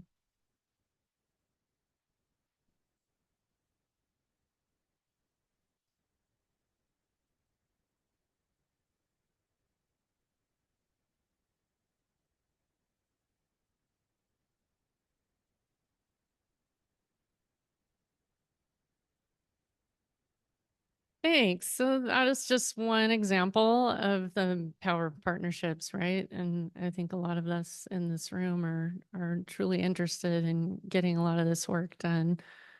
If you could advance to the last slide, or maybe I'm capable of doing that. I'm not sure. Doesn't seem like this is being very responsive. All right. Oh, look, and it reformatted things for me too. So I was trying to piece together, the spirit of collaboration. This looks like a Talking Heads album cover or something. The spirit of collaboration is really, where we are like core value and trying to work together with the landowners, the people who live in these communities, and then the various resources, whether it's agencies or NGOs or tribal nonprofits. Of course, the tribe is engaged, wherever we can loop everybody together, to collaborate, to evaluate, to provide prioritization and values, to drive those local decisions, that are made. But then focus on private land, do the planning, take action to help conserve those natural resources, but then evaluate that, evaluate those actions. And I think that that's something that that can really strengthen as we are adapting to changes in climate, changes in community composition, how our economic outlook is, different technologies, that we're constantly doing that self-reflection and course correction, and developing better ways of tackling our collective issues. And I really appreciate the opportunity to share this information with you. Here right now with Ann Fisher, if you could just wave your hand or stand up. She's our NRCS Partnership Coordinator for NRCS Alaska. And then Alan McBee is also here. He's our state conservationist. Gunochish, Hawa, Tayaksak Nunsan, to all of you for doing the good work that you're doing. Thanks.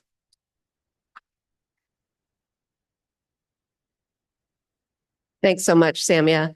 I'm going to round out the one USDA presentation about SAS and then pass it over to our economic numbers gurus. But my name's Barb Miranda, for those of you that don't know me. And I had the humbling honor of being the SAS program manager when the announcement was made to help deliver the $25 million SAS investment in a really different way than federal government agencies are known for. I'm going to talk a little bit about, do a little review of where we were, and then I want to round out to a little bit beyond SAS, where we're going beyond that initial $25 million investment, and then come back to a focused look at that $25 million investment and what it's doing on the ground, because we really have some great tracking metrics to make sure that we can say this is the impact of that money when it's delivered to locally led, locally driven projects. So for those of you that might be wondering, what is SAS? I don't know that we've ever defined the acronym in this space right here in this short amount of time. So the Southeast Alaska Sustainability Strategy, one of the better acronyms in government acronym land, is SAS. And so being the SAS program manager was kind of cool for me because I got to have it on my business card that I was a SAS program manager, and that was kind of cute. But what was it, right? Like, it was an announcement by the Secretary of Agriculture that wanted to see some, and it was really markedly similar to many of the things that Joe Nelson was waving around. And some of the work that was done, the groundwork was laid. It was no surprise that the Secretary of Agriculture made the announcement he did for the sustainability strategy. And there were certain components to the strategy that I'm just going to list here and not delve into, but we're still, there was the call to stop large-scale logging of old growth on the Tongass National Forest, and instead focus on forestry methods that were sustainable and focused on restoration and climate resilience. There was a call to reinstate the roadless rule through a rulemaking process. There was a call for us to meaningfully engage with tribal governments and tribal entities and build those relationships of trust so that we could move forward together to deliver sustainable products, sustainable lifestyle, subsistence lifestyle, our Alaska way of life from the land surrounding our communities here in Southeast Alaska. And then the last bit of it really was that $25 million investment, which we'll be talking about a little bit more. The fact that we were able to work so quickly and well with so many stakeholders across Southeast, and really a shout out to Southeast Conference, Tlingit and Haida, and Spruce Root for standing with us to deliver those investments. Much of that money went directly to stakeholders that are implementing projects that are just so humbling to see now 3 years in, and I'm really looking forward to seeing the case studies here shortly. But so many of those projects were things we couldn't figure out how to deliver within our government authorities, right? So having those three partners stand in with us and seeing you guys here in the room was really, really gratifying. And those relationships and the trust and the, tussling around in the back rooms to try to make stuff work for us. We live here too. We might be the federal government, but Tongass has about 400 employees that live across Southeast Alaska. So we are in the grocery store aisles with you, and we feel and hear and live the experiences of Southeast Alaskans alongside everybody here. And we want this place to work for all of us as well. So I'm just gonna leave it there. I'm no longer the Southeast Alaska Sustainability Strategy Program Manager. I foolishly took a deputy forest supervisor job on the Tongass, and now I have a lot more work to do. And I'm not all focused on the feel-good stuff, but we are in the middle of revising the Tongass Forest Plan, where we hope we can continue to look at that, what the forest can provide as an economic backdrop, as the way of life backdrop for life here in Southeast Alaska. And we can't do that without everybody being engaged. So when you hear somebody say, hey, there's a forest plan revision workshop or community workshop, please go.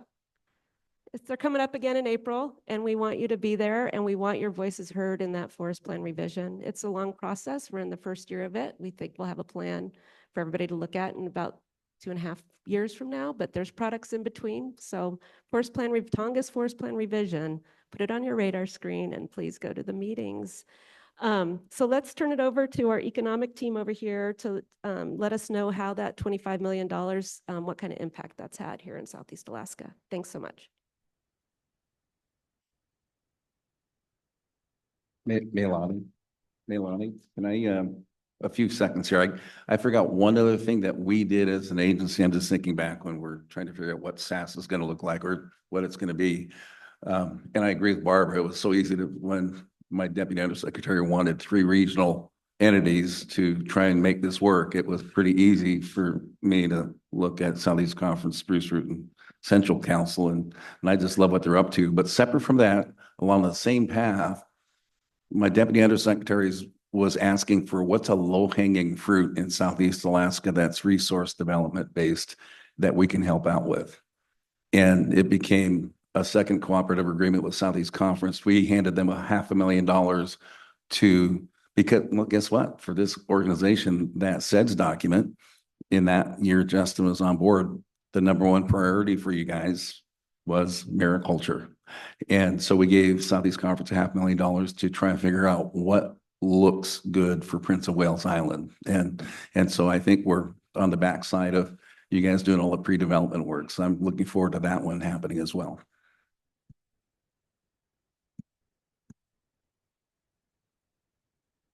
Keith, are you done? I think I had the shortest talk here. What are you talking about?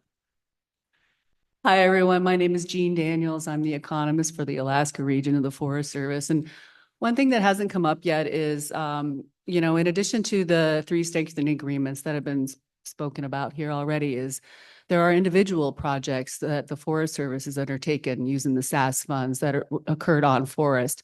And I was on the SAS core team, and I thought, gee, wouldn't it be neat if we could have a project in our SAS projects that does economic monitoring of the SAS initiative projects. And so I was so fortunate that I pitched this idea to Maylani. We didn't know each other. She trusted me, a newbie, and decided to work with me on this idea that I had to do an economic impact analysis every year of the SAS initiative so that we could show that the funds were the impacts of the funds as they made their way around the region. And so this is our 2nd year of results of that study. And Maylani is going to zip through some slides and show you the results. And I should point out that the work that I did with this is through Southeast Conference. So this is a joint project between Southeast Conference and the USDA and Forest Service. So like Jean said, we're looking at the first 2 years of the SAS initiative. And if anyone wants to jump in on any of the slides, feel free. Sure. So the report is now available online. You just Google SAS USDA and you will be able to find the full report. And what we're going to do is we're going to just start with the very top line answer. What is the total economic impact of the SAS initiative so far? And then we're going to walk you through the more detailed version of it. So when we look at the total direct spending by SAS partners, total impact to date has been $6 million. We had a great discussion earlier about multipliers from Katie. So looking at how those dollars move through the economy, the multiplier effect of that, those dollars spent was another 2.8 million for an 8.8 million impact so far of the total impact of the SAS investment spending. When we look at total jobs, we've had 82.5 year-round equivalent jobs created through this process, another 31.5 indirect and induced jobs for a total of 114 total jobs. Again, looking at wages, 2.6 million in wages, another million in indirect and induced for 3.6 million altogether. So then let's go into the more all the little pieces of it and drill down a little bit. So, in order to do this, we need to have an assessment tool. And so we, Jean and I put together an assessment tool, just asking really 9 simple questions. We wanted to make sure that that the recipients, the awardees and the sub-awardees just had the very simple questions: project name, spending, total spent in Southeast, category of work, so we could know which multiplier to attribute to that project, total workers, job titles, wages, and open-ended questions. Sealaska, can we have a show of hands of anyone in here who filled out our intake tool? Oh, look. Raise them high. Thank you all. Okay. We do love our surveys. We love our data collection. Oh yeah, it's an assessment. So the initiatives, so then just what are the initiatives in SAS in 2023 that had expenditures? So there was 59 initiatives altogether, SAS projects envisioned. 47 of them had direct spending in 2023. This doesn't mean there wasn't any work, but there was no direct spending. There was 31 envisioned SAS partners and 24 with direct spending in 2023. So when we look at the projects, there was 47 projects. We're not going to go through all of them.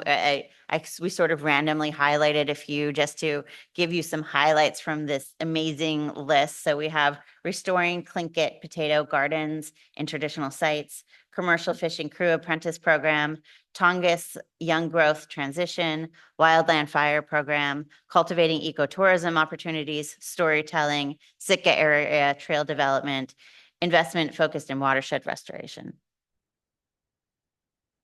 And then, as we mentioned earlier, then we really focused on using the multiplier tool. And you're not supposed to be able to really get a lot of any details from this slide, but the modeling tool that we like to use is RIMS2. It comes from the Bureau of Economic Analysis, and it allows us to create Southeast Alaska as a region and then really calculate the final demand output multiplier, the direct effect earnings multiplier, and the direct effect jobs multiplier for all of the different pieces of work that were happening as part of these SAS initiatives, and really understand that fully loaded economic impact analysis.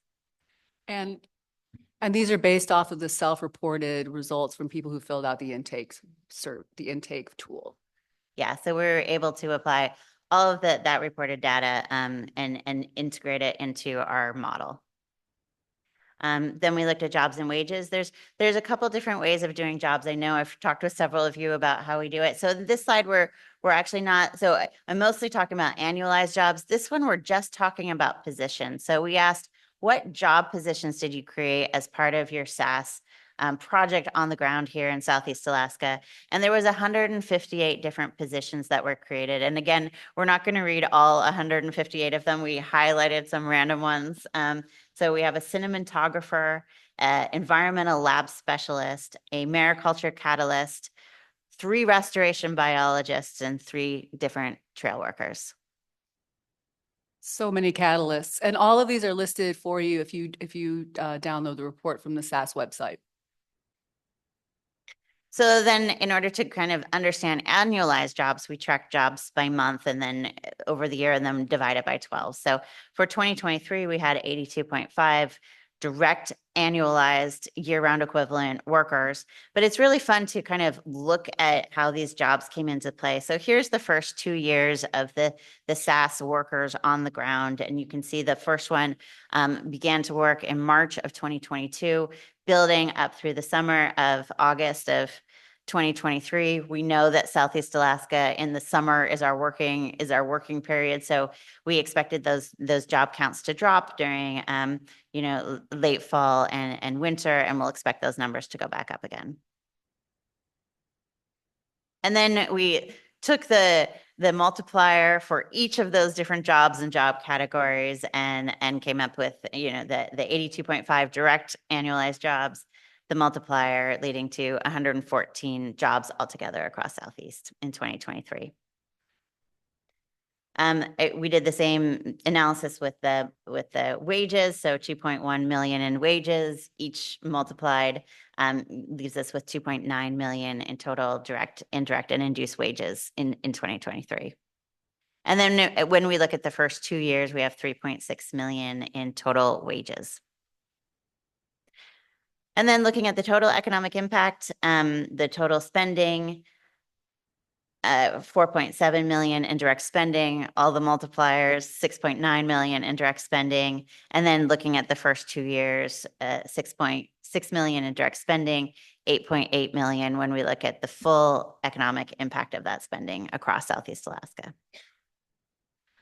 We also had tell us about the economic impact of this project in your own words. And we had, you can go to the report and read all the just fantastic descriptions of the SAS projects on the ground and how how people feel the economic impact is. We did develop a summary paragraph. I'm just going to read it for you. It's on the screen as well. But so the summary paragraph, kind of trying to summarize all of these different written in answers. In 2023, diverse initiatives across Southeast Alaska focused on planning, capacity building, and foundational work for future economic benefits. Projects included site redevelopment, construction, securing fishing quotas, establishing economic development coalitions, implementing youth apprenticeships and stewardship programs, cultural preservation activities, educational outreach, and developing visitor industry opportunities. Efforts leverage additional grant funding to support rural opportunities and foster sustainable economic growth. While some immediate economic impacts were limited, the groundwork laid in 2023 is expected to yield substantial long-term benefits, including increased local employment, improved food security, enhanced stewardship of natural resources, and strengthened community resilience across Southeast Alaska.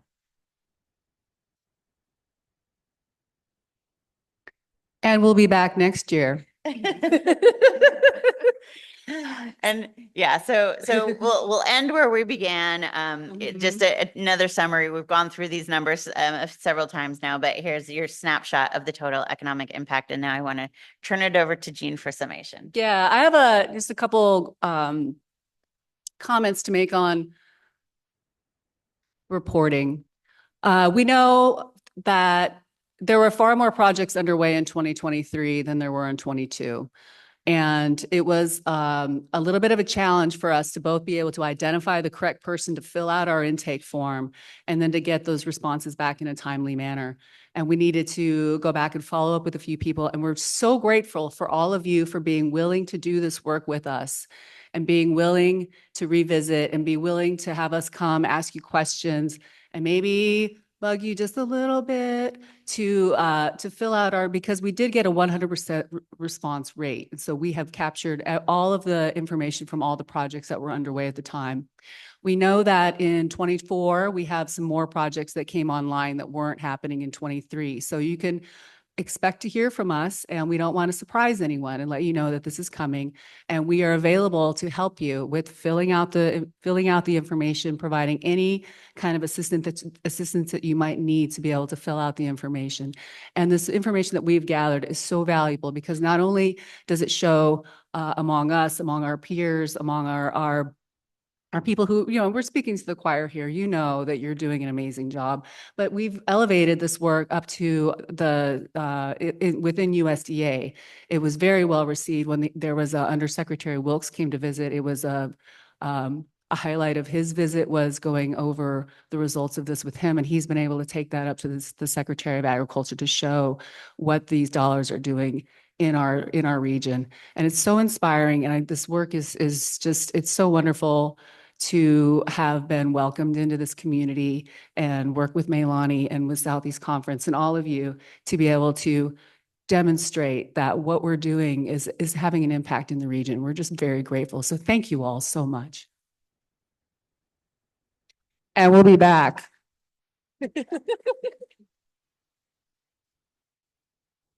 Okay, so we can let this panel go and bring up our strengthening partners, all three entities. I don't know if there's room for your case study folks. We want to bring them up one by one, but if the three groups would come up, that would be great. I really want to thank the One USDA team because while the work that they're doing is transformative, that really to me is second to the partnerships and the relationships that are being built in the region. Like Barb said, we're all here.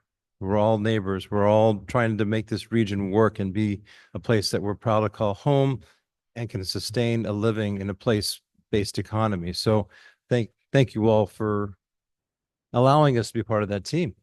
And now we're going to spend this last hour of the day really seeing how these projects are making an impact on the ground. We can't do all 158 projects or job impacts, but we've asked each of the strengthening partners to take a look at one or two of their projects and kind of be that showcase. So the agenda says Dan goes first, but so I don't know, Dan, go first, please. I do have a couple slides, and maybe while those are coming up, appreciate those jobs numbers. Just to put a face with a name, my salary paid by SAS money when I was brought on board, that was the surety that Southeast Conference had in the bank to go ahead and make the offer. So I'm really appreciative of the SAS work, and it's been really professionally rewarding, the idea of having money, but also having so many different ways of interacting with the folks that we're funding with the SAS money. There's my slides. Go to the next one. And I'm going to kind of breeze through these so that folks can present. Thank you. Appreciate that. So the next one, you could keep going to the next one. So there's sub-awards that we're giving out. Most of the money we have, about over $4 million. Most of it's going out through sub-award recipients like Alaska Sustainable Fisheries Trust. You'll hear from them. They've spent over $500,000 to date, more than half of their funding. The next slide, you'll hear from the Alaska Oyster Cooperative. Eric's here. They've spent, these are a couple months out of date now, but they've started spending a good amount of this money working on an oyster handling facility in Nocatee to help that industry scale in that area. The next slide, Eric also, he was asking me what he should talk about because he's got two different projects. But the Oceans Alaska Oyster Hatchery Barge out down the road here in Ketchikan is having a really positive and important role in the catalyzing mariculture industry in Alaska. It's one of the biggest producers of kelp seed in the state. It's pioneering new ways of raising oysters and helping Alaska's oyster industry take off with good quality seed and systems to do that, and then also conducting trainings in the same time. And we've seen that program with the SAS, flexible SAS funding, multi-year stability. We've worked together with Eric and Tommy and the team there to integrate them more with other partners, and you see their offerings becoming more and more sustainable and impactful over the last few years. The next slide.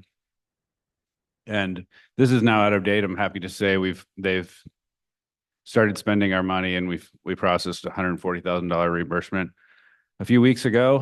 There's a biomass boiler being put into service here in the next year in the Craig High School, and that'll be really helpful for the local economy and for the environment as well. Keep going.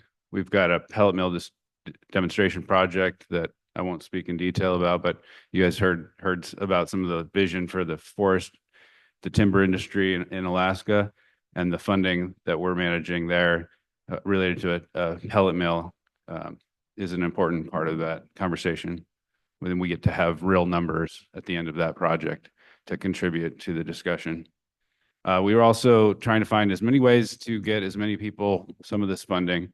So we put out a micro grant in partnership with Supervisor helped us advertise and score these proposals, and we've got a bunch of them underway and some more agreements to sign. But these are spread throughout the region. They're small projects, $15,000. The idea is to kind of get a promising project, a little bit more mature, a little more ready for a bigger funding stream, but providing an easy way of getting a little bit of money. We did these as deliverables based contracts, so we didn't have to kind of get into the weeds of your accounting systems, and we just wanted to give people a little bit of resources to get ready for these really exciting projects that we see. We all know that our communities have, and we want to help nurture them onto the next stage.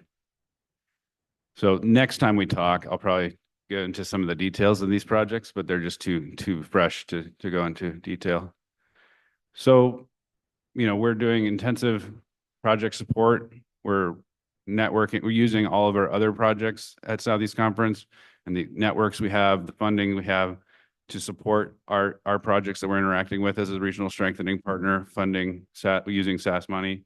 We're maximizing the flexibility of the money while still, of course, making sure the auditors will be happy at the end of the day. And just applying our SEDS and our philosophy that we've developed over generations in Alaska of what works for economic development, applying that to these projects as best we can. Capacity building is core to how we approach things. So with that, I'll turn it over to Lauren to go in more detail on the projects that they've been doing at the Alaska Sustainable Fisheries Trust.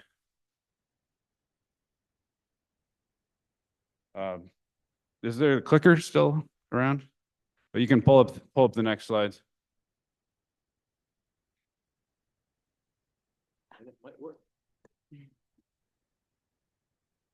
Thank you. Oh, great.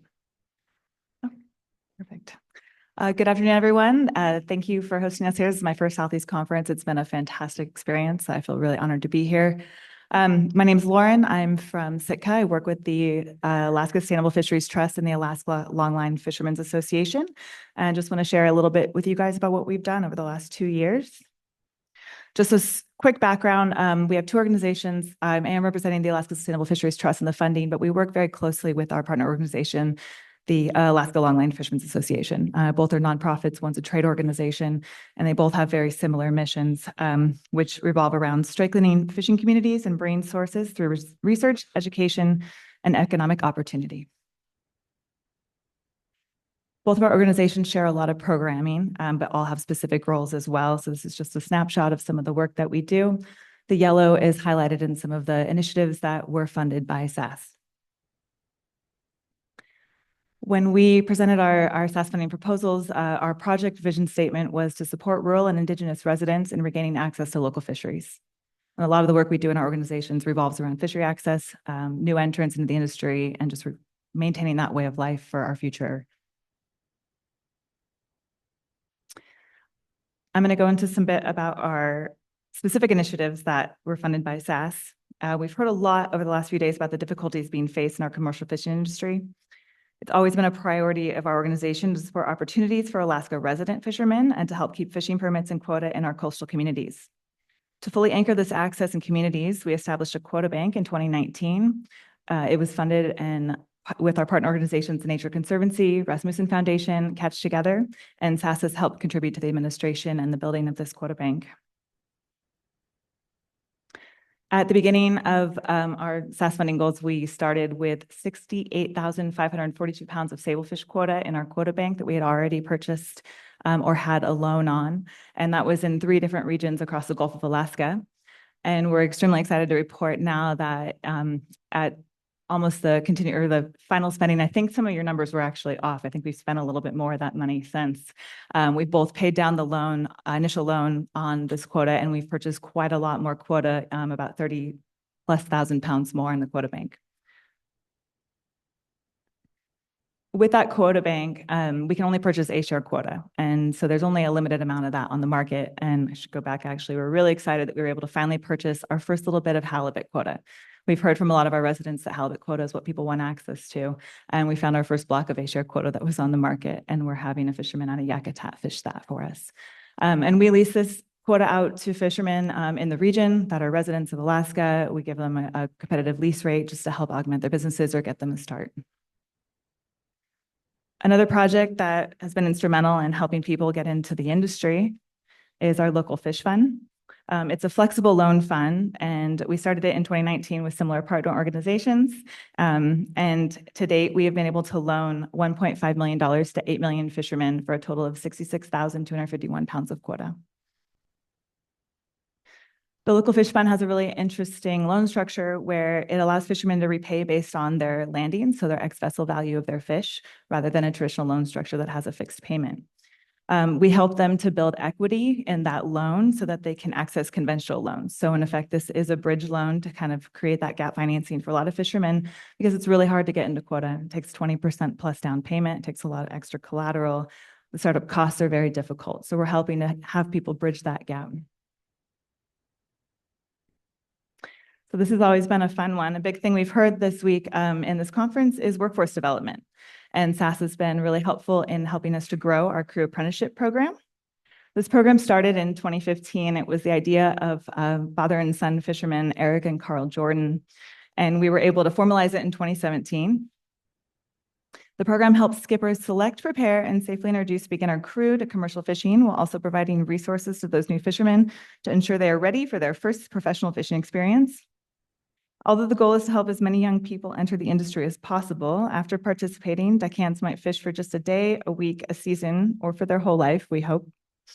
We consider all participants a success, regardless of their time spent in the industry, because even if their fishing careers end after one trip, they gain an understanding of our local economy, our resources, and appreciation for commercial fishing, small boats, and sustainable fishing practices. We think that it makes them great seafood ambassadors and great people to represent our region here in Alaska. So the last major initiative we were able to complete with SAS funding to date has been a survey where we were interviewing Southeast residents about fisheries access. We contracted Aqua DC to do this project with us, and the participants spanned 13 communities and included commercial, recreational, and traditional use harvest. A lot of our survey responses were centered around the fact that So our survey responses here are shown in this word cloud, and commercial fishing here has occurred in Southeast Alaska since the 19th century and since time immemorial before that. And it was very important to a lot of respondents to protect it as a traditional way of life. One of our respondents from Angood captured a common sentiment throughout remote communities, saying that dozens of things would need to be replaced for fishing to come back to Angoon. Another respondent from Craig stated, "Too many permit holders live outside of the community now, and it's too expensive for young people to purchase permits."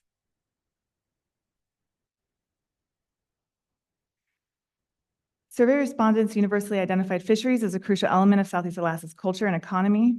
However, they expressed concerns regarding the management and availability of marine resources in the face of climate change, economic and governance shifts, and community infrastructure losses.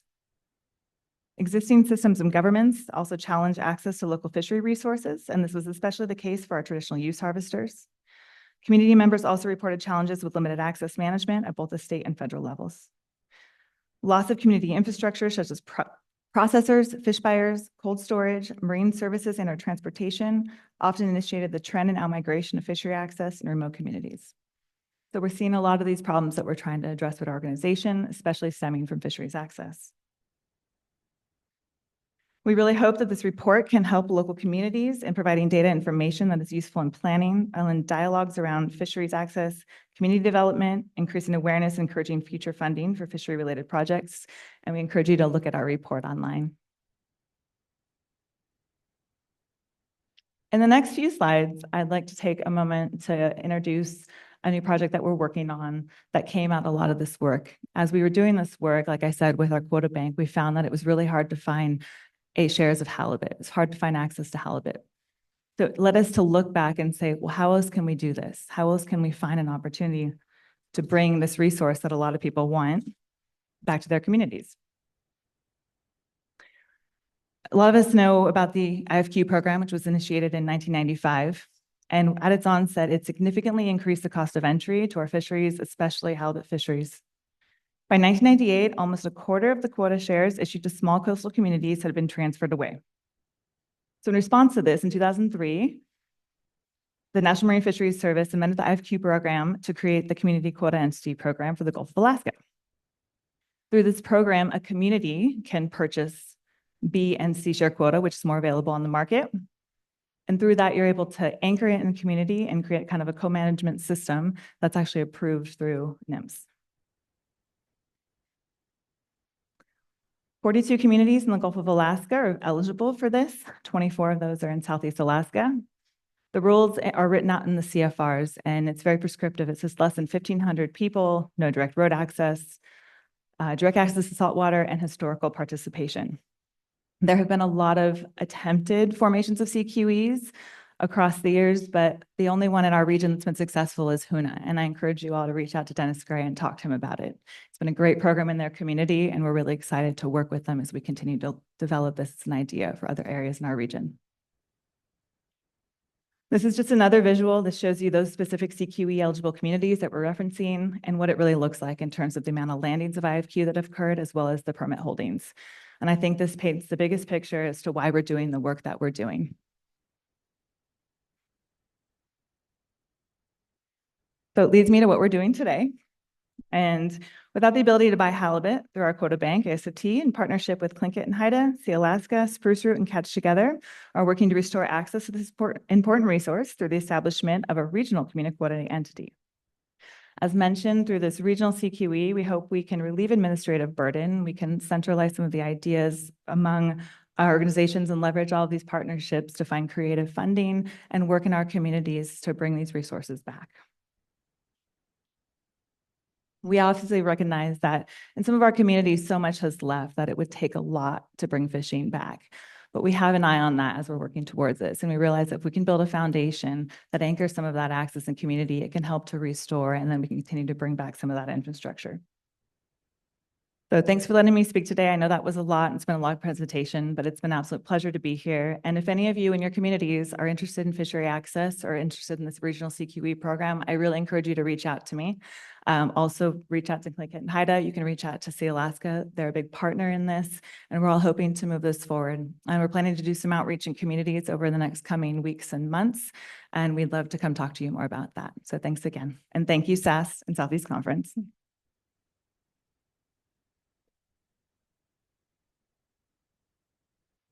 Thanks, Lauren.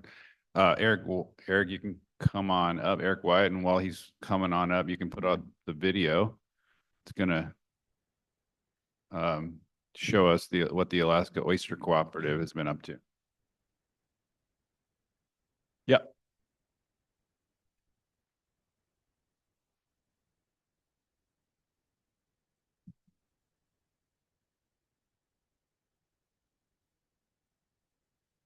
Wow, look at those, they grew. They're a reflection of what's being grown in the water. It's a reflection of the coastal landscape that's here. They're a part of the ecosystem that's here. We've got the world's best oysters here. You know, the water, you see the water, it don't get any better than this. Farming in this pristine and remote environment really provides a distance problem. That's a logistics problem for ourselves, for our product. I could sell hundreds of dozens of oysters, but I can't provide that many oysters right now because of the limitations of the travel and the cold storage facility. We grow these oysters where there's no population, no industry. There's just ocean and forest.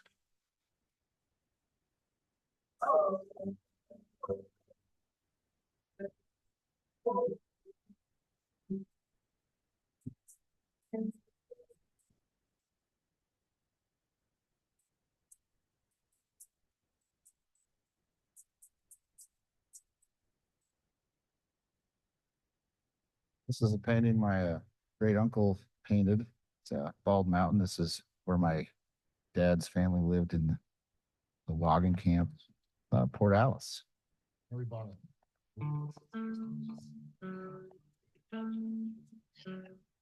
We met Quebec. I met his dad first, back in the old days when they had the weekend warrior program. Yeah, that's what got us started. And I didn't know what I was doing. I just bought a farm to be able to live the lifestyle. Jerry, full rain gear.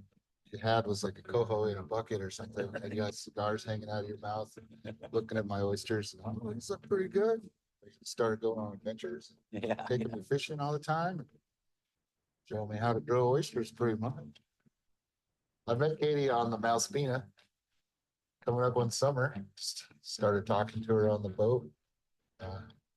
Haven't really stopped talking to her since. First, I think I just asked you like what you wanted your business to look like, and I think that's kind of how I first started helping. I wouldn't even be where I'm at right now if it wasn't for her. Very quiet. He's up on all the latest things, and it's nice to have somebody that's an expert like that to share their ideas with you and not be afraid of, taking their customer away from you. Not that way. After I got out of the Navy, you can see my sweatshirt from the academy. Then it was into the phase of I'm going to wear another piece of clothing I've acquired all these years as I drop out of society. The Alaska Oyster Cooperative is a small group of oyster growers based in Sea Otter Sound. We were doing our bylaws. One of the main things, and we wrote it right in there, it had to be integrity based all the way through. And I tell you what, it really has been. Yeah, all the members agreed that there's benefit in us collaborating, even from just discussing ideas and talking about our problems. You can bounce information off each other like this works, this doesn't work. Yeah, different ideas and all that. Now we're stepping it up and going to be doing actual infrastructure improvements that are going to benefit each farm in terms of logistics and storage, and all the details.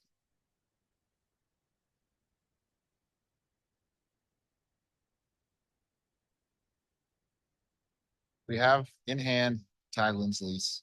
Once we close the paperwork on the Uplands lease, can start pulling product off the dock into trucks over to the airport.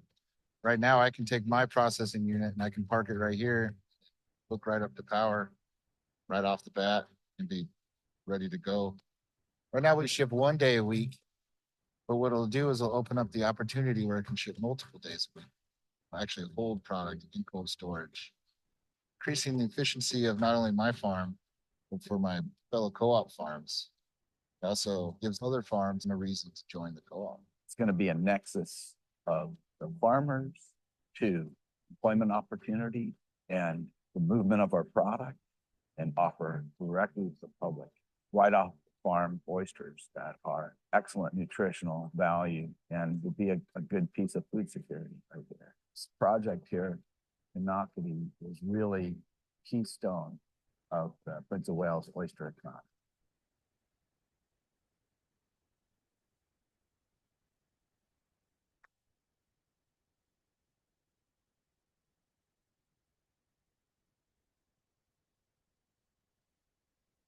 Hi. I'm Eric. I know that was hard to hear. But you saw some pictures. So yeah, my great grandparents moved to Wrangell. So I've been here for a while. I'm a third generation commercial fisherman. And I just sold my boat to turn into oyster gear. And I have halibut IFQ that are next. Because after all these years of, fishing and enjoying it as a way of life, Might I add, as I said, we've lived off grid for 30 years too. So it's part of our lifestyle, of course, with family. And in the last 20 years, gradually started to become a farmer. And the oyster farming opportunities are now, the future looks wonderful compared to fishing. You know, I grew up doing it too. So I was always persevering, you know, and some years turned out good, but many weren't. It just, our future for farming looks wonderful. And that's where all my effort and resources are going to. And, you know, maybe you've heard about it a little bit, but the opportunity is growing mostly by doing and not as much by talking. And I make more money farming oysters than I did fishing, regardless of the queues and all that. And that's going to improve, hire more people. So how does this relate to SAS? You saw some pictures there. So myself, you know, my company, Blue Star Oyster Company, and 4 other oyster farms in the Sea Otter Sound area. So that's Prince of Wales Island out there, kind of the northern half, outside of the community of Nocatee. It's a wonderful growing area, mostly Forest Service, National Forest around it. Like I said, there's no industry, right, really. So the water's pure. You take phytoplankton, you know, that comes from energy from the sun and nutrients from the forest, and turn it into this amazing protein that, as we found out in COVID, increasingly our neighbors love. You know, everybody, our in-state purchases went crazy and have stayed up since then. So we've taken the SAS funds, which, you know, when they first come up with the idea called the call for ideas, I came forward right away. Here's our chance. Agriculture, right? We're agriculture. And a modest but wonderful amount of fairly flexible funds for us to develop, and we're saying this little tidelands and uplands facility. And what that is we have pavement on Prince of Wales that runs to the ferry, that runs to the airport. There's a power pole right there to hydropower. And our farms are within 10 minutes of that. So we're working together, you know, and leveraging these funds. Now we've gotten several others. There's going to be some Build Back Better funding and RFSI, it's food security funding, that we're helping to build, I mean, very modest cold storage processing facility, like shipping container based, right? Small, offloading pure, that will allow us to really multiply what we're doing and grow little businesses that are related to that. So thanks to SAS for being our first funding to really get that off the ground. We hope there's more somehow.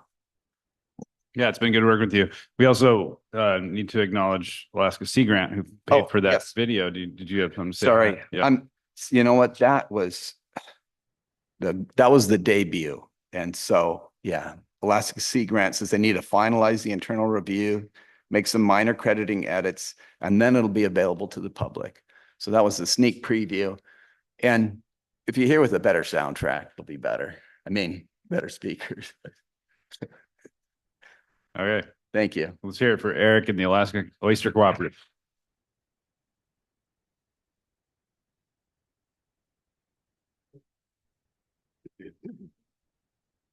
Well, thank you. That was really great.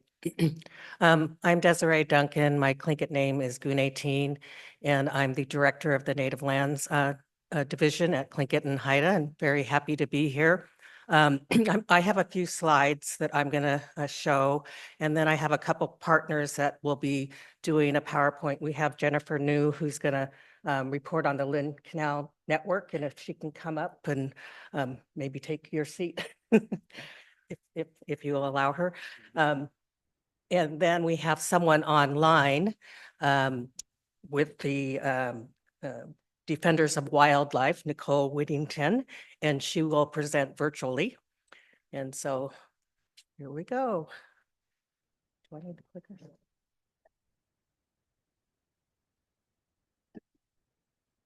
So Tlingit and Haida has, let's see, how does this work? Oh, did I turn it off?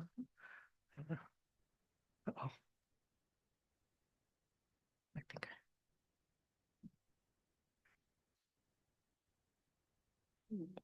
Not sure. Okay. Okay. So Tlingit and Haida has SAS agreements, and we also have the Rural Strengthening Agreement with the USDA that Keith oversees. He's our project officer. And I think I just broke it. Okay, so I don't know how to use this. So next slide. All right, so with our rural development subawards, we received $2 million for 12 projects in 7 communities. Our SAS projects are 5 programs: Alaska Youth Stewards, Climate Change, Cultural Interpretive Training and Food Security, Seacoast Indigenous Guardians, and Wildland Fire. This created more than 30 jobs in 2023, and we actually have a new employee, Tristan Duville, that was hired to help out with the projects. So that's a new position at Tlingit and Haida. Next slide, please. So our rural development subawards, we have the Defenders of Wildlife, which Nicole will present virtually. And then we have the Lynn Canal Food Network that Jennifer will present on after this. We have a subaward with the Sitka Tribe of Alaska for their lab improvements, and Tribal Garden, the Kampnich Watershed Council for a compost project. Next slide, please. And then the Wrangell Cooperative Association for Chief Shake's tribal house improvements and a tribal smokehouse in education. The Yakutat Tlingit tribe has a tribal greenhouse and a compost facility. And these are pictures of the Yakutat project. They were able to purchase a tractor, and this is the compost facility. And then the Sustainable Southeast Partnership, we have subawards for food security, sovereignty, community smokehouses, fish camps, and that's in partnership with the Sitka Conservation Society and Sitka Tribe of Alaska. Food security projects with Eco Trust, Tlingit potato gardens, a lot of composting projects. And you just heard Tlingit and Haida got that big compost grant for $15 million with the EPA. So we're excited about that. Next slide. This is just a picture of the AYS, Alaska Youth Stewards. They had a successful season this year, 4 crews, and they're just winding down their season. Next slide. And then this is just the Seacoast Indigenous Guardians. They've actually have 10 agreements signed, and they're doing just a great job. So that's my portion of it. And so I'll turn it over to Jennifer for her presentation. Thank you. It's not Nicole? Not Nicole first? You first. Oh, okay. Yeah. All right. Hi, good afternoon, everybody. My name is Jennifer New. I'm the Regional Food Systems Catalyst with the Sustainable Southeast Partnership, and I'm hosted by EcoTrust. And I'm here representing my team in Alaska, which includes Erica Merklin up in Deschutes in the upper Chilkat Valley, and also Megan Stangland in Juneau.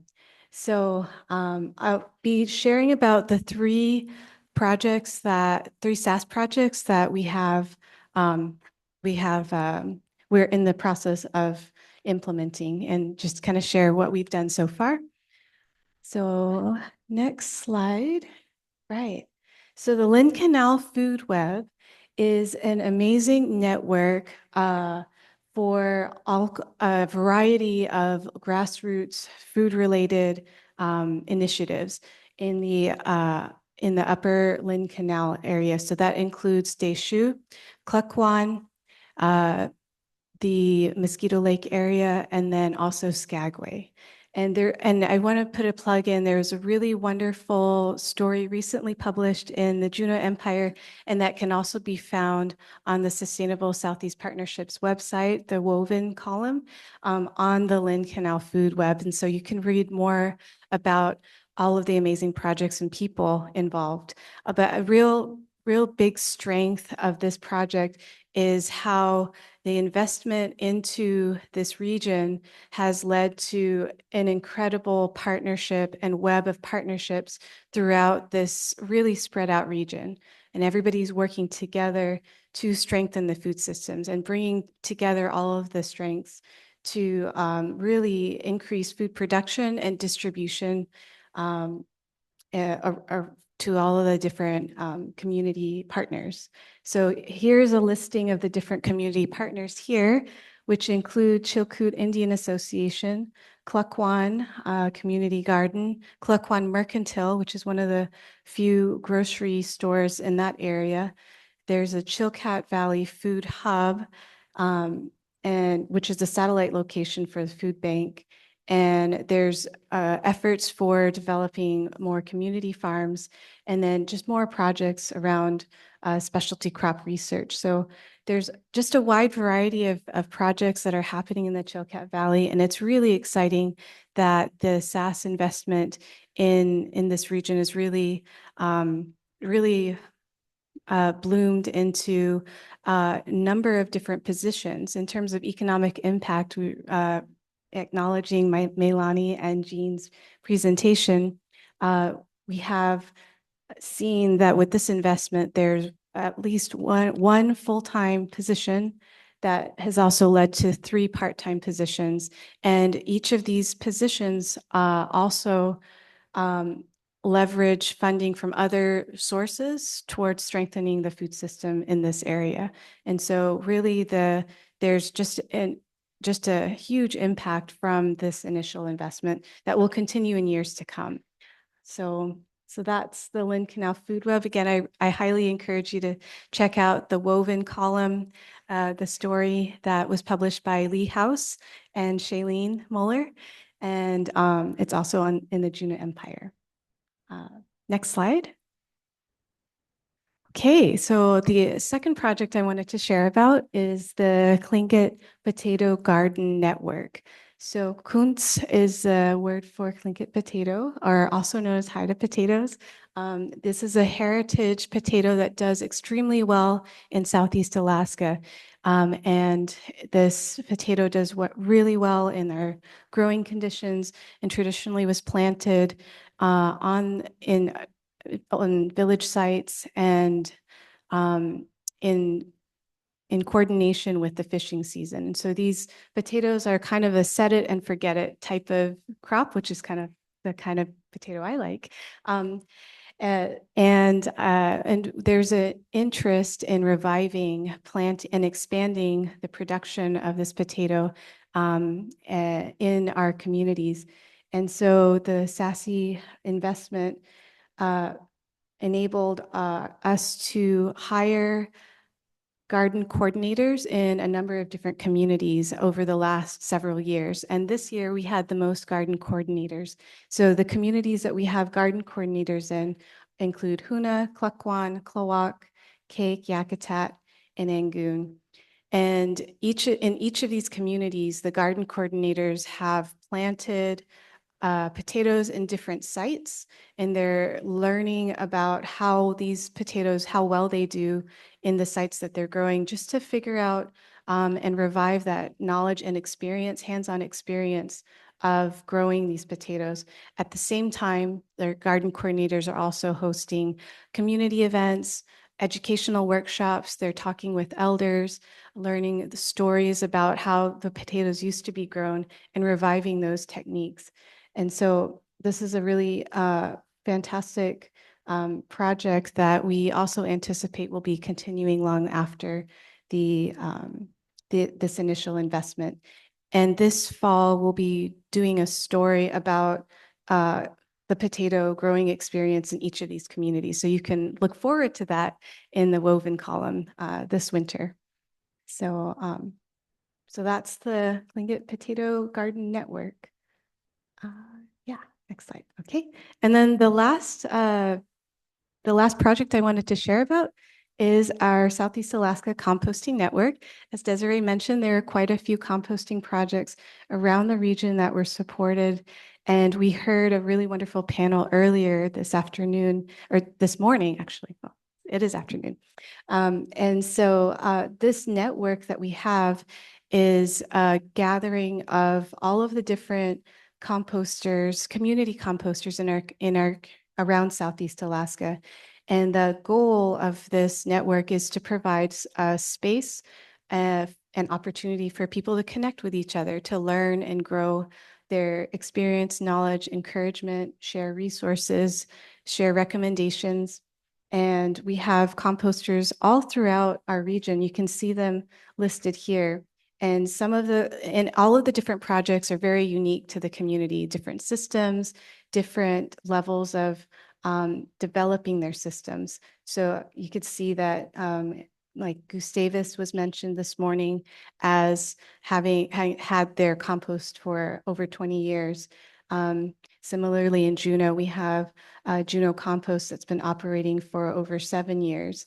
And then in other communities, we have composters that are still figuring out their recipes or still constructing. And so all of our composters in this network have different ways of sharing their experiences, mentoring, and learning from each other. And so as part of this network, we get together regularly online, virtually, and we also have travel support so they can attend trainings. Because we don't have, currently we don't have training in Southeast Alaska. All of our composters have to travel outside of the state even for training. And so the SEA investment helped to support their training, the travel to get to their trainings. And we anticipate also continuing this network long after this initial investment to just continue growing our composters. And also this winter, we'll also have a story that really highlights the different composting projects and composters in our community. So really celebrating their efforts and just seeing where their goals are. And I think that's about it. So Gunakjish, Hawa, Deutschen, thank you so much for having me. And thank you so much for this opportunity. It's also my first time here, and I just really am so thankful to be here and to share the really remarkable work that's happening in all of our communities. Thank you.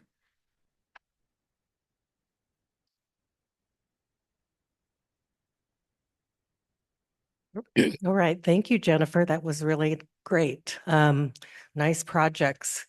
So now we have Nicole with Defenders of Wildlife. She is online and we have her presentation. So we'll wait for Nicole. Desiree, can you hear me? Hi, Nicole. So just want to make sure that will you all be sharing the slides at the meeting there, or do you want me to share my screen? Oh, go ahead and share, yes.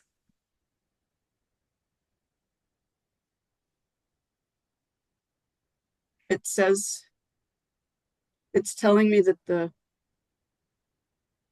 okay, hold on, that the host disabled.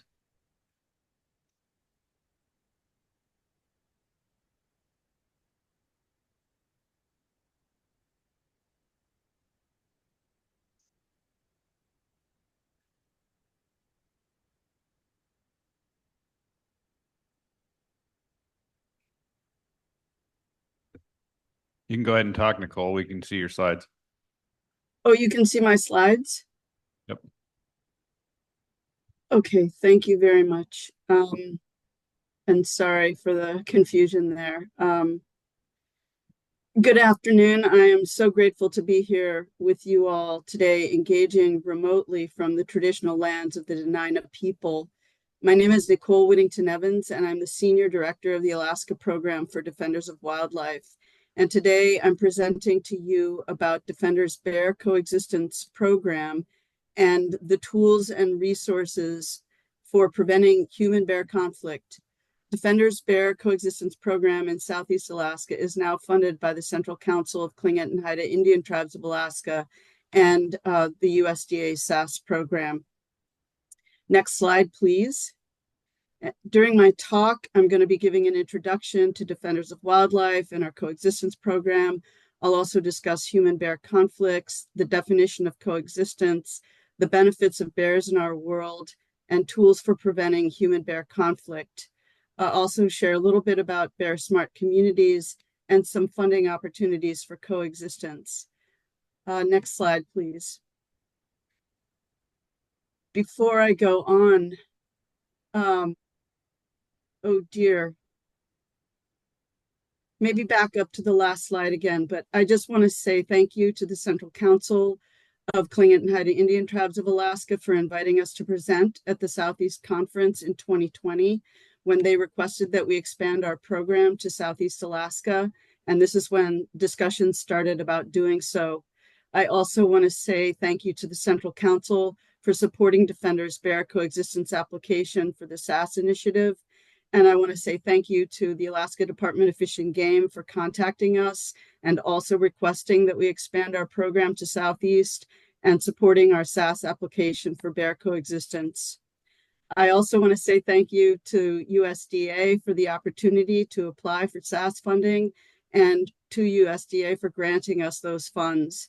And I want to say thank you to the community bear committees and other partners and individuals that we have been working with since expanding our bear coexistence program in Southeast.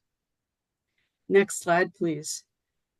Defenders of Wildlife is a national nonprofit organization dedicated to the protection of all native animals and plants in their natural communities.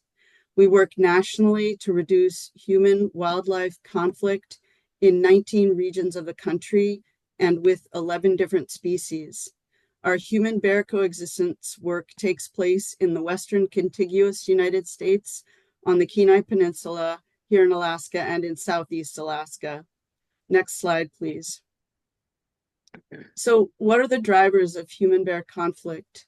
Human conflict with bears is driven by the availability of human food sources and attractants and the natural food-seeking behavior of bears. When bears have easy access to garbage, chicken coops, gardens, and other similar attractants, bears learn that human areas are a potential source of food. And each time bears enter a community and are able to obtain food, they are rewarded and get an incentive to return in the future. Environmental factors like habitat loss, food scarcity, and climate change will continue to push bears and humans into closer proximity, providing more opportunities for conflict. And we know from the increase in defense of life and property, kills and bear conflict reporting that Southeast Alaska has been experiencing an increased level of conflicts, likely from all of these drivers. Next slide, please. So how does conflict affect people and bears? Human-bear conflict often results in bears being euthanized by wildlife officials or being injured or killed by homeowners. And consuming anthropogenic food can cause changes in bear behavior and result in serious health problems for bears. Next slide, please. So why is coexistence important? It's important because bears support ecosystem health and biodiversity in a variety of ways. Bears are most commonly known for their role as seed dispersers and distributors of marine nutrients. And as bears move throughout their ranges, they spread seeds from the fruits they eat and aid in the proliferation of these plants, increasing local biodiversity. They also help aerate soil when they dig. Bears, when they catch and consume salmon, they spread nitrogen, a key nutrient required for tree growth throughout forests. And bears are also important culturally to many people and are very worthy of conservation. Next slide, please. Human-bear conflict also has serious consequences for people. property can be damaged or destroyed by bears in their search for food. Loss of pets and livestock can occur. There is also always the potential for human injury and or worse when bears enter human spaces. There are often significant economic costs to human-bear conflicts as well. Next slide, please.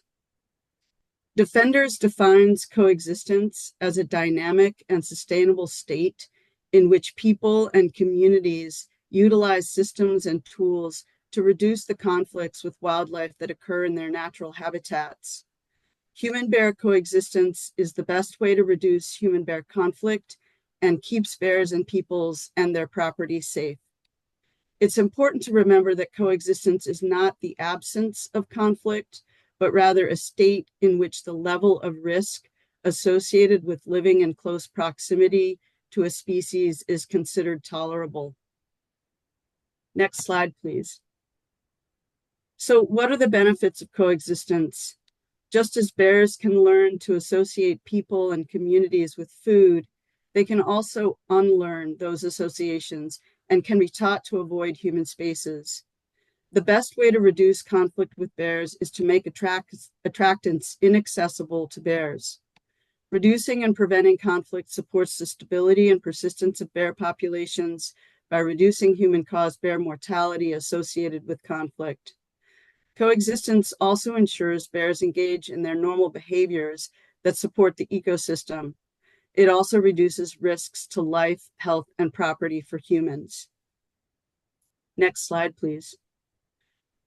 I'll go over some of the tools used for preventing human-bear conflict. Electric fencing, electric mats, bear-resistant containers like trash cans, food storage lockers, and wildlife canines are all tools for reducing human-bear conflict.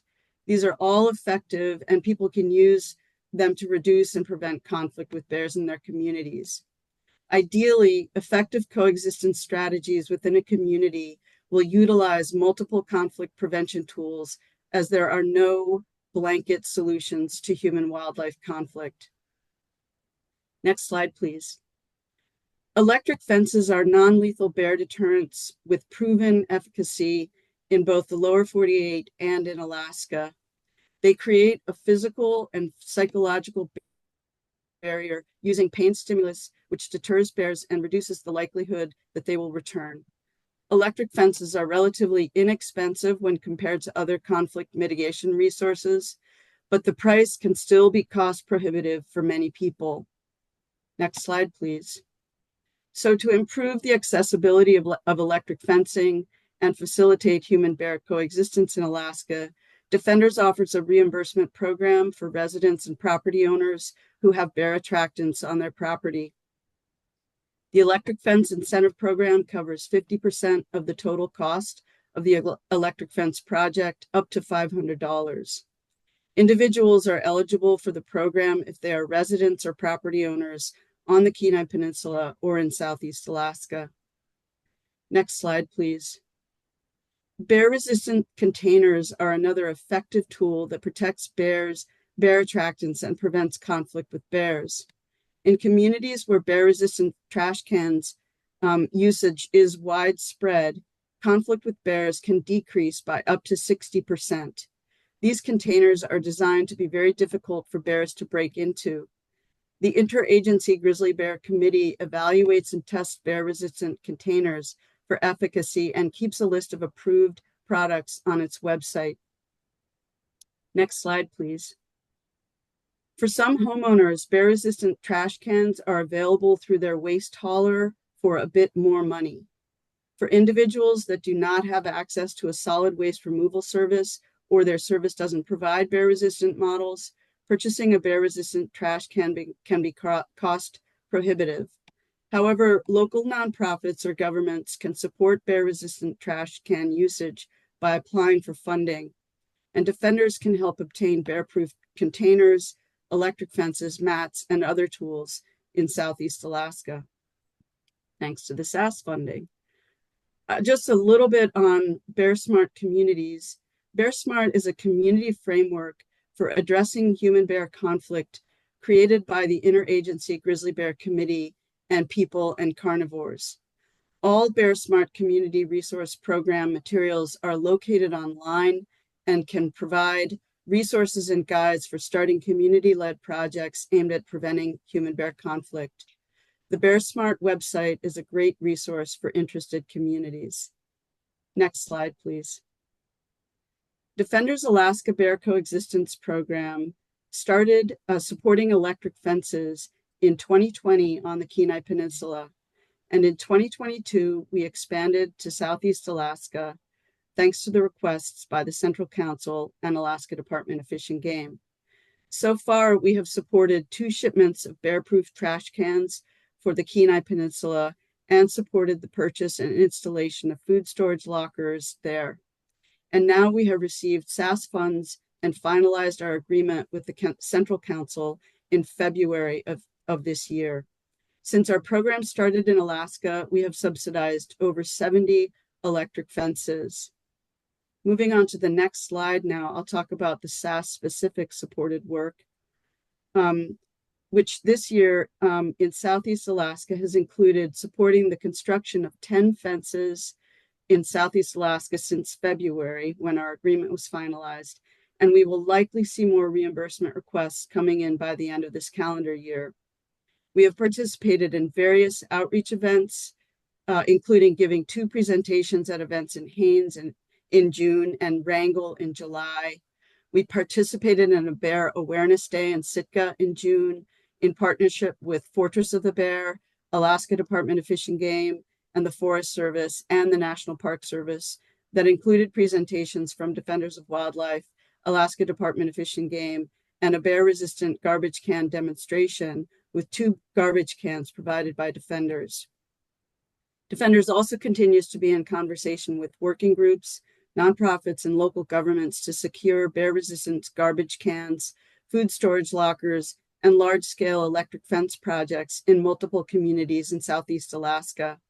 We are now actively working with the Haines mayor to acquire bear-proof trash cans and food storage lockers for their community.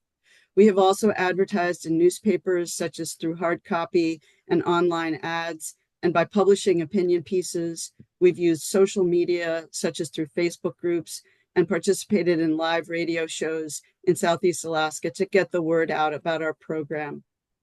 Next slide, please.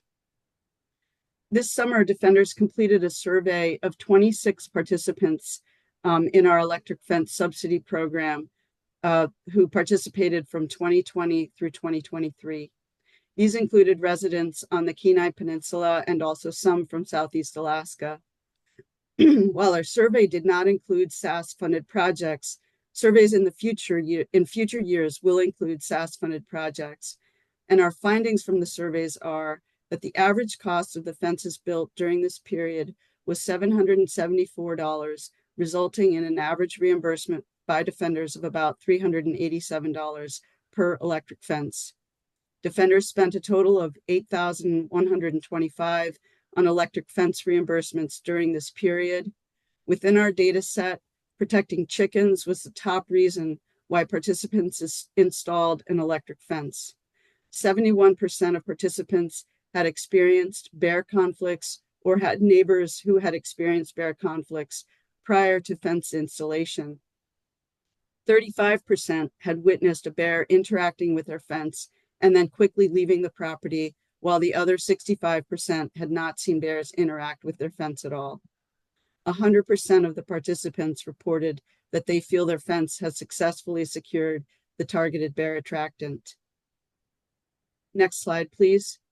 Our survey also looked at advertising, and we learned that word of mouth is by far the primary source of referral to the program, followed by Alaska Department of Fish and Game sharing information about it, and Facebook groups have also been very effective. Next slide, please. Just a few words on funding. Tribes, organizations, and local governments and agencies can apply for grant funding to support coexistence projects. Some opportunities include the Vital Ground Foundation. Many of you may be aware that Norwegian Cruise Lines recently provided Juneau with a $2 million grant for bear-proof trash cans. USDA's SAS grant is funding Defenders program. And also USDA rural development grants may be an option for funding coexistence as well. Grants.gov is a resource for federal funding opportunities, and candidsfoundationcenter.org connects nonprofits with funding opportunities. Next slide, please. The best way to reach us is through our email address listed on the slide here, which is alaskadefenders@defenders.org.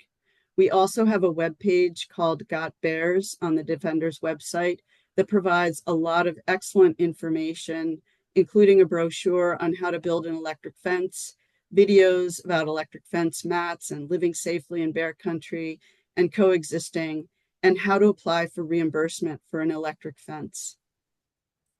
With that, I say thank you, and I'm happy to answer any questions, or I'll pass it back over to Desiree. All right. Thank you, Nicole. I don't know. Yep. Okay. I appreciate you coming on virtually, and that was a great presentation.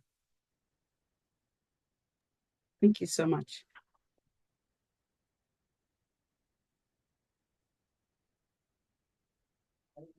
Okay, well, what a great 3 days. I don't know how this happened 2 years in a row that I'm the last person talking, and like, you know, we've got 10 minutes to go. I'm going to pay so much better attention to the agenda next year. But it has been a great 3 days, and I do have to go to the airport, so I am going to make this really quick. My name is Elena Peterson. I work at Spruce Root, and like many of you, I wear multiple hats in my community. I'm also on the Sitka Tribal Council. I'm a mom of 3, and pretty much everything I do in my day job is focused on making sure that this is a good place to live for our future generations. So I am going to quickly just give a bit of an overview about what happened with the funds that Spruce Root received from the SAS initiative in 2023. And if you don't, you know, if you take anything away from today, I hope it's just that it's pretty clear that when the federal government decides to put money into a place and let the people that live there decide what's going to be the best way to spend that money, it is the most efficient and effective way to deploy federal dollars. And so I really truly believe that after looking at the reports from the funds that have been deployed in the past year and a half. And so I just hope that that is evident to everyone here as well today. So I've really been grateful to be part of this since it was just an idea, and to be working with Central Council and Southeast Conference and the One USDA folks to ensure that the $25 million are hitting the ground in an impactful way. And so at Spruce Root, you can go to the next slide. What we received a chunk of funding, and we basically said, well, we already have a model. It's called the Sustainable Southeast Partnership. Many of you are members of it. And this is a collective impact network of folks across the region, organizations and individuals that are working to build towards a thriving and sustainable future for the generations to come. And so the model we already had at the SSP is to fund positions in communities. So these are the catalyst positions, as you've heard and that you saw on Melani's report earlier. And those positions are housed at a local organization, and that organization decides, along with their community, what are the priorities and the initiative projects that matter the most to them, and where do they want to focus their energy and resources.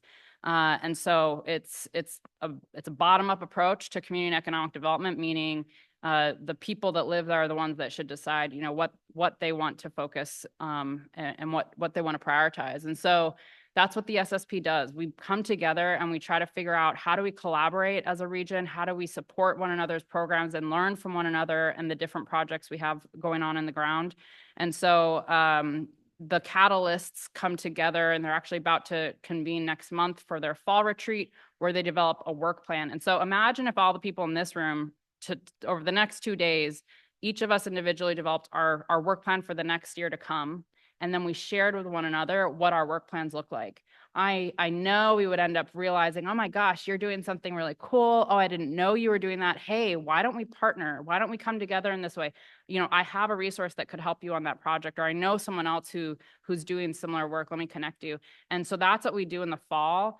And it's a really important moment where individuals who would otherwise just, you know, do the important work that they're doing and focus on that, take a moment to step back and try to collaborate together and make sure that those work plans are actually mutually reinforcing, and it leads to better and more successful outcomes in those projects. And so SAS funding helps to support the 2 convenings that we have with the SSP each year. And in 2023, the SSP supported 7 community catalysts, meaning funded those positions and with SAS funds. And then those community catalysts were also then supported by the 13 regional catalysts who are part of the network that come in with some specific expertise. Like Jennifer New is the food security catalyst, and Keolani, who isn't here but was mentioned earlier, is the mariculture catalyst. And so they support communities at a regional level. They support the work happening on the ground. And so those positions were funded in 2023. And each one of those catalysts, like I mentioned, is housed at an organization outside of Spruce Root. So these are not Spruce Root employees. These are employees of your organizations. And so 15 communities in Southeast were connected to the work through the SSP. 45 partners collaborated on over 78 projects region-wide in 2023, and 48 jobs were catalyzed through this funding as well. Next slide. So, you know, the other thing we need to tell USDA that worked well, that I really do commend USDA for this. This model is great because it has pushed Southeast Conference, Spruce Root, Central Council, and all the other partners that are funded to work together deliberately in this way. So we, as the 3 organizations, developed a sort of project application, right? So if you got funding through SAS, you had to fill out this application, sort of a reporting tool to tell us, like, what are you doing? How are you going to use the money?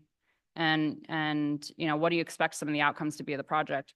And that we tried to simplify and make it much more relevant to the people here, rather than having to submit an application to the federal government, following all the strict sort of rules and guidelines and understanding, you know, the application. It's just, you have to have, that's like a whole other job just to be able to do that. So again, this is a unique way that this model of federal funding coming into a community can really be done in a way that's just much more efficient and effective. And so Spruce Root, Central Council, and Southeast Conference took that burden of figuring out the agreements with the federal government, but then we could make it much more accessible for our partners in the communities and in the region to then access those funds without all of that added bureaucracy. And so, yeah, we met regularly to develop our metrics and the project management tool that I mentioned, and to share the lessons that we were learning in real time. And I really just do commend this model that USDA has put together for funding. And I think that that's something I'm excited to continue to tell. And I know we've been meeting with folks in the Alaska federal delegation all year to try and share out the success and let them know this is a good way to fund, and you should continue to do that. And not just USDA, but we should tell other agencies also, this is a much more effective way of funding a people and a place. And so, yeah, we had our fall retreat, 160 people came, representing over 60 entities. Many of you were there. We also worked with Lee House and presented did the same presentation at last year's Southeast Conference. And next slide, please, sorry. And so we have these 9 FTE positions that were created during just the last calendar year. So new positions created through the SAS funding. And the earnings reported was over $298,000. And then so 100% of the funds were deployed in 2023. Next slide. These are all of the communities that the funds that we had from SAS were supported by, and the different focus areas. So it's 6 communities, 9 focus areas. Next slide. And just a couple highlights. The SES did a few different things with the funds that they got. The Catalyst worked on quite a few different projects.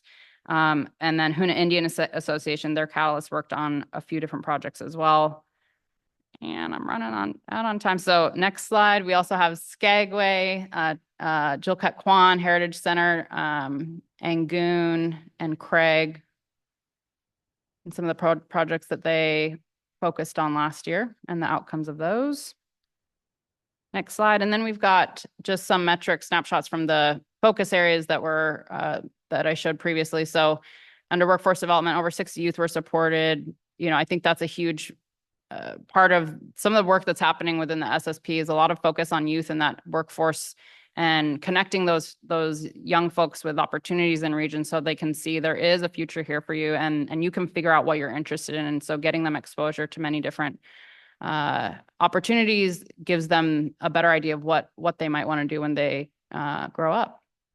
Next slide.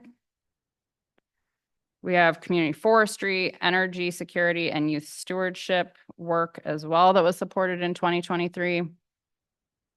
And you saw some of that in the videos today, the video in Hoonah.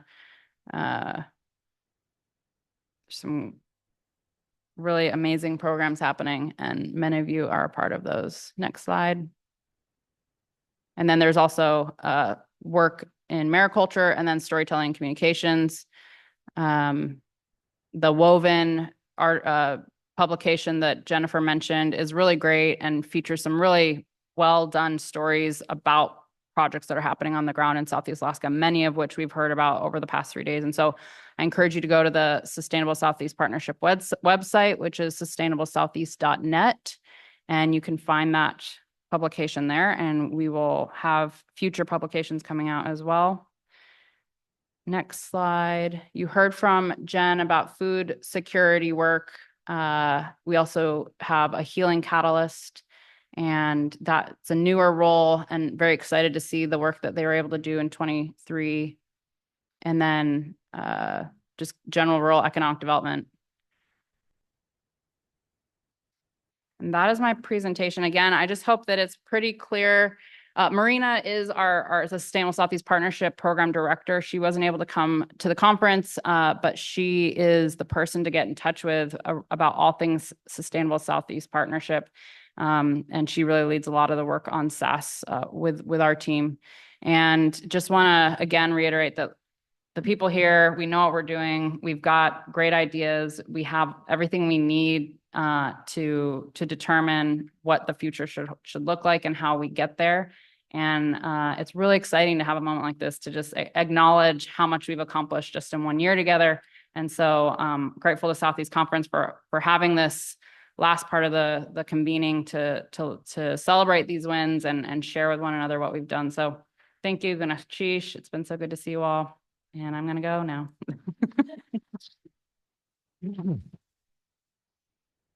So next year you can have whichever slots you want, but strategically the reason why you're last is because spruce root is really that glue that kind of really permeates. I mean, you've got a whole portfolio of your own projects. You're working with Southeast Conference. You're working with Tlingit and Haida, and it really is all encompassing. So spruce root really plays a very strategic role that helps tie it all together. And just want to acknowledge that last but certainly not least. So thank you for that. Is Zach in the room? He is not. Okay. So this concludes our economic summit, our SAS gathering. For those that unfortunately have to leave and go elsewhere, that's too bad because Mayor Smith's boat is full. It'll be leaving at 4:40. It'll be boarding at 4:45. Salmon Falls down below. And we'll hope to see a lot of you there. We'll meet again in February. Thanks so much for your part in making Southeast Alaska a more sustainable, economic viable place. Thank you, Mayor, community. It's just been awesome. So we are concluded. Thank you all.